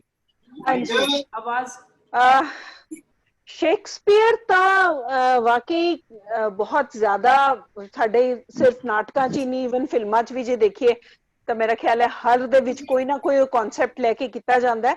ਬਟ ਥੋੜਾ ਜਿਹਾ ਆਈ ਡੋਨਟ ਨੋ, ਜੇ ਅਸੀਂ ਥੋੜਾ ਪੁਰਾਣਾ ਉਹ ਕਰਕੇ ਦੇਖੀਏ, ਜੇ ਕਿਤੇ ਐਨਐਸਡੀ ਦੇ ਡਾਇਰੈਕਟਰ ਅਲਕਾਜ਼ੀ ਸਾਹਿਬ ਨਾ ਹੋ ਕੇ ਕੋਈ ਲੋਕ ਕਲਾ ਦਾ ਬੰਦਾ ਹੁੰਦਾ ਤਾਂ ਸ਼ਾਇਦ ਸ਼ੇਕਸਪੀਅਰ ਇੰਨਾ ਜ਼ਿਆਦਾ, ਸੋਫੋਕਲੀਜ਼ ਔਰ ਸ਼ੇਕਸਪੀਅਰ ਅੱਜ ਇੰਨੇ ਜ਼ਿਆਦਾ ਇੰਡੀਆ 'ਚ ਨਾ ਹੋ ਰਹੇ ਹੁੰਦੇ। ਇੱਕ ਚੀਜ਼ ਇਹ ਲੱਗਦੀ ਹੈ। ਔਰ ਬਾਕੀ ਪੰਜਾਬੀ ਰਾਈਟਰਸ ਦੀ ਜਿੱਥੇ ਤੱਕ ਗੱਲ ਹੈ, ਆਫ ਕੋਰਸ ਨਾਮ ਜਿੱਦਾਂ ਅਨੀਤਾ ਜੀ ਨੇ ਲਿੱਤੇ ਨੇ, ਬਲਵੰਤ ਗਾਰਗੀ ਜੀ ਹੈ, ਜਾਂ ਈਵਨ ਮੈਨੂੰ ਲੱਗਦਾ ਹੈ ਪਾਲੀ ਭੁਪਿੰਦਰ ਦੇ ਵੀ ਜਿਹੜੇ ਨਾਟਕ ਨੇ ਉਹਨਾਂ ਵਿੱਚ ਬਹੁਤ ਡੈਪਥ ਔਰ ਕਾਫੀ ਕੁਝ ਐਕਸਪਲੋਰ ਕਰਨ ਨੂੰ ਹੈ ਹਾਲੇ। ਐਂਡ ਵੀ ਹੋਪ ਕਿ ਮੋਹਨ ਰਾਕੇਸ਼ ਤਾਂ ਖੈਰ ਮਤਲਬ ਸਦੀਆਂ ਤੱਕ ਰਹਿਣ ਹੀ ਵਾਲੇ ਨੇ। ਉਹਨਾਂ ਦੇ ਨਾਟਕ ਚੋਂ ਤਾਂ ਜੇ ਕਿਤੇ ਇੱਕ ਵੀ ਲਾਈਨ ਜਾਂ ਇੱਕ ਵੀ ਕਿਰਦਾਰ ਜਿਹੜਾ ਉਹਦੇ ਤੇ ਥੀਸਿਸ ਲਿਖੇ ਜਾ ਸਕਦੇ ਨੇ। He is an amazing. Even Girish Karnad ਦੇ ਜਿਹੜੇ ਨਾਟਕ ਨੇ ਮਤਲਬ ਆਫ ਕੋਰਸ ਬਹੁਤ ਬਹੁਤ ਸਾਲਾਂ ਤੱਕ। ਮੈਂ ਪੰਜਾਬੀ ਰਾਈਟਰਾਂ ਦੀ ਗੱਲ ਕਰ ਰਿਹਾ ਹਾਂ। ਪੰਜਾਬੀ ਦੇ ਵਿੱਚ ਇਹੀ ਨਾਮ ਅਨੀਤਾ ਜੀ ਲੈ ਚੁੱਕੇ ਨੇ, ਬਲਵੰਤ ਗਾਰਗੀ ਜੀ ਹੈਗੇ ਨੇ, ਜਾਂ ਸਾਡੇ ਪਾਲੀ ਆਤਮਜੀਤ ਜੀ ਦੇ ਨਾਟਕ ਬੜੇ ਅੱਛੇ ਨੇ। ਐਂਡ ਵੀ ਹੋਪ ਕਿ ਰਹਿਣਗੇ ਔਰ ਸ਼ਾਇਦ ਸਮੇਂ ਤੋਂ ਬਾਅਦ ਇਹਨਾਂ ਦੀ ਜ਼ਿਆਦਾ ਵੈਲਿਊ ਪਾਏਗੀ, ਕਿਉਂਕਿ ਸਾਡੀ ਮੈਨਕਾਈਂਡ ਨੂੰ ਥੋੜੀ ਆਦਤ ਹੈ ਜਦ ਤੱਕ ਇਨਸਾਨ ਜ਼ਿੰਦਾ ਹੁੰਦਾ ਉਹਨਾਂ ਨਹੀਂ ਵੈਲਿਊ ਕਰਦੇ, ਬਾਅਦ ਜ਼ਿਆਦਾ ਕਰਦੇ ਨੇ। ਸੋ ਮੇਰਾ ਖਿਆਲ ਹੈ ਕਾਫੀ ਰੱਖੀਏ ਨਾਮ, ਰਿਸ਼ਤਿਆਂ ਦਾ ਕੀ ਰੱਖੀਏ ਨਾਮ, ਲੰਬੇ ਸਮੇਂ ਤੱਕ ਜਾਣ ਵਾਲਾ ਨਾਟਕ ਹੈ। ਈਵਨ ਸਾਰੰਗੀ ਜਿਹੜਾ ਉਹਨਾਂ ਦਾ ਨਾਟਕ ਹੈ ਬਹੁਤ ਹੀ ਤੁਹਾਡਾ ਵੇਖਿਆ ਮੈਂ, ਜਾਂ ਦਿੱਲੀ ਤੁਸੀਂ ਲੈ ਕੇ ਆਏ ਸੀਗੇ, ਉਹ ਮੈਂ ਸ਼ੋਅ ਤੁਹਾਡਾ ਵੇਖਿਆ ਹੋਇਆ। ਦਿੱਲੀ ਪਹਿਲਾਂ ਕੀਤਾ ਸੀਗਾ ਰਿਸ਼ਤਿਆਂ ਦਾ ਕੀ ਰੱਖੀਏ ਨਾਮ, ਤੁਹਾਡਾ ਸ਼ੋਅ ਵੇਖਿਆ। ਮੇਰਾ ਖਿਆਲ ਸਾਡੀ ਗੱਲਬਾਤ ਬਹੁਤ ਚੰਗੀ ਰਹੀ ਅੱਜ ਦੀ। ਬਾਕੀ ਸਵਾਲ ਬਹੁਤ ਨੇ ਲੇਕਿਨ ਸਾਡੇ ਸਮੇਂ ਦੀ ਸੀਮਾ ਇਹ ਆ ਉਹ लगभग सर एक सवाल मैं पूछ रहा हूं, एक सवाल रवि जी, एक सवाल पूछ रहे हैं मैं। एक सिर्फ अपना साडा नीता जी तो हिंदी थिएटर और पंजाबी थिएटर, पंजाब और बॉम्बे ਤੁਸੀਂ थिएटर दोनों फर्क तो दिखाई दे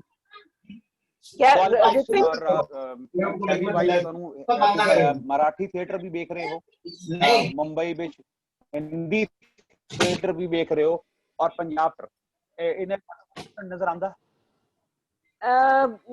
बहुत ज्यादा फर्क नजर आंदा जी। सिर्फ इन्हां लैंग्वेजेस विच ही नहीं नजर आंदा। ईवन मैं एज अ थिएटर प्रैक्टिशनर इत्थे आके बड़ियां नवीं चीज़ां मैनू सीखण नू मिल रही हैं, क्योंकि वो इसलिए मैं नहीं कह रही कौन केड़ी गल सही है केड़ी गल गलत है। मैं क्योंकि हुण उत्थों उठ के इत्थे आई है, सो आई हैव टू ਜਿਹੜੇ ਜਿਹਨੂੰ ਕਹਿੰਦੇ ਨੇ ਜਿਹੜੇ ਸ਼ਹਿਰ ਚ ਗਏ ਉੱਥੇ ਦਾ ਰੰਗ ਤੁਹਾਨੂੰ ਲੈਣਾ। ਇੱਥੇ ਦਾ ਮੈਂ ਥੀਏਟਰ ਬਹੁਤ ਦੇਖਿਆ, ਜਿੱਦਣ ਦੀ ਮੈਂ ਇੱਥੇ ਆਈ ਹਾਂ ਮੇਰਾ ਖਿਆਲ ਹੈ ਬਹੁਤ ਜ਼ਿਆਦਾ ਮੈਕਸਿਮਮ ਮੈਂ ਥੀਏਟਰ ਦੇਖਿਆ ਹੈ ਇੱਥੇ। ਔਰ ਬੜੀ ਅਲੱਗ ਤਰ੍ਹਾਂ ਦੀਆਂ ਚੀਜ਼ਾਂ ਹੈ ਜਿਸ ਤਰ੍ਹਾਂ ਐਜ਼ ਅ ਥੀਏਟਰ ਪ੍ਰੈਕਟੀਸ਼ਨਰ ਮੈਂ ਸਿੱਖ ਰਹੀ ਹਾਂ। ਜਿਹੜਾ ਤੁਸੀਂ ਲੈਂਗੁਏਜਸ ਦਾ ਪੁੱਛਿਆ ਹੈ ਉਹ ਤਾਂ ਡਿਫਰੈਂਸ ਇੱਥੇ ਬਹੁਤ ਜ਼ਿਆਦਾ ਇਸ ਤਰੀਕੇ ਨਾਲ ਹੈ ਕਿ Bombay is a commercial city. ਇੱਥੇ ਈਵਨ ਥੀਏਟਰ ਵੀ ਜਿਹੜਾ ਹੈ ਉਹ ਬੜਾ ਕਮਰਸ਼ੀਅਲ ਹੈ। ਕੋਈ ਥੀਏਟਰ ਫ੍ਰੀ ਤੁਹਾਨੂੰ ਨਹੀਂ ਮਿਲਦਾ, ਚਾਹੇ ਕੋਈ ਘਰ ਦੇ ਹੁਣ ਸਾਡੀ ਸੁਸਾਇਟੀ ਦੇ ਅੰਦਰ ਵੀ ਅੱਜ ਕੱਲ ਲੋਕਡਾਊਨ ਦੇ ਵਿੱਚ ਕਿਤੇ ਜਾਂ ਇਸ ਤੋਂ ਪਹਿਲੇ ਕੋਈ ਫਲੈਟ ਦੇ ਵਿੱਚ ਉਹਨਾਂ ਨੇ ਰੀਡਿੰਗ ਵੀ ਕੀਤੀ ਹੈ ਕਿਸੇ ਪਲੇ ਦੀ ਤਾਂ they are all ticketed. I mean that's the basis of it. So ਸਾਰੀ ਜਗ੍ਹਾ ਈਵਨ ਇੱਥੇ ਰਾਮਨਗਰ ਦੇ ਵਿੱਚ ਛੋਟੀਆਂ ਛੋਟੀਆਂ ਪਰਫਾਰਮੈਂਸਿਸ ਜਿੱਥੇ ਵੀ ਹੁੰਦੀਆਂ they are all ticketed. ਸੋ ਜਿਹੜਾ ਗੁਜਰਾਤੀ ਮਰਾਠੀ ਥੀਏਟਰ ਦੀ ਤੁਸੀਂ ਗੱਲ ਕੀਤੀ ਹੈ they are very commercial theater. ਉਹ ਥੀਏਟਰ ਇੱਕ ਟਿਕਟ ਜਨਰੇਸ਼ਨ ਵਾਲਾ ਹੀ ਥੀਏਟਰ ਹੈ। ਈਵਨ ਐਕਟਰਸ ਵੀ ਉੱਥੇ ਦੇ ਮੈਂ ਜਦੋਂ ਆਈ ਸੀਗੀ ਮੈਨੂੰ ਲੋਕਾਂ ਨੇ ਕਿਹਾ ਜੀ ਮੈਂ ਪਹਿਲਾ ਸ਼ੋਅ ਕੀਤਾ ਇੱਥੇ ਆਪਣਾ ਚੰਦਾ ਮਾਮਾ ਦਾ, ਕਹਿੰਦੇ ਜੀ ਤੁਸੀਂ ਗੁਜਰਾਤੀ ਸਿੱਖ ਲਓ, ਇੱਥੇ ਤਾਂ ਸਾਡੇ ਥੀਏਟਰ ਐਕਟਰਸ ਮਰਸੀਡੀਜ਼ ਵਿੱਚ ਆਉਂਦੇ ਆ ਤੇ 4 ਦਾ ਸਟਾਫ ਹੁੰਦਾ ਹੈ ਉਹਨਾਂ ਦਾ। ਔਰ ਐਕਚੁਅਲੀ ਗੁਜਰਾਤੀ ਮਰਾਠੀ ਥੀਏਟਰ ਜਿਹੜੇ ਹੈ ਉਹ ਉਸ ਤਰ੍ਹਾਂ ਵਾਲੇ ਥੀਏਟਰ ਨੇ, ਬਟ ਹਿੰਦੀ ਥੀਏਟਰ ਜਿਹੜਾ ਮੈਂ ਜ਼ਿਆਦਾ ਦੇਖਿਆ ਹੈ, ਗੁਜਰਾਤੀ ਮਰਾਠੀ ਤਾਂ ਮੈਂ ਘੱਟ ਦੇਖੇ ਨੇ, ਉਹ ਵੀ ਇੱਥੇ ਦਾ ਬੜਾ ਡਿਫਰੈਂਟ ਸਟਾਈਲ ਹੈ, ਡਿਫਰੈਂਟ ਤਰੀਕੇ ਦਾ ਹੈ, which is a learning process and I'm learning that. It's very different. Thank you. ਅਸੀਂ ਤਿੰਨਾਂ ਦਾ ਬਹੁਤ ਬਹੁਤ ਸ਼ੁਕਰਗੁਜ਼ਾਰ ਹੈਗੇ ਹਾਂ। ਅਸੀਂ ਆਪਣੇ ਵਾਰਤਾ ਦੇ ਆਖਰੀ ਦੌਰ ਵਿੱਚ ਪਹੁੰਚ ਚੁੱਕੇ ਹਾਂ ਔਰ ਅਨੀਤਾ ਜੀ ਨਾਲ ਬਹੁਤੀਆਂ ਗੱਲਾਂ ਜਾਣਦੇ ਅਸੀਂ ਪਹਿਲੇ ਵੀ ਸੀਗੇ, ਲੇਕਿਨ ਬਹੁਤ ਅੱਜ ਨਵੀਆਂ ਗੱਲਾਂ ਪਤਾ ਲੱਗਾ ਅਨੀਤਾ ਜੀ ਬਾਰੇ ਔਰ ਨੀਤਾ ਮਹਿੰਦਰਾ ਜੀ ਬਾਰੇ। ਮੈਨੂੰ ਇੰਨਾ ਨਹੀਂ ਪਤਾ ਸੀ ਜਿੰਨਾ ਮੈਂ ਅੱਜ ਨੀਤਾ ਮਹਿੰਦਰਾ ਜੀ ਨੂੰ ਜਾਣਿਆ। ਮੈਂ ਆਪਣੇ ਆਪ ਨੂੰ ਐਜੂਕੇਟ ਕਰ ਰਹੇ ਹਾਂ। ਇਹ ਦਿੱਲੀ ਤੋਂ ਬਾਹਰ ਜਿਹੜੇ ਹੈਗੇ ਸਾਡੇ ਆਡੀਅנס ਹੈ ਉਹ ਵੀ ਪੰਜਾਬੀ ਰੰਗਮੰਚ ਨੂੰ ਜਾਣਨ, ਪੰਜਾਬੀ ਰੰਗਮੰਚ ਜਿਹੜੇ ਡਾਇਰੈਕਟਰਸ ਹੈ ਉਹਨਾਂ ਦੀ ਜਾਣ ਪਛਾਣ ਉਹਨਾਂ ਦੀ ਹੋਏ। ਇਹ ਸਾਡਾ ਪ੍ਰੋਗਰਾਮ ਨਾ ਕੇਵਲ ਪੰਜਾਬ ਕੇਵਲ ਦਿੱਲੀ ਬਲਕਿ ਮੱਧ ਪ੍ਰਦੇਸ਼, ਮਹਾਰਾਸ਼ਟਰ, ਬਿਹਾਰ, ਪਟਨਾ, ਇਹ ਸਾਰੀ ਜਗ੍ਹਾ ਆਡੀਅנס ਸਾਨੂੰ ਵੇਖ ਰਹੀ ਹੈ ਔਰ ਤੁਹਾਡੇ ਨਾਲ ਰੂਬਰੂ ਹੋ ਰਹੀ। ਕੱਲ ਤੋਂ ਵੀ ਸਾਡਾ ਮੰਟੋ ਤੇ ਪ੍ਰੋਗਰਾਮ ਹੈ ਜਿਹਦੇ ਵਿੱਚ ਤੁਹਾਨੂੰ ਦੱਸਿਆ ਕਿ ਪ੍ਰਤਾਪ ਸਹਿਗਲ ਜੀ, ਡਾਕਟਰ ਨਰਿੰਦਰ ਮੋਹਨ ਜੀ ਔਰ ਅਖਤਰ ਅਲੀ ਜੀ ਔਰ ਕੁਲਜੀਤ ਇਹ ਆਏ ਨੇ। ਗੱਲ ਕਰਾਂ ਕਿ ਮੰਟੋ ਨੇ ਜੋ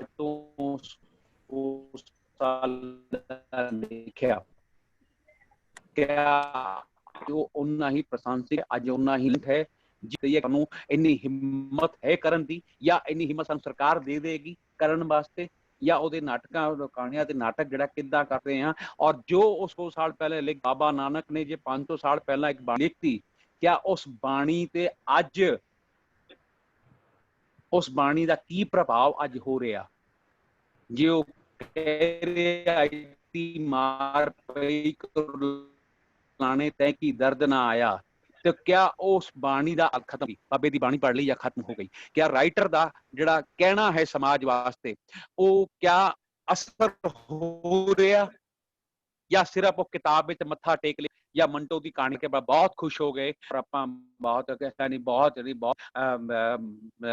ਬਹੁਤ ਖੁੱਲੇ ਦਿਮਾਗ ਨਾਲ ਲਿਖ, ਲੇਕਿਨ ਕਿਆ ਅਸੀਂ ਉਹਨੂੰ ਆਪਣੇ ਜੀਵਨ 'ਚ ਲੈ ਸਕਦੇ ਹਾਂ। ਅੱਜ ਸਾਡਾ ਦੌਰ ਏਦਾਂ ਦਾ ਹੈਗਾ, ਅੱਜ ਦਾ ਮਾਹੌਲ ਸਾਡੀ ਕੰਟਰੀ ਦਾ ਏਦਾਂ ਹੈਗਾ। ਆਪਾਂ ਇਸ ਤੇ ਕੱਲ ਕਰਾਂਗੇ ਕੱਲ। ਔਰ ਸਾਡੇ ਆਖਰੀ ਦੌਰ ਤੇ ਰਹੇ ਹਾਂ, ਸਾਡੇ ਨਾਲ ਅਬੀਰ ਐਂਟਰਟੇਨਮੈਂਟ ਦੇ ਜਿਹੜੇ ਲੋਕ ਜੁੜੇ ਸੀ, ਅਮਿਤ ਨਥਾਨੀ, ਰੁਪਿੰਦਰ ਸਿੰਘ ਜੀ, ਕੌਸਤਵ ਚੈਟਰਜੀ, ਅਨਮੋਲ ਰਿਆ ਜੀ, ਕ੍ਰਿਸ਼ਨ ਜੀ, ਨਿतिन पंत जी, अक्षय भाटिया जी, प्रतीक्षा अग्रवाल, प्रशांत नेगी जी। मैं सारे ਜਿਹੜੇ ਹੈ ਇਹ ਪਰਫਾਰਮਿੰਗ ਦੇ ਬੰਦੇ ਹੈ, ਰਾਈਟਰ ਵੀ ਹੈ, ਹੈ। ਪ੍ਰਸ਼ਾਂਤ ਨੇਗੀ ਤਾਂ ਕੱਲ ਨਾਲ ਵੱਡੇ ਤੌਰ ਤੇ ਵੀ ਜੁੜ ਰਹੇ। ਸਾਡਾ ਇੱਕ ਦੌਰ ਹੁੰਦਾ ਕਿਸੇ ਆਖ ਵਿੱਚ ਐਕਟਰਾਂ ਦੇ ਬਾਰੇ ਜਿਹੜੀ ਰਹੀ ਹੈ, ਇੱਕ ਐਕਟਰ ਨੂੰ ਉਹਦੇ ਤੇ ਇੱਕ ਆਪਾਂ ਟਿਪਸ ਦਿੰਦੇ ਆ। ਉਹ ਟਿਪਸ ਅਸੀਂ ਮੇਰੀ ਕਿਤਾਬ ਦਾ ਹਿੱਸਾ ਹੈ, ਮੈਨੂੰ ਪੜ੍ਹ ਕੇ ਸੁਣਾ ਦਿੰਦੇ ਆ। ਪਰਫਾਰਮੈਂਸ ਜਿਹੜਾ ਸਾਡਾ ਸਟੇਜ ਤੇ ਹੁੰਦਾ, ਪੇਸ਼ਕਾਰੀ ਦਾ ਇੱਕ ਛੋਟਾ ਜਿਹਾ ਟੁਕੜਾ ਵੀ ਆਪਣੇ ਆਪ ਵਿੱਚ ਕੰਪਲੀਟ ਨਾਟਕ ਹੁੰਦਾ। ਪੇਸ਼ਕਾਰੀ ਦਾ ਇੱਕ ਛੋਟਾ ਜਿਹਾ ਲਮਹਾ ਵੀ ਆਪਣੇ ਆਪ ਵਿੱਚ ਕੰਪਲੀਟ ਨਾਟਕ ਹੁੰਦਾ ਹੈ। ਉਸ ਛੋਟੇ ਲਮਹੇ ਦਾ ਆਰੰਭ, ਉਸਦਾ ਫੈਲਾਵ ਔਰ ਉਹਦਾ ਇੱਕ ਪੀਕ ਹੁੰਦਾ। ਉਹ ਛੋਟੇ ਲਮਹੇ ਦਾ ਵੀ ਉਹਦਾ ਵੀ ਇੱਕ ਪੀਕ ਹੁੰਦਾ। ਜੇ ਆਪਾਂ ਗੱਲ ਕਰੀਏ ਕਿਸੇ ਵੀ ਨਾਟਕ ਅਖਬਾਰ ਪੜ੍ਹਨ ਦਾ ਵੀ ਇੱਕ ਨੁਕਤਾ ਲੈ ਲਈਏ, ਅਖਬਾਰ ਪੜ੍ਹਨਾ, ਉਹਨੂੰ ਖੋਲਣਾ ਔਰ ਵਾਪਸ ਤਹਿ ਲਗਾਉਣਾ, ਇਹ 3 ਨੁਕਤੇ ਉਹਦੇ ਵਿੱਚ ਆਉਂਦੇ ਆ। ਪਹਿਲਾ ਅਖਬਾਰ ਖੋਲਣਾ, ਫਿਰ ਅਖਬਾਰ ਪੜ੍ਹਨਾ, ਫਿਰ ਵਾਪਸ ਤਹਿ ਕੇ ਉਹਨੂੰ ਰੱਖਣਾ। ਇਹ ਆਪਣੇ ਆਪ ਇੱਕ ਕੰਪਲੀਟ ਨਾਟਕ ਹੈ ਔਰ ਇੱਕ ਐਕਟਰ ਨੂੰ ਉਸਨੂੰ ਕੰਪਲੀਟ ਦੇ ਤੌਰ ਤੇ ਲੈਣਾ ਚਾਹੀਦਾ, ਸਿਰਫ ਏਦਾਂ ਸੁਣਨਾ ਨਹੀਂ ਚਾਹੀਦਾ। ਔਰ ਜੇ ਆਪਾਂ ਗੱਲ ਕਰੀਏ ਕਿ ਕਿਸੇ ਐਕਟਰ ਦਾ ਸਟੇਜ ਤੇ ਹੋਣਾ, ਉਹਦੇ 3 ਪੜਾਅ ਆਪਾਂ ਲੈ ਕੇ ਚੱਲਦੇ ਆ। ਇੱਕ ਐਕਟਰ ਦਾ ਆਣਾ ਔਰ ਇੱਕ ਐਕਟਰ ਦਾ ਜਾਣਾ, ਦੋਨੋਂ ਹੀ ਉਹਨੇ ਪਾਵਰਫੁਲ ਹੋਣੇ ਚਾਹੀਦੇ ਆ। ਇਹ ਇੱਕ ਐਕਟਰ ਨੂੰ ਧਿਆਨ ਰੱਖਣਾ ਚਾਹੀਦਾ, ਉਹਦੀ ਐਂਟਰੀ ਔਰ ਉਹਦੀ ਐਗਜ਼ਿਟ ਔਰ ਉਹਦੀ ਐਂਟਰੀ, ਪਹਿਲੀ ਐਂਟਰੀ ਐਵਰੀ ਐਂਟਰੀ ਜਿਹੜੀ ਇਹਦੀ ਕੰਪਲੀਟ ਚਾਹੀਦੀ ਹੈ। ਨਾਟਕ ਛੋਟੇ ਦਾ ਹਿੱਸਾ ਵੀ ਆਪਣੇ ਆਪ ਵਿੱਚ ਕੰਪਲੀਟ ਆਲੇ ਕੰਪਲੀਟ ਸਕ੍ਰਿਪਟ ਹੁੰਦਾ ਕਿਸੇ ਵੀ ਵਾਸਤੇ। ਇਹ ਸਾਨੂੰ ਧਿਆਨ ਆਉਣਾ ਚਾਹੀਦਾ। ਲੰਬੀ ਸਪੀਚ ਜੇ ਕਿਸੇ ਇੱਕ ਨੂੰ ਬੋਲਣੀ ਹੈ ਤੇ ਉਹ ਸਪੀਚ ਦਾ ਸਿਖਰ ਸਭ ਤੋਂ ਪਹਿਲਾਂ ਪਹਿਚਾਣੇ, ਉਹਦਾ ਸਿਖਰ ਕਿਆ ਹੈ ਉਹਨੂੰ ਪਹਿਚਾਣੇ, ਉਹ ਤਲਾਸ਼ੇ, ਉਹਨੂੰ ਵਿਚੇ ਆਪਣੀ ਆਵਾਜ਼ ਦੀ ਟੋਨ ਦੇ ਨਾਲ, ਰਫ਼ਤਾਰ ਦੇ ਨਾਲ, ਪਿਚ ਦੇ ਨਾਲ ਔਰ ਭਾਵ ਦੇ ਨਾਲ ਭਾਵ ਦੇ ਤਿੱਖੇਪਨ ਦੇ ਨਾਲ ਉਸ ਸਿਖਰ ਤੱਕ ਪਹੁੰਚਣ ਦੀ ਉਹ ਤਿਆਰੀ ਕਰੇ, ਉਸ ਸਪੀਚ ਨੂੰ ਕਿੱਦਾਂ ਲੈ ਕੇ ਚੱਲਦਾ। ਵੱਡੀ ਸਪੀਚ ਨੂੰ ਛੋਟੇ ਛੋਟੇ ਟੁਕੜਿਆਂ ਵਿੱਚ ਸਾਨੂੰ ਕਰ ਲੈਣਾ, ਆਪਣੇ ਪਿਆਰ ਨੂੰ, ਗੁੱਸੇ ਨੂੰ ਉਸ ਗ੍ਰਾਫ ਦੇ ਨਾਲ ਬੰਨ ਕੇ ਸਪੀਚ ਨੂੰ ਆਪਾਂ ਅੱਗੇ ਲੈ ਕੇ ਜਾਣਾ ਚਾਹੀਦਾ। ਉਹਦਾ ਸੁਰ, ਤਾਨ, ਅੰਦਾਜ਼, ਪਿਆਰ ਇਹ ਸਭ ਬਦਲਣਾ ਚਾਹੀਦਾ। ਇਹ ਸਾਡਾ ਨੁਕਤਾ ਸੀ ਇੱਕ ਐਕਟਰ ਵਾਸਤੇ। ਮੈਂ ਤਿੰਨਾਂ ਦਾ ਬਹੁਤ ਬਹੁਤ ਧੰਨਵਾਦ ਕਰਦਾ, ਅਬੀਰ ਇੰਟਰਨੈਟ ਦਾ ਧੰਨਵਾਦ ਕਰਦਾ। ਔਰ ਮੈਂ ਬਸ ਲੈ ਕੇ ਆ ਰਹੇ ਹਾਂ ਡਾਕਟਰ शशि सहगल ਨੂੰ, ਉਹ ਆਏ ਔਰ ਸਪਨ ਸਾਡਾ डॉक्टर शशि सहगल पर फिर स्टार्ट। बहुत अच्छी और रिच डॉक्टर शशि सहगल। हाँ, और आप मुझे क्या करने को कह रहे हैं? समापन करने को, समापन करने के लिए ना। हाँ, थोड़ी 2-3 बातें ही करनी है, बहुत शॉर्ट में, क्योंकि काफी डिटेल में। जो आपको अच्छा लगा वो बोलिए। हाँ, बहुत बहुत अच्छा लगा। नाटक के रंगमंच के, कहानी का रंगमंच की भी बात हुई, शेक्सपियर की भी बात हुई, एनएसडी की बात हुई, अलका जी की बात हुई। क्या कारण है कि एनएसडी में सारे जो एडॉप्ट होते हैं, एडॉप्टेशन होती है, वो करते हैं। ओरिजिनल नाटक क्यों नहीं होते? ओरिजिनल नाटक की ना पंजाबी में कमी है, ना हिंदी में कमी है, ना किसी भाषा में कमी है। हमें अपनी भाषा से प्यार रखना है। और आप सब महानुभावों का, मेरे दोस्तों का बहुत बहुत शुक्रिया। बहुत अच्छी बातें सीखने को मिली। All credit goes to Ravi ji. Thank you very much everyone. Thank you Ravi ji, thank you ma'am, thank you Anita ji, thank you Anita so much, thank you ji, Indrajit Kaur ji, thank you Lakha ji, Vipin Kumar मैं बहुत बहुत शुक्रिया अदा करदा। विपिन जी थैंक्स बहुत, ਤੁਸੀਂ ਬਹੁਤ ਚੰਗਾ ਕੰਮ ਕੀਤਾ। ਸਟੱਡੀ ਤੁਹਾਡੀ ਬਹੁਤ ਚੰਗੀ ਸੀ, ਰਿਸਰਚ ਬਹੁਤ ਚੰਗੀ ਸੀ। ਆਪਾਂ ਇੱਕ ਵਾਰ ਫਿਰ ਅਗਲੀ 15 ਤਾਰੀਖ ਨੂੰ ਫਿਰ ਹਰ ਸ਼ਨੀਵਾਰ ਦਾ ਇਹ ਹੁੰਦਾ, ਅਸੀਂ ਕੋਸ਼ਿਸ਼ ਕਰਨੇ ਆ ਕਿ ਉਹਨਾਂ ਲੋਕਾਂ ਨੂੰ ਲੈ ਕੇ ਆਓ ਜਿਨ੍ਹਾਂ ਲੋਕਾਂ ਨੇ ਆਪਣੇ ਸੰਘਰਸ਼ ਦੇ ਨਾਲ ਇੱਕ ਜਗ੍ਹਾ ਬਣਾਈ ਹੈ ਮੰਚ, ਆਪਣੇ ਸਖਤਨ ਨਾਲ, ਬਿਨਾਂ ਕਿ ਉਹ ਚੁੱਪੇ ਡਰ ਹੈ ਉਹ ਆਪਾਂ ਨਈ ਜਗ੍ਹਾ ਦੇ ਆਪਾਂ ਉਹਨਾਂ ਨੂੰ ਦੇ ਰਹੇ ਹਾਂ ਕਿ ਆਪਣੇ ਦੇ ਨਾਲ ਆ ਗਿਆ। ਬਾਰੇ ਲੱਖਾ ਜੀ ਦਾ ਬਸ शुक्रगुजार हाँ कि मैं 2 बार से पढ़े आया, मैंने लखा जी बहुत मदद की है और रोजी मदद की। और मैं लेकिन वो काम करे मैं पंजाब एडमी याद आ रहे मैं वेख्या सीगा ਕੀਤਾ ਸੀਗਾ ਦਿੱਲੀ ਵਿੱਚ ਨੀਤਾ ਮਹਿੰਦਰਾ ਜੀ, ਅਨੀਤਾ ਸਬਦੀਸ਼ ਦੇ ਕਈ ਪਲੇ ਵੇਖੇ ਦਿੱਲੀ ਅੰਦਰ। ਮੈਂ ਉਹਨਾਂ ਦਾ ਬਹੁਤ ਕਾਇਲ ਹੈ ਔਰ ਉਹਨਾਂ ਦੇ ਰੰਗਮੰਚ ਦੀ ਯਾਤਰਾ ਦਾ ਬਹੁਤ ਕਾਇਲ ਹੈਗਾ। ਇਹ ਗੱਲ ਸੱਚ ਹੈ ਕਿ ਰੰਗਮੰਚ ਕੋਈ ਆਮ ਕੰਮ ਨਹੀਂ ਹੈ। ਸਾਡੇ ਪੰਜਾਬੀਆਂ ਦਾ ਕੰਜਰਾ ਕੰਮ ਹੈ। ਇਹ ਕੰਜਰ ਲੋਕ ਹੈ ਕਿ ਨਾਟਕ ਕਰਦੇ ਹੈ ਔਰ ਸ਼ੂਦਰ ਲੋਕ ਕਰਦੇ ਆ। ਔਰ ਮੈਨੂੰ ਆਪਣੇ ਆਪ ਸ਼ੂਦਰ ਕਹਿਲਵਾਉਣ ਵਿੱਚ ਬਹੁਤ ਫਖਰ ਮਹਿਸੂਸ ਹੁੰਦਾ। ਮੈਂ ਇਸ ਗੱਲ ਦਾ ਬੜਾ ਡਰ ਨਾ ਕਹਿੰਦਾ, ਮੈਂ ਬਹੁਤ, ਮੈਨੂੰ ਸ਼ੂਦਰ ਨਾਲ ਕੋਈ ਸ਼ਰਮ ਨਹੀਂ, ਫਖਰ ਹੈਗਾ। ਕਲਾ ਜਿੰਦਾ ਰੱਖੀ ਹੈ ਸ਼ੂਦਰਾਂ ਨੇ, ਕਲਾ ਜਿੰਦਾ ਰੱਖੀ ਸ਼ੂਦਰਾਂ ਨੇ ਹੈ। ਇਹ ਵੀ ਗੱਲ ਕਿ ਜੇ ਆਰਟ एंटरटेनमेंट ए लॉकडाउन ਦਾ ਪੀਰੀਅਡ ਕੋਈ ਬੰਦੇ ਕਰ ਕੇ ਨਾ ਕਰ ਸਕਦਾ, ਕਿਉਂਕਿ ਤੁਹਾਡੇ ਕੋਲ ਟੀਵੀ ਹੁੰਦਾ, ਮੋਬਾਈਲ ਹੁੰਦਾ, एंटरटेनमेंट ਹੁੰਦਾ, ਫਿਲਮ ਹੁੰਦੀ। ਇਹਦਾ ਮਤਲਬ ਆਰਟ ਸਾਡੀ ਜ਼ਿੰਦਗੀ ਵਾਸਤੇ ਕਿੰਨਾ ਜ਼ਰੂਰੀ ਹੈ। ਔਰ ਇਸ ਜ਼ਰੂਰੀ ਕੰਮ ਨੂੰ, ਇਸ ਮੁਸ਼ਕਿਲ ਕੰਮ ਨੂੰ ਆਪ ਤੁਸੀਂ ਤਿੰਨੋਂ ਕਰ ਰਹੇ ਹੋ। मैं ਤੁਹਾਨੂੰ सैल्यूट करना, ड्रामा सोसाइटी सैल्यूट कर दी है, अभी एंटरटेनमेंट ਤੁਹਾਨੂੰ सैल्यूट कर दी है। और एक बार फिर ਆਪਾਂ ਮਿਲਾਂਗੇ, ਫਿਰ ਗੱਲ ਕਰਾਂਗੇ। तब तक ਦੀ शब्बा खैर, बड़ा बहुत बहुत शुक्रिया। Thank you, thank you to everybody, thank you, thank you sir.